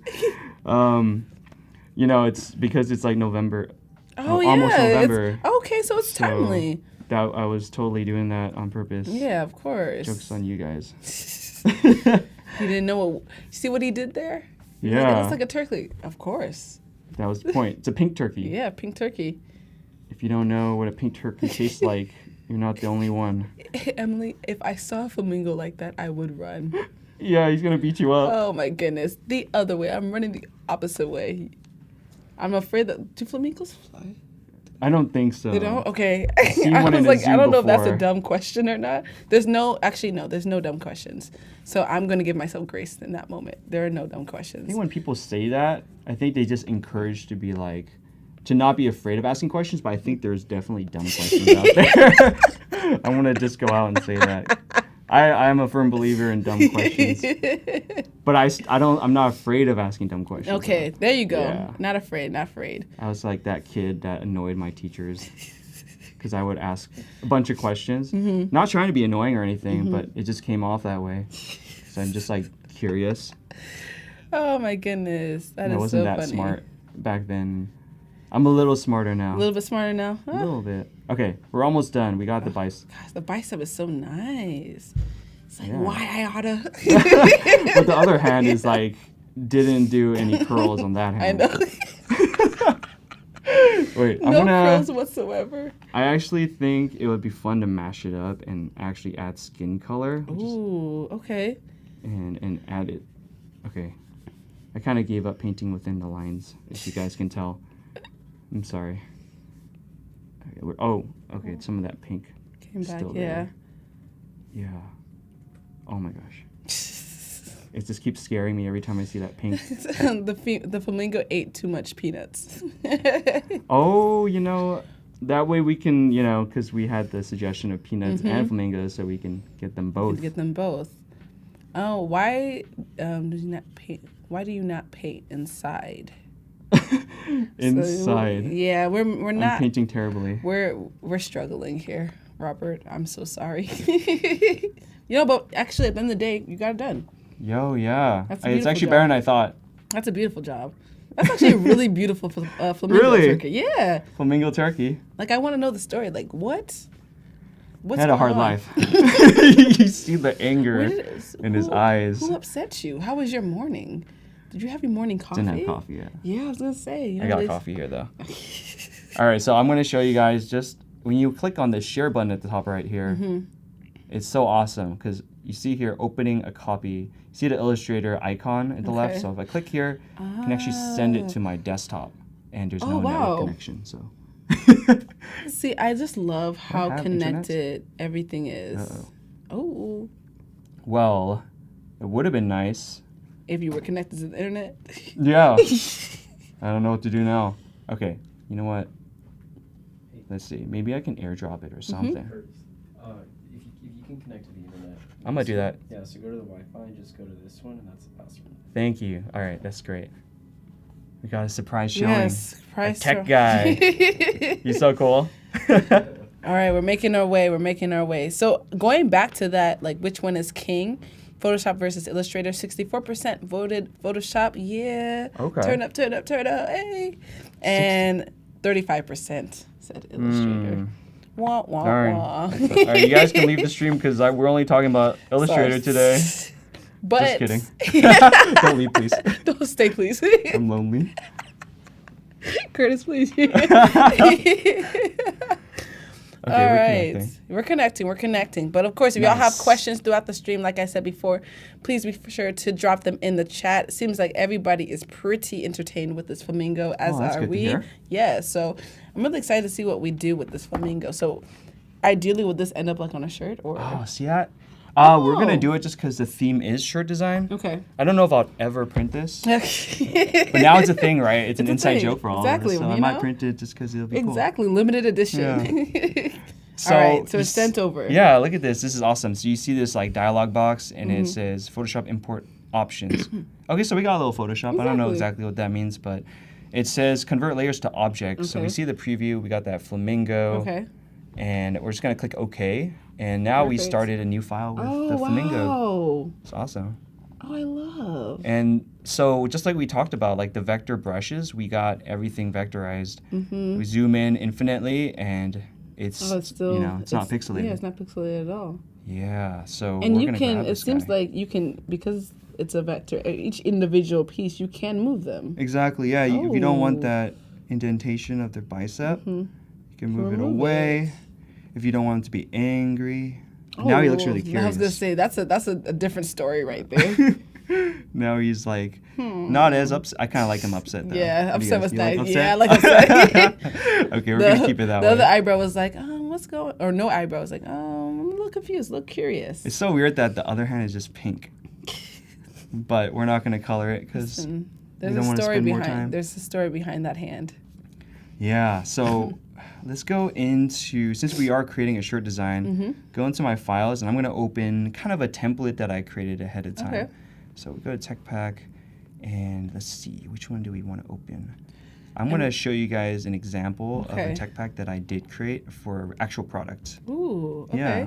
So what's exciting is, because the clothing brand is real, and Mm-hmm. I've been operating it for 7 years. Of course. So showing these examples is really fun because they're like real Real-life examples. examples, yeah.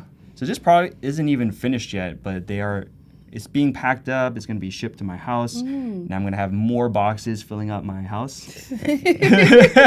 So my No. car is parked outside. Usually it's inside, but there's so many boxes right now. Oh my goodness. I have to figure out if I can put them all in my house so I can actually park in the garage. I hate to be one of those people that like their garages are so full, Sometimes it's storage, That's what it is. Garage is storage. No, I don't No. believe that. I don't believe it. I don't want to believe it. Don't want to believe that at all. Don't want to believe that at all. Right Forget now I it said is. Yeah, so earlier in this stream, I was talking about how tech packs are a way for designers to communicate to their manufacturers. And so when we give really useful information, it could be as simple as the one I'm showing you guys now, or even simpler, Okay. because we're showing you guys like the style. What's the style that you want to purchase from the manufacturer? I want an oversized t-shirt. Okay. So oversized shirts are cool. A 350 gram would be a very, very heavy weighted shirt. And I love Oh, yes. investing in the quality. Yes, you know? quality. Over quantity. Come on, Curtis, Yeah. you're already doing the thing Ah. because you would have said, I don't know, no lightweight shirts over here. No lightweight. Heavyweights. Ah, yeah. The I wonder if quality's that will nice. stay. I If know. that's like a trend that will stay, Yeah, or else I I like would have it. wasted a lot of money if it just faded away tomorrow. let's hope not. So we got like shirt. So we got a size chart. Okay. I like to specify that what I'm trying to do, the new product Excuse I'm me. trying to do, is pre-shrunk in advance. People ask me at pop-ups, "Oh, are you, are these shirts going to shrink? I usually say like, Okay. oh, it shrinks a little bit like vertically, like by an inch or so. But if I get it pre-shrunk, it'll probably shrink like half or, quarter inch. Okay. Quarter inch is it 1/4 or that's 1/3? Quarter inch. I don't know. Yeah, something I was like don't really ask- small. Don't you know? ask me, Curtis. I never did well in math. Quantities. So, well, there's a number. You guys get to see how much I'm investing into the shirts. Oh. Yeah. I usually don't show the Ooh. numbers, but Okay, that good to is know. limited to 150, which is kind of cool. I learned the hard way. Larges and mediums are the most purchased. Okay. And even for small people, they sometimes like the oversized. Size, yep. I've seen small people buy a large shirt, and I'm like, oh no, I only have like a few larges left.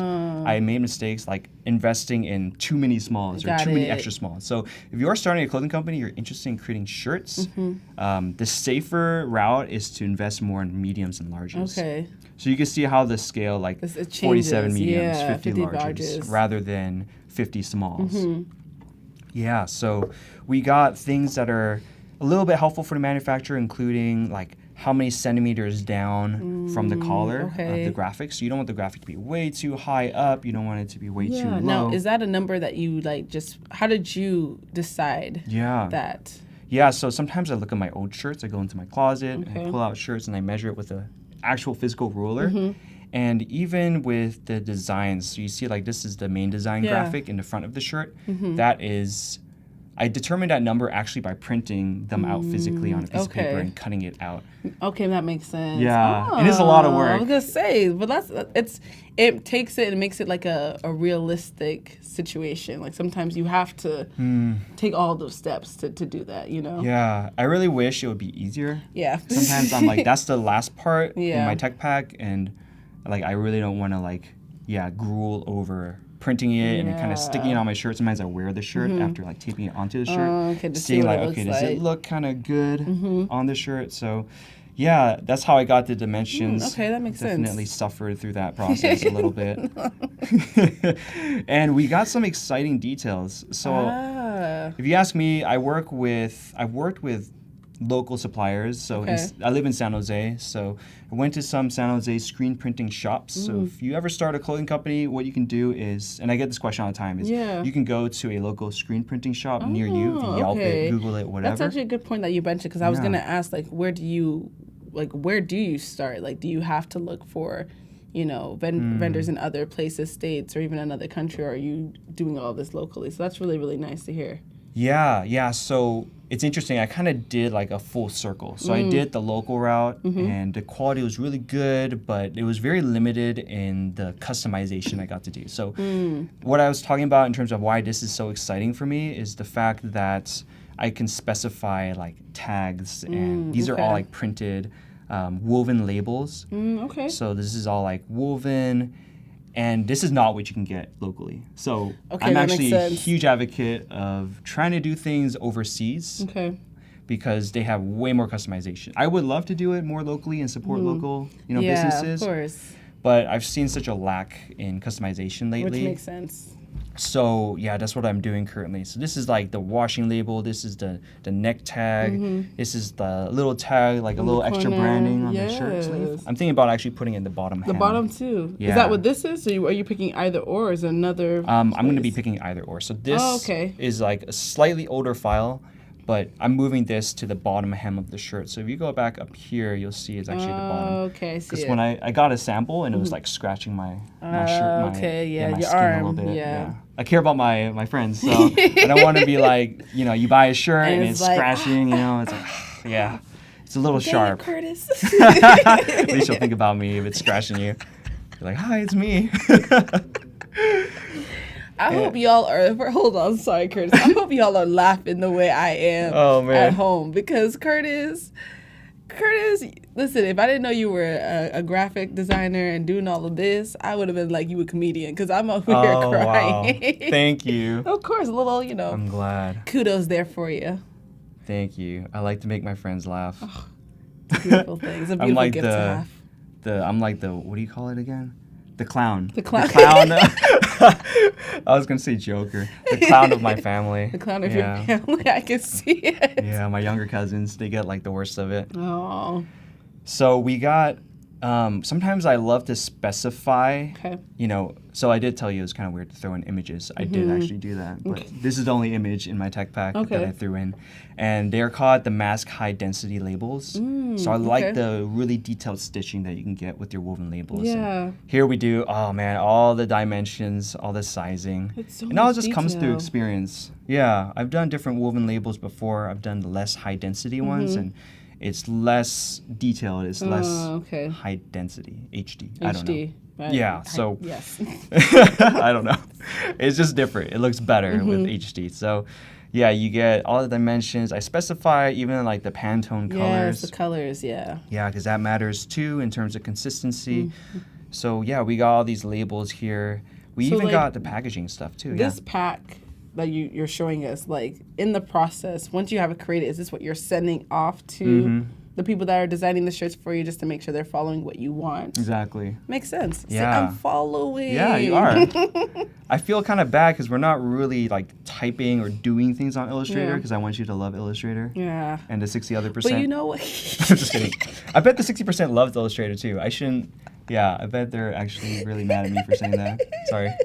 Yeah, sorry. Photoshop is sick. I'm sure you guys like both. Yes. Let's take a sip of coffee. Take a pause right there. Yeah. But so the chat is loving it so far. John says that they're gonna go ahead and try and do some teas now. okay. Okay. All right. Cool. Okay. May said nice labels. Love the details. Which I love the details that you have going on. Oh, thanks, May. Yeah, for sure. Jared, definitely try it out. It's not that hard. It's gonna cost a little bit just because you go to a local supplier. They're gonna charge you. Depends on how many shirts, right? Okay. So Yeah. let's say if you were to do, I don't know, on your first time, how many shirts did you purchase and how much did that cost you? Oh man, the first time was 100 shirts and it took forever to sell. Oh wow. Yeah, so I bought, it was a simple design with 2 colors. And if it's screen printing, 2 colors is a good amount. Okay. Yeah, you don't want to have too many colors because screen printing, it's a screen. So there's, Got you it. know, every color is a different screen. So you're going to get charged per screen. Okay. So I bought like 100, so 50 of them were black colored, 50 were whites. But that was 2016, so I was learning how to market myself. I started Okay. a new Instagram page for Xkilo. It's come a long way, but you know, from like 10 followers to, you know, we got 3,000, which is not Come bad. on, It's a listen. little bit, yeah.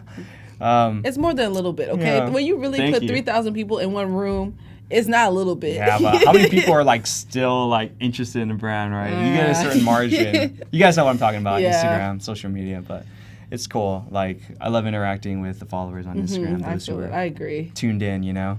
So it's not about the numbers, you know. Who cares about the numbers? Go ahead and follow the Passionate Instagram. about- yeah, follow Instagram. But it's not about the numbers, because it really isn't. Don't worry about it. Yeah. So, yeah, what was it? Yeah. So like, it could run you like if your first shirt design, if it's like one color, maybe your shirt will cost you like $15, which is like Okay. a pretty high amount. Yeah. Yeah. For If you buy like 5, it's like 15 times 5. Which Okay, Is makes sense. a Okay. number. Is that 75? I don't know. Yes. 10, 20, 30, 40, 50. 75, right? 50, 60, 70. Yeah, 75. Ooh, We the got it math, right. the math on this stream is not mathing, but we got it. 75, Yeah. 75. Okay, cool. So we've gone over the labels. What else is left in the pack for us to talk Yeah. about? What else is there? You know, we have like kind of everything we want, Okay. but now we're gonna play with our flamingo friend. Yes, yay. Back Yeah. to the flamingo. What if do we want to incorporate this peanut? Chat, do we want this Yes, peanut? actually, let us know. Do y'all want this peanut incorporated? Is this what the flamingo was mad at? Is it that maybe the flamingo is angry because it hasn't eaten yet, and the peanut makes like it. it happy? I think the peanut could be a tattoo Ooh. on their bicep. Okay, I feel that. I feel that. It's actually I don't like it. Ooh, Actually, it looks peanuts really give ugly. you strength. Maybe that's. I don't like it. I'm gonna undo this. But I did save this copy of a thicker lined peanut. Okay, all right. Yeah. Yes to it's- the it's peanut, ugly. okay? Yes, let's keep the peanut. Okay. We're gonna. Incorporate it somehow. I feel like when it was in the bicep, it's like an ad for peanuts. It looks weird. It does look weird. I'm sorry, but I try to find the silver lining in everything. Yeah, I like that. Come on. I like that. So we just duplicated this. I just save as'd and Okay. I put a number 2 Oh, that's so reminiscent of designers, like, you know, when you do like a final final. two. You guys know. I'm also part of the No Layers gang, No Naming Layers gang. Are you part of the No Name Layers? You know gang? what? I have been Photoshop delivered from the no label. What? Yeah. So is that a good thing? So Yes. you know what? Actually, that's a lie. So on live, I am queen of labeling. At home, me, myself, and I. You know, yeah, I don't. Oh, really? Yeah. Sometimes you're working really fast. Fast, and you just it composites just in takes a Photoshop. while to be like, oh, and I know what everything is, but if I'm trying to show somebody else, then I'll label. But if it's myself, but if I have like a lot of layers, like I don't know, more than like I don't even know what a number is, but if I had a lot, then I would try to. But the labels would be like eyes, neck, Eyes, neck. mouth, like Very basic. very very basic. Yeah, I used to do that at school. They would require us to do layer naming. Yeah, that was a good times, but it definitely like I had to take a step back and then go back to and then rename it and try to remember what it was. Makes sense. It's not second nature. I've given up on that. So Andreas said yes, to the peanut. Yeah. And I'm like a kind of a people pleaser, so like, especially to the chat. So I'm gonna try to incorporate the peanut. I feel bad. Oh goodness, I'm gonna watch the stream back and ask, like, look and see how many times did I laugh? Like, I love that you're laughing. It'll be really awkward if you didn't laugh. It'll be really awkward. if I was just like, Ha ha ha ha ha. ha. Okay, next. Okay, so peanut. Okay. So we have the peanut. Maybe near the beak, Yeah. if that's what you call it for flamingos. So I deleted the previous artwork of the real life example. This could be the real life example though. Yes. Yeah, so I'm gonna group these. These are vector shapes. So I see this is the freedom that I'm talking about. Yeah. Like, Just this so I could do easy. this and then I could do this and nothing Nothing will happen. distorts, you know. Yeah. Yeah. I do love Photoshop's convert to smart object, right? Yes, of course. You don't have that fear, right? Also, Alessandra, Yeah, Alessandra said, "I wish I went to art/design you school don't with need y'all." to. That's the thing. You really don't. But if you want to hang out with us more, Yeah, you can say learn. that. Yeah, like honestly, I encourage like so many people to get into like graphic design or just Yeah. like art in general, like photography, because you really don't need formalized training. Oh no! If I told y'all my background and my training, you would be like, huh? Because I was pre-med. Oh wow. Yes. Yeah, tell us more. Nah. I know, like I'm the guest, but I would love to like hear more about what you're saying. Physiology was my undergrad. My parents had said, yeah, so that's like anatomy of the body. So I did that. And then I took my MCAT. I was quickly humbled when I took that MCAT. I was humbled. I saw that score and I was like, you know what? And I didn't want to do it. I was doing it for my parents. You know, first generation things, you know, daughter of immigrants, you know? And so I did that. And then I even went to grad school and they were like, you know, if you're not going to go to med school, what are you going to do? I'm like, I'll do public health and business and get my master's degree. Trying to buy myself some time in college or in grad school. But I had started photography in college my senior year and I just kind of kept at it. And I didn't think then that I would actually be doing it to the point where like I've worked with really great brands and done really big shoots. Because at the time I was just doing it for fun. So I am a huge advocate for YouTube University. Like I use YouTube for everything. If I had a question, I went to YouTube. How to do anything. Like Lightroom, Photoshop, I learned it all on YouTube. How to use my camera. First camera was a Canon Rebel SL1. So similar to the T3. But it's Is like that before T3? This is, I think it's before T3. Wow. It was a small, like, tiny camera, and I got it. It was like $200-$300. My mom, thank you so much to her, because if she didn't fund that, 2-3 was a lot. it was 2-300. Yeah, Not cheap. not cheap at all, especially for someone that like it's funding a hobby.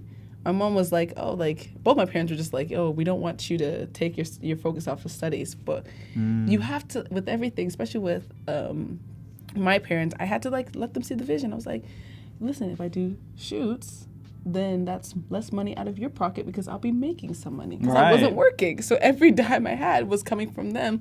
But now I can, you know, buy myself a little burger if I want to because I made some money. So I am a huge advocate of if you want to start today, whether that's graphic design, photography, there are so many amazing resources all over the internet that you can utilize.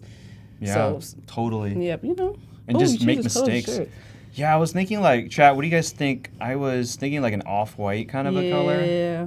But I need to use a color picker because I'm not getting anything very naturally. Like, yeah, something like natural color. This is like the graphic design is my passion vibes, you know? Yes. Oh, I like the color of the shirt. And then we can play with, you know, text to shape. I feel like I should have. Do I need to explain how to do that? Yeah, you should. Oh, okay. I wasn't planning on doing this, but I thought maybe. It's like I looked up and I saw text. I was like, whoa, Okay. great. How did we get there? You gotta love Illustrator. Yeah. So we got the we got the ellipse. Ellipse Right. tool. And it's the weirdest thing, like L is the shortcut for ellipse. Like it's not E, it's not not E? C for circle, it's E, it's L, right? L, okay. It's kind of an L shortcut L shortcut. because it's like lost in L. Yeah, okay, that was bad. So, wait, you know what? Like people say that it's an L, right? Like, Yeah. Okay, you got that part. I'm getting the Okay. go. It's an He's L like, wait, short- hold on. Do I need to? So we got so yeah, L for ellipses, which is a circle, which because you hold down the this thingy, and then you get like the square, you get the polygon tool, star tool, line tool. Okay. So we're just using a shape out of the many shapes that you could create. with Okay, I feel Illustrator, it. like the I feel pre-made it. shapes. So if you click, you get any kind of a circle, super wonky and oval. But if I hold Shift, you get to Okay. what is it? Constrain or to keep the dimensions. Yeah, like Scaled perfectly. Yeah. Perfect circle. See, that's why I don't need to draw because I could just Why go in draw? Illustrator. and Exactly. perfect circles all the time. Shout out to the drawer, people that can't draw. Yeah. Shout out to you. I mean, like, unless you think this is a good drawing, this flamingo here. So it looks funny because now he's like naked. But we got ellipses, but it's gonna go away because with this circle.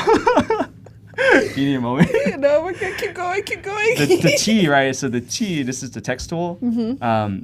T, at least this makes sense. T is for text. Okay. That's the shortcut. If I hold Option on my MacBook, I think it's Alt for PC, like Windows. If I click, then it converts the shape into a live text zone. Okay. So makes now I sense. can type anything I want, and it will that's wrap around perfect. the shape. Oh, okay, Yeah, cool. It's really So cool. what's our text? Yeah, what's our text? Chat. What is our text? What do you envision on this T-shirt? First, I wanted to just graphic design is my passion real quick. 'Cause Ooh, okay. do you know about that? Graphic design is my passion. It's this really, Oh, it's really a thing? goofy meme. Oh, Graphic design is my passion. We're gonna look this up on Google. I think some of you guys know what I'm talking about. It is this hilarious. Oh, okay. Like the. It's just so like it's so bad, like, but it's like also so childish and fun. I don't know how people like see it. I see it as like it's kind of beautiful in its own way. Exactly. It's got, It's beauty I think and it's Comic everything. Sans, which people hate. Like Papyrus, Yeah. Comic Sans, right? Yeah. So we got Comic Sans font here. We got this really over the top rainbow gradient, and then we then got so the the- cat. It's really funny because it's not masked, right? So Okay, we that's got true. It's true. It's just there with the the box, white the white background. box, the white background. That's the word, background. Ooh, Robert is from Sweden. Sweden here, long way Ooh. away. What time is it in Sweden? I know. Alessandra, I'm all across near Boston, Massachusetts. Wow. Goodness gracious, Yeah. everyone is so far. Yeah, Alessandra But we're said she here- would hang out with us. I know, wow. Yeah, we should hang out. Yay. Talk about flamingos. Go to the zoo. Look for Yeah, their give- hands, see if they have hands or anything. Maybe they're just wings. Can someone confirm in the chat, do flamingos have hands? Let's, at some point by the end of the stream, we will answer that question. Man, I hate to be wrong. I'm pretty sure I'm wrong. It's gonna be like I wings. feel like they don't have, I mean, everything has to have hands. They have to have like little like, Yeah, maybe they're skeletal, like they're really Yeah. webby. somehow, yeah, little webby. Frogs? No, Please, no, not like someone please help us with that. Okay, so you added the graphic Yeah. design is my passion. Maybe do we have Comic Ooh, Sans here? Find your strength. Clever added find Ooh, your we strength do. as the like potential Find your text. because the flamingo's biceps. Yes, come Okay, on. let's do that. Flamingos have wings, no Find hands. Oh goodness, thank you so Your much. strength. TH, right? Okay, got it right. Okay, perfect. Yep, flamingos have wings, no hands. Thank you so much for that answer. Oh, because see, we I were kind of struggling. knew that. I did not know. It's hard to imagine if we don't have a source image. Guys, I Ooh. drew this without Google Images, by the way. Gosh, just straight from memory. Yeah, You're so it's like near talented. perfect. At least in my opinion. So we're playing with the composition because, you know, the text could Yeah. complement because he's got a big butt. Yeah, big I like wings. the placement of the. Yeah, so it could kind of go like this. Yeah, that's nice. Yeah. I feel like this is actually like a pretty solid shirt. I'm not gonna lie to you. Really? I'm not gonna hold you. Okay, This is I'm a gonna nice shirt. make sure I save. Say. We're gonna come back to this. No comments. Like, no comment. What does that mean? That's amazing. Did we just lose? Oh, amazing! That's hilarious. Oh, goodness gracious. I like that. I Not love the tears pun. in my eyes. Tears in my eyeballs. Can we Okay. like? All right, what are you two feeling? Oh, the back design could say "flamazing" then. Amazing. See, guys, my like goodness. a lot of my friends are big fans of big graphics in the back of the shirt and like a minimal pocket design. Okay. But I kind of like to break, you know, chains or break certain Yeah. patterns and trends. I like graphics in the front, so maybe we'll do a minimalistic back instead. Okay, I like that. You know. And Oh, then, you're like- missing the S in strength. Find your strength.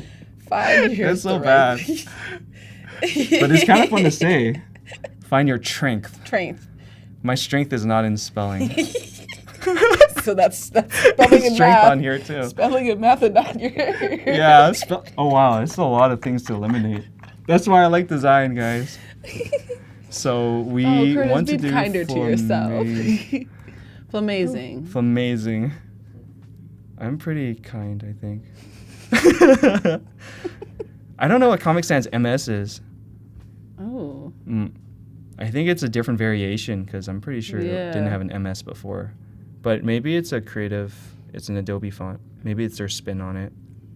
Flamazing. Alessandra said on my website I create illustrations and they have puns. Oh. LOL, you're welcome to check it out, Curtis and Idara. Absolutely. I'm down. I definitely want to check that out. Dude, what if it was like Flamazing. loud? That would be pretty bad. Flamazing. I like No, it. I'm gonna make it No? small. Okay. I feel bad. It would just be really bad. So yeah, we got a nice front design. Okay. Maybe.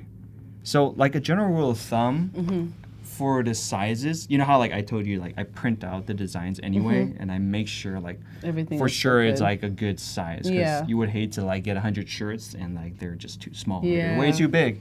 So, but if I were to give like a quick rule of thumb, I think it's like something around 10 to 14 inches tall. Okay. If you want like a big graphic, 16 inches is like nice. But I think you can't really go much further than 16 inches. Okay, makes sense. Yeah, the print would be really big.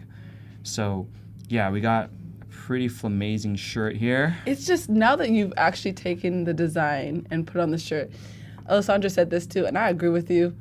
I would wear this T-shirt. I would wear this. It would just pay homage to this stream. This really fun and I stream feel we like, got. do you know where people have FOMO? They have a fear of missing out. So I would wear this shirt, and people were like, "Oh my goodness, where's this from?" Yeah. I feel like it's one of those things Be that's like, just well, far off.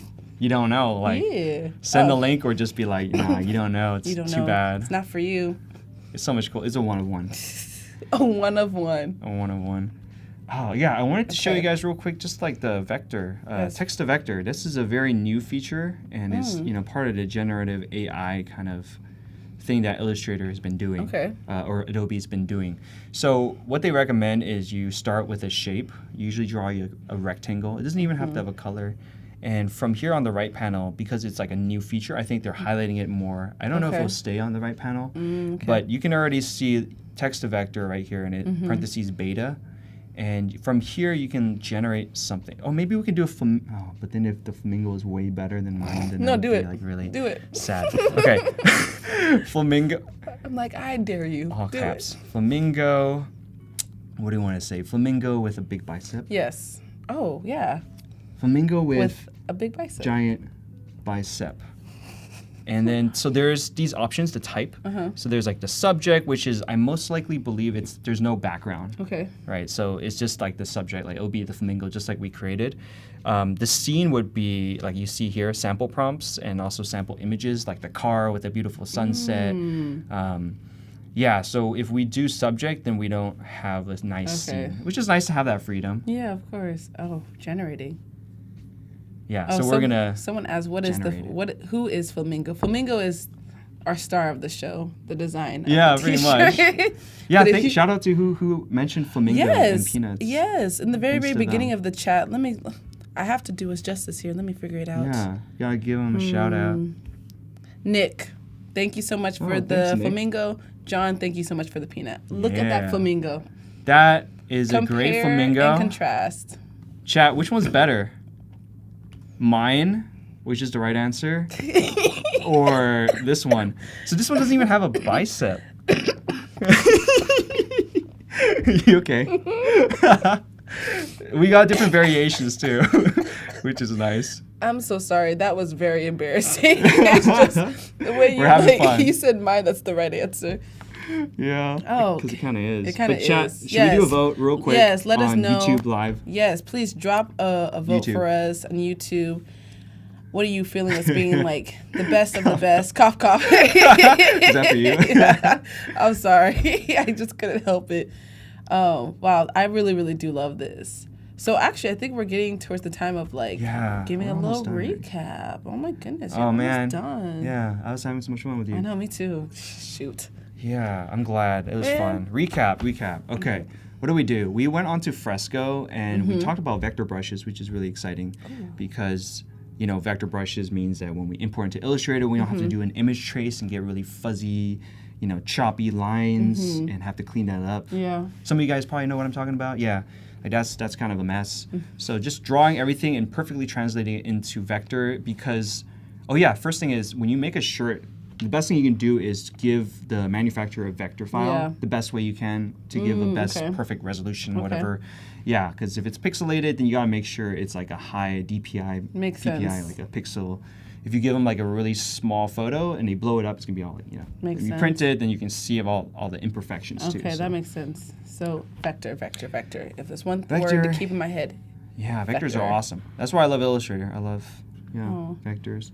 But you Let's- can print pixelated images Okay. on shirts. You just want to have you want to make sure the resolution is really high. Yeah, of course, and then Yeah. keeps the like especially if you're investing in the quality of the shirt, obviously wanting to make sure everything is good. Oh, Wow. So, wow, 12 votes? 12 votes, And 100%. 100% Curtis Yeah, creation. let's go. You guys Come are awesome. on, y'all did what you needed to do with that voting. Really, really Yeah. great work. Yeah. Oh, sorry. Wow. So we talked about the Fresco vector brushes, Yes. importing seamlessly onto Illustrator. Then we did a little bit of the text to vector at the very end, but we also talked about creating a shirt design, the tech pack.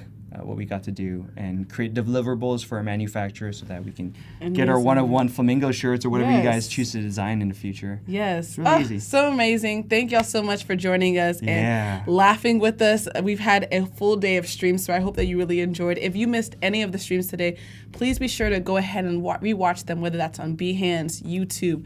Rewatch them because we had a lot of great quality today. And we're just going to sign off. And so we'll see y'all later. And thank you so much, Curtis, for today. Yep. I've not laughed.